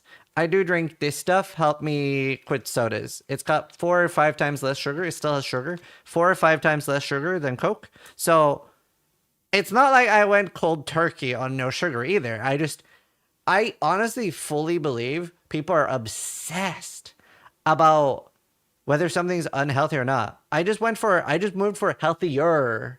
Healthier. I didn't necessarily need to be healthy. I just moved to healthier. And that made a big difference for me. Big difference. So now I drink like 5, 6 of these. We'll try to soda stream. No. I'm doing like 5, 6 of these. And yeah, I'm losing weight still. Actively losing weight. Was that a Calgary joke? No.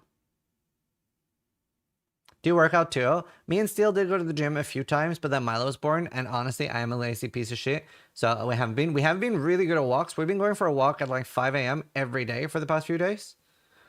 Actually, last night we went at 2 a.m., so we had to use like torches and stuff because it was dark. And then there were loads of there were some animals in the bushes, and we were like, Steele said like, I can't run very fast at the moment, sis. And I was like, that's good. I don't have to run faster than it. I gotta run faster than you. As in torch on your phone, an actual torch. 5 a what? 5 a.m. Is it not dark at 5 a.m.? No, it's bright at 5 a.m.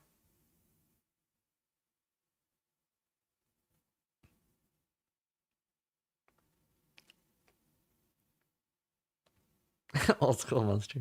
Best snacks for League Start. So I usually eat these a lot. I don't have any here right now because we've ordered it. Nature Valley Honey O, and can't get this here, but I'm gonna start eating these.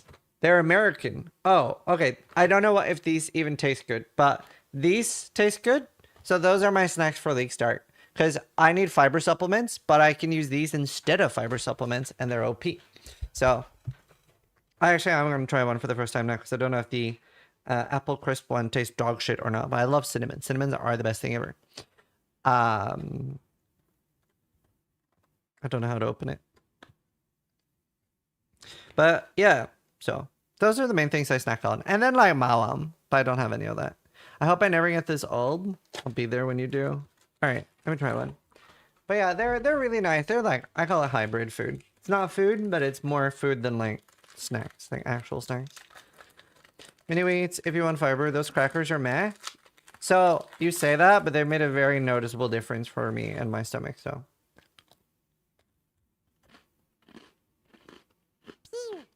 Yeah, I'm playing Hardcore Trade. Genix 321. I mean, if you know roughly what's going to kill you, you just want to play way slower. Bob. Joining Steel What's your and Starforge SC PC? for the first time in a while. Starforge in my Twitch chat right now. I don't think the exact version that I have is for sale anymore. This is an older one.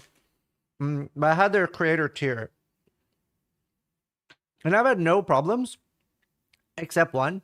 The only thing I fucking hated about my Starforge PC is that it came with Windows 11. And Windows 11 should be burned on a stake. It's fucking worst Windows. It's worse than Millennium Edition. But you don't really get 10 anymore. 12 should be good. Every other version is good. I can't wait for 12. It's better now, but it's rough. I still can't move my taskbar unless I install a third-party thing. They are quite good. Yeah, I've had no issues. I did just renew my partnership with Starforge for another 6 months. I was watching like a Linus review video about loads of critical feedback, and they were watching them on their streams. Like the owners of Starforge, like Asmund, was watching it on their streams, and I was like, that's pretty big dick. Because like actually taking criticism is like a really good thing, I think, personally. It's something people are very bad at, in my opinion. And they improved like all of it.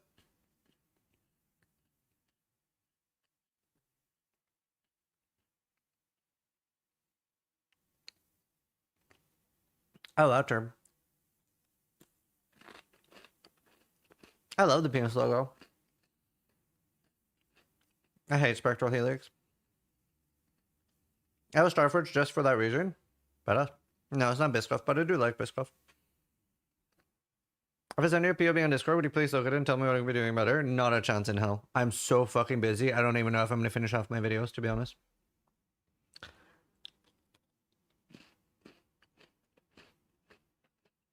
I'm not seeing the challenges. I need to go and record more videos. I recorded like 25 or 30 videos. I'm tired. Yeah, they do stars. Don't taste like them. What builds are left? I don't know. Video ID spreadsheet. I'm gonna make a video about Spectral Shield Throw. The Grotha video is going up. I'm gonna make a video with Gazi about minions. There's a Berserker build. I don't know if it's up yet. Loads of like smaller videos. Humiliation! Look at that. Hear me per tipped $30. Editor is Shambles, yeah, but he gets half of my YouTube revenue, so the joy he's and happy. happiness I have when I watch you. Thank you for being the same Ziz as you started and have I don't know how many 100 belguns to you're doing this thing. 200 I don't know. views. There's so many. Genuine and positive. I really hope. We made a auto slam berserker. Ko asked me that he wanted a more simple build, but that was still really good. So we made a auto shouting berserker, which is obviously weaker than doing it yourself, But I think a lot of people are okay with that. Prove you're real and read this. We're on YouTube. Wait. That's not actually Steelmage, right? Because Steelmage told me earlier he doesn't have the login details to his YouTube. So is that Toad? Oh my god, I love this. Thanks. Toad's gonna play, yeah. Missed a dono. Oh wow. Money for snacks. I can't explain the joy and happiness I have when I watch you. Thanks for being the same sis as when you started and had 100 to 200 viewers. Genuine and positive. Thank you, dude. I really appreciate it. Thank you, Per. It's always good to see you, man. Thanks for the $30 donation. So sorry if I missed any. I do see there's a lot of subs and stuff. Bud Scout, Genix, Derek Kuda, Real Bubble, Soup, Astra, Midcraft. Thank you so much for all the subs, guys. I don't know if I can see if there's any on YouTube. I don't think so. I'm a little bit new to the new part. Caught. This is my original YouTube. Oh. Oh, okay. Easily the hardest working creator for new peeps on here. You're awesome. Thanks. I'm gonna name my firstborn after you. I don't know if Sis is a good child name, and shit, it isn't a good child name either. I named my daughter Zana. Aggravated Freaky. I like it Freaky. No, Zana, not Sauna.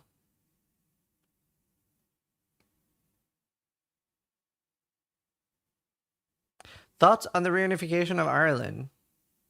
Like the Star Trek meme? Or is that an actual thing that's potentially happening now? I don't know. I don't know the upsides and downsides. I have no idea. I have no strong feelings on it. If it causes drama and fucks me over, I'll be really mad.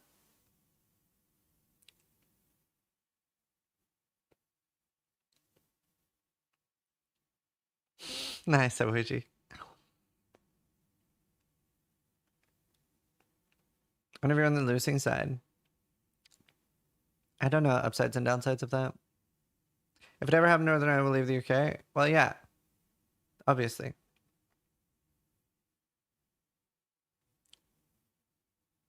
All Irish people wish for it? I don't know if all Irish people wish for it, but yeah, probably a lot. Is this the Q&A time? No, this is me winding down before ending streams. I will be ending stream soon. Also, a new record on YouTube viewership. We peaked at like 1.1k. It's kind of cool. I wonder if we'll hit 2k on Restart.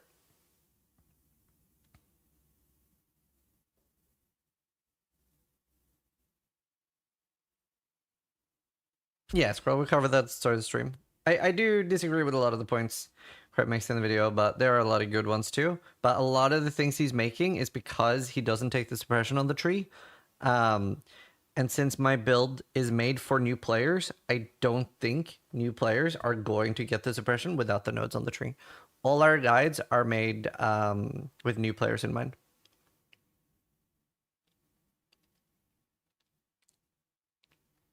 Like, they're going to be running around with 70 to 80% without it, I think.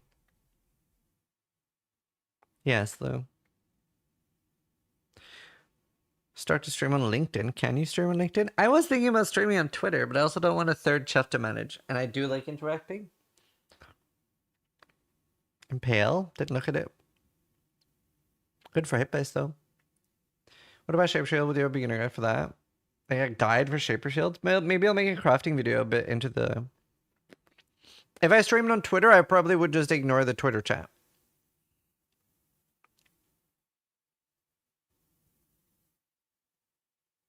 It's like probably like 20% less power, right? To autocry.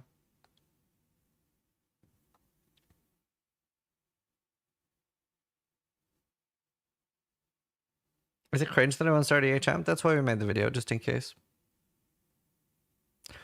Like, I'm pretty open about the fact that my builds are normally, well, they're min-maxed in a different way. They're not min-maxed for being the most efficient sweaty with tier 1 rolls and everything and expecting that you know the game.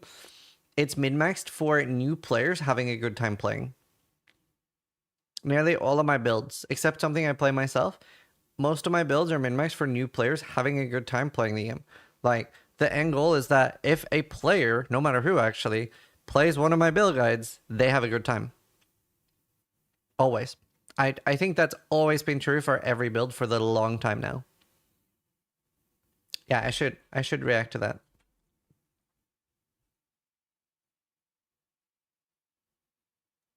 Let me find pathofexcel.com. And then I'm gonna order food.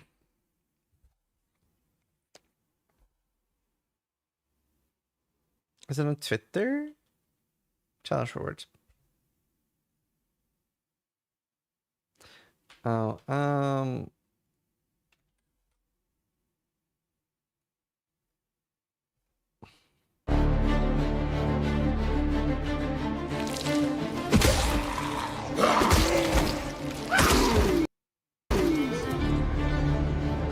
let me look again. Just resubscribed for 60 months. Thank you. Launch servers already. Zizaran Kappa. Weapon looks cool. Okay.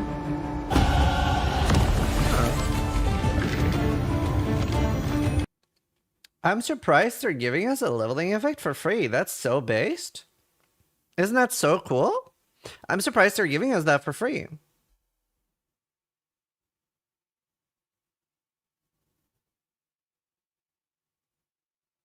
That's so based.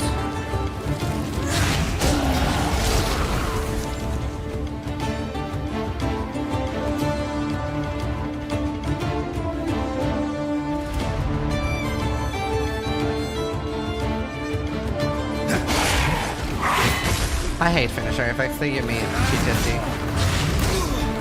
I don't like them at all.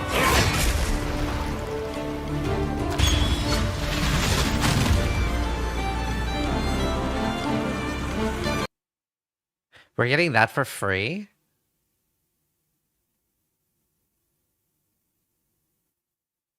That is one of the coolest portals I have ever seen. Wow. So many people. Okay, so I actually think this is going to be a new peak on Steam. I think it's going to be a peak new concurrent count. I think 30,000, 50,000 maybe, more than before. Like, 36 challenges, none of us are getting it free. You can't buy it for money. You have to grind it out for free. And yeah, most of us will. Absolutely. Saying 36 challenges is free? Free as in it doesn't cost money. My dude. But yeah, that looks sick. That's so cool. 36 is also quite easy. Well, I mean, I'm very no-lifer, but still.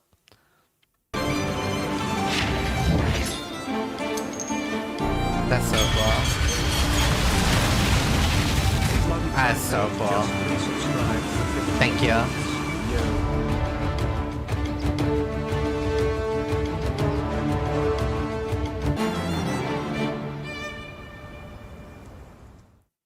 Wow. Holy. I did your secret weapon. Retaliation. Awesome. That is very cool. That is very cool. Also, thanks to you beautiful people consuming our content, we hit a new record. 1.1 or 1.2 million views in 48 hours on YouTube, which is kind of cool. That is kind of cool. So YouTube is popping. We just had the podcast. Box video is recorded.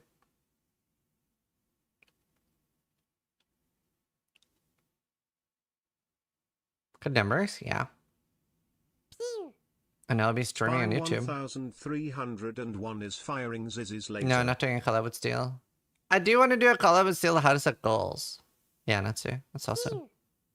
Astral 6 is firing Zizzy's laser. Thank you for all the subs, guys. Really appreciate it. Spine, Astral, Jacko, thank you. Big Jacko is firing Zizzy's laser. Good luck. I can't remember how many more videos I'm doing. I don't even know what I've recorded. This guy hasn't done yet. I don't even know what's up. I basically, I'll show you. So I basically have this spreadsheet, and we both are, a few of us write ideas. Like, I really like this, but I'm gonna do this as a sub goal, I think. Havoc's Torn is firing Zizzy's laser. We just write down ideas, and then I record what I have time for, and then I click done, and then my editor clicks edited, and then we upload. Stuff like that. Sometimes my editor has a really good idea for a video, so he'll write like a rough script of like bullet points and stuff. So that is quite cool.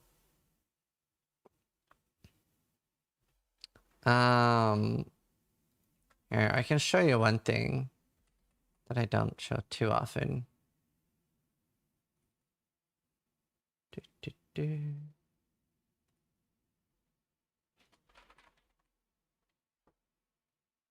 I want to show you something.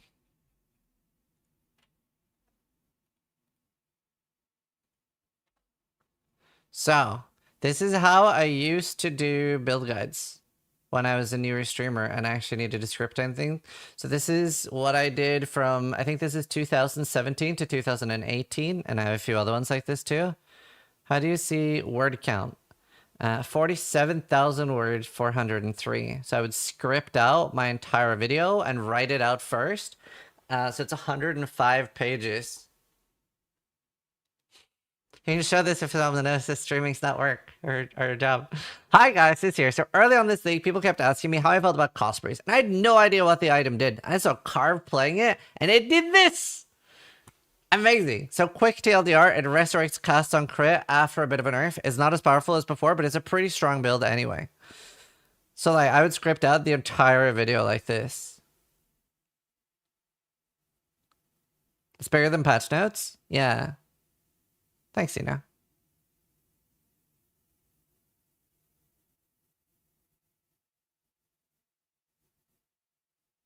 You would get an F in literature class. They're not written to be written. They're written to be read. This is just like a year or half a year of videos.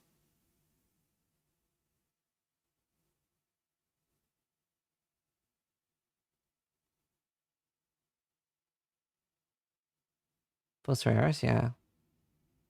One of the coolest things you've shown on stream. Thanks. Yeah, there's a lot of things behind the scenes. 3.4. Oh, maybe it did last for longer. Oh, maybe I started doing it again for 3.4. What was 3.4? I don't even remember. The way you read it makes it seem like it isn't scripted. Now they aren't. Now they aren't. They aren't anymore. Like, even Scrya has been messaging me on a few different, like, after a few different videos. He's like, wow, that was a nice one take.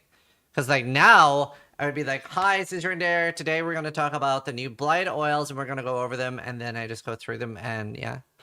Like, it's definitely, like, a skill you can, like, train. What do you do for work before streaming? So, I've never had a real job. I worked in my mom's flower store for 3 or 4 years.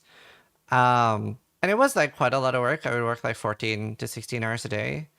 Because we'd get up at, like, 4 a.m., 5 a.m., and then go to bed at, like, 8 or 9, 10 p.m. But since I worked for my mom, since I worked for my mom, it is 2018. 3.4? Since it's 3.4, it doesn't feel like 2018. So I guess I was right then, 2017 to 2018. Since I worked for my mom, it doesn't feel like I had a job. So I feel like I've never had a job and then started streaming. To be honest. That worked out quite well. Yeah, so my goal with streaming was I was expecting to get partnered within 6 months, but if I wasn't partnered within a year, I would quit streaming. And I do have a bachelor in computer science. I studied 5-year computer science because I failed like 2 or 3 years. Logrim.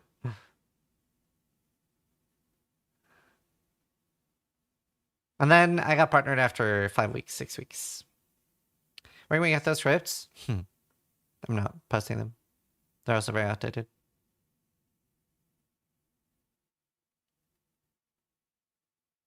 Can you imagine Ziz's misery working a 9 to 5? Yeah, I don't know. I really love what I do. So it's why I'm like eternally grateful. It's why I try to like show appreciation a lot, just through the content I do and how I do sponsorships and stuff as well too. So I really do appreciate what I do because I literally get to live my like dream. Yeah, Ben, I see that.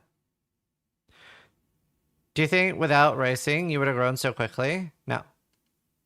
Well, maybe. So it's always like you always when you're successful at something, you always have a lot of survivorship bias, right? So it's really hard to say. It's like there's not really a right and wrong, but all of the successful people I know that are like very successful and like the attribute I have that hopefully shows in what I do is obsession. I think that's like if you could choose one quality you want to have for being successful, it's being obsessive and being okay with sacrificing everything else in your life. I don't think being a balanced person or having a balanced life is a beneficial thing.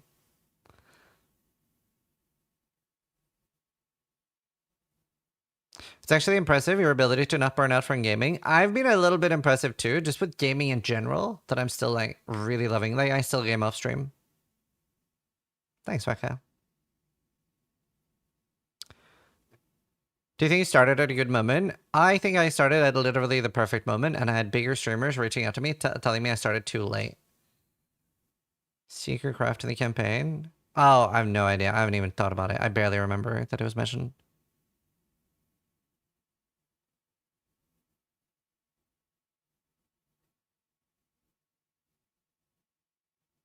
But yeah. Oh no, I love what I do. For me, it's literally a dream job. Like there are definitely days where I don't want to stream, and the more I do it, the more of those will come, right? Especially on long PoE, PoE videos. PoE seasons. But yeah. What games do you hit up for a breather? Escape from Tarkov. I was playing RuneScape for a while, old school RuneScape. Escape from Tarkov, but I kind of hate the devs now, but I still like the game, so I don't know what I'm gonna do with that. Dota, RimWorld, a lot of games.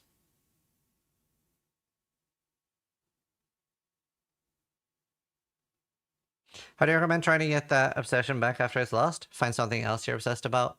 I think if you hit true burnout, it's really hard to come back. I'm definitely not at like true burnout stage. Like I am so fucking excited for this thing. Like now, the week before League Start and the week after League Start is where I feel the best.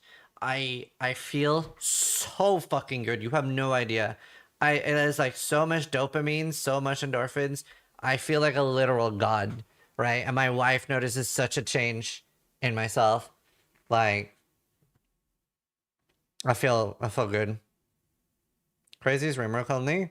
Don't play like I keep starting over because it gets laggy. Like 100 mods or something. Yeah, I'll be having a video with Gazzy about minions. And Gazzy's good with minions. You can bring that through your streams too, yeah. I very much wear my like emotions on my face. If I don't like something, it's very easy to see. Like even with sponsored stuff, like when I was doing that like Elder Scrolls sponsored stream, I was like, I'm not doing a highlight video for this. Like it was the most boring game I've played. Yeah, there will be more League Starter videos. I have a sponsor tomorrow for No Rest for the Wicked, so that'd be fun. What are you most excited? I'm really sad actually because I got offered a 7 Days to Die sponsorship on League Start, and I'm like, I love 7 Days to Die so much. So I'd be like, can we do it a week later? Like, I love that game. I know, 7 Days to Die is so good. I know! So literally free money. The bright side, at least you had a good reason for turning them down. Yeah, I have literally asked them. I was like, can we do it a week later? I cannot justify, unless they pay me like 10x what they're offering, I cannot justify doing it on League Lunch. And I still wouldn't do it, but like... Yeah. How do you get for the first... Yeah, I have some racing videos with Tai Killer on my YouTube. I got delayed. Oh, 2 weeks ago would have been perfect. Yeah, SST starter guide's what I'm going to do now. 30-hour stream at League Start or a bit more chill. So I basically go until I'm not enjoying it anymore. So if I can go for 40 hours, I will. But... And I am in a bit better health shape now, so I might be able to go for like 35, 40 hours. But I wouldn't be surprised if I stop at 20 either. It'll be anywhere between 20 and 30 most likely. How far away is your eldest Sizzlet from his first Brutus kill? So we have been playing Minecraft together. But yeah, Lightning Strike Warden looks great. How are they still sponsoring people? Because it's launching now. And it's really good. It's a genuinely very good game. Also, oh, hey, Garf on YouTube. That's funny. I do want to ask people again, because I usually always turn down these types of sponsorship because it's not something I've ever used myself. But I do want to get a final opinion from chat because last time a lot of people spoke highly of it. It's called boot.dev.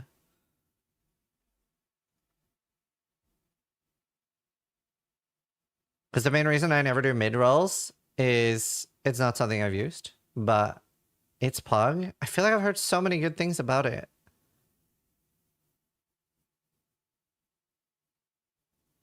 Very cool service. They are good. I'm not seeing anything negative about it. What's with the No Rest reviews? Was going to pick it up next sale. I haven't seen them, but I really enjoyed playing No Rest for the Wicked. So I don't know, Kaisers.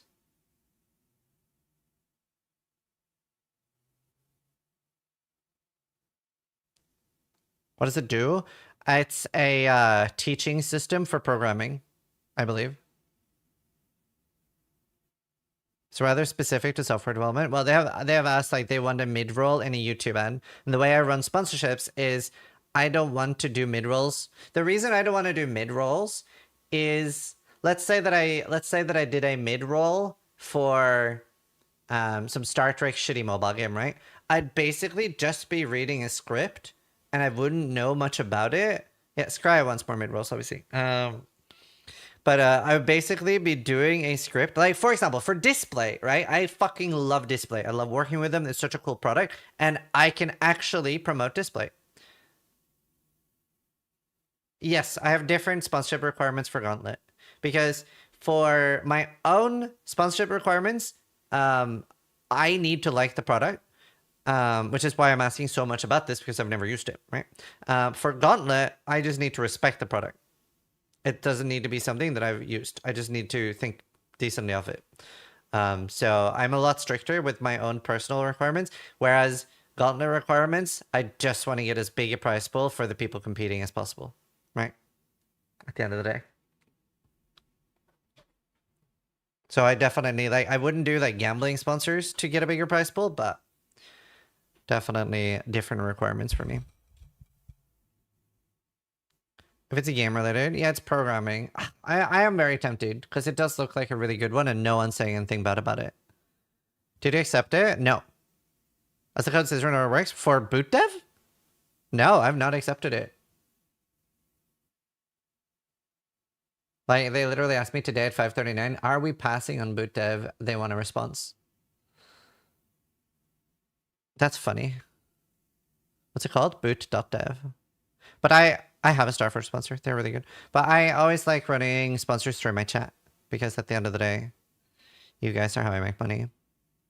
Looks really cool, just really expensive. 60 a month for it. Right. Yeah, that is a lot. Oh, nice always.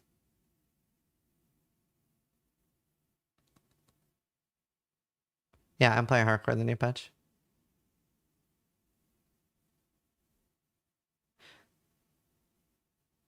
Thirteen years experience with boot dev, the dolly, background art. So as long as they promise you'll get work for completing their course, I think it's fine. But if they're promising you can find work just based on that, don't do it. Yeah, I'm very cautious on how I advertise other people's products. Like, it was hard. That's why I don't do VPNs very often, because a lot of the VPNs want you to promote security, which is very, like, fearmongery to me. Like, I don't mind promoting a VPN when I find a VPN that says, like, you know, these are uses for it. It's good for public networks. It's good for bypassing Netflix. That kind of shit, but I don't want to do, like, I don't want to do shitty advertisements.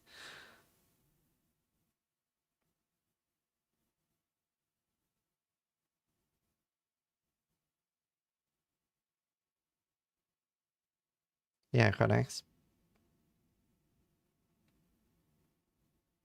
VPN for security is a joke? Well, no. Not if you're connecting to public networks, but yeah, most people don't need it. Like, a lot of the time you would want a VPN for your laptop. If you're connecting to public networks, that can be a useful thing. But for most people's home PCs, yeah. No, Alex, yeah.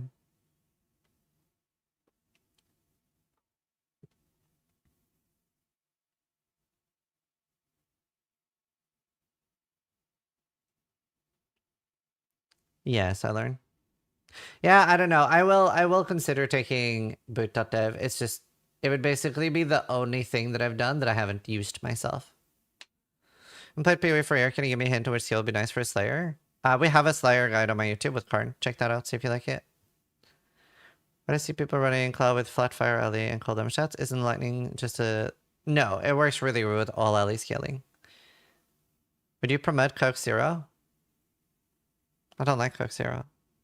Yeah, I would work with Coke more. I mean, it is my favorite soda. It's obviously not good for you, but yeah.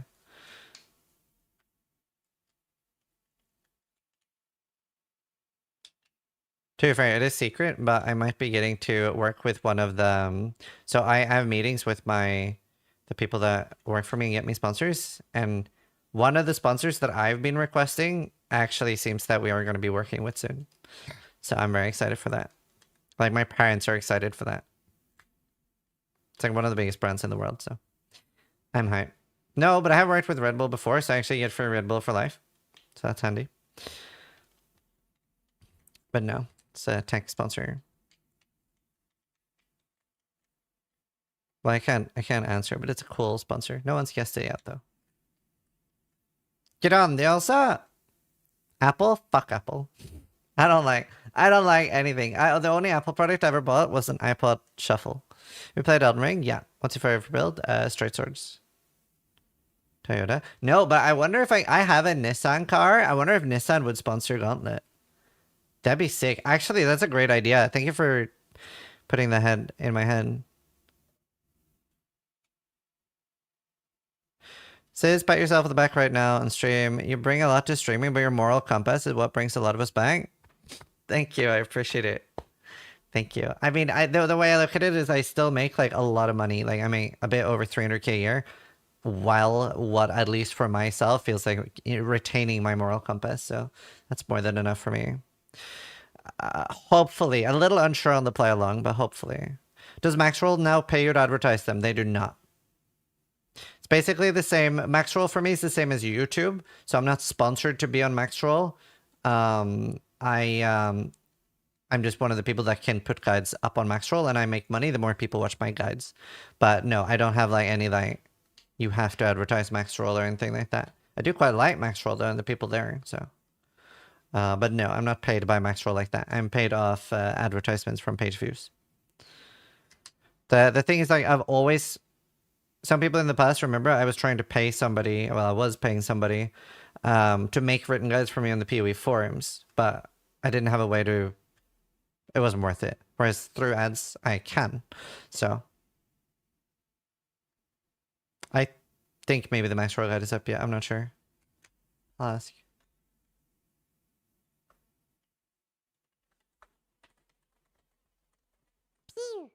You 300k you're doing this, nice dude. Yeah. Although for the numbers I'm getting, because we are like literally per year. I think we're the 130th most watched streamer in the world or something, 110th. So it is like we are very high up. If you sell out at this level, you can make over $1 million a year easily, maybe 2. Like if I did gambling sponsors, I'd probably make close to $2 million a year. You just have to decide like how much do you want to sell out your viewers. I still sadly think of you as people, so I'm not doing that. And I'm very careful what I do. Podcast normally up? I don't know. It's highlighted on YouTube already, or in Twitch already. Sadly, yeah, having a moral compass is a bitch. I think you do a lot better in life if you don't care about people. Absolutely. If you have complete disregard for humans, you do a lot better in life.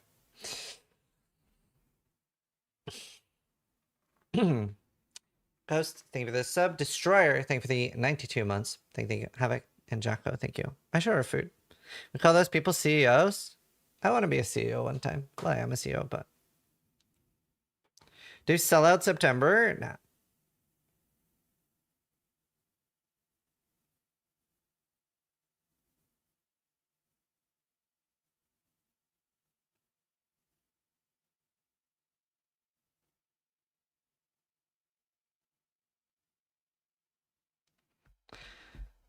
They're true with every for authenticity and empathy. Thanks. Start OnlyFans. I'm good. My wife would kill me. Grumpiest just My wife would resubscribed leave for me if I 6 did months. OnlyFans for sure. Let's go. True, Regin. How rare is Gitavis thirst in this stuff? Found like 10, 20 a league, maybe more. 40% of content creation is ordering food. I should order food, but I am gonna end stream for today. So find somebody to host on Twitch, YouTube viewers. You will go into the ether. But yeah, I'm gonna end. I have too much to do, and I won't finish SST if I do it on stream. You guys distract me too much. What can I order?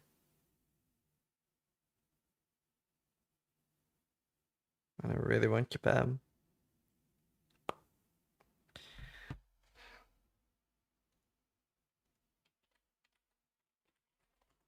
Let's see, who's streaming? I raided a card pretty recently. Who have I not raided? I'm gonna raid the mods. Raid that mods on Twitch. I'll see you guys later. Thanks for watching. So if you liked the video, try to die less than I do. Appreciate both of you. Hey everyone, so I was literally just about Okay, there will be a last story one, but I'll see you guys later. Bye, YouTube. Hi, Zizaran here. Bye, Twitch. And welcome to my channel.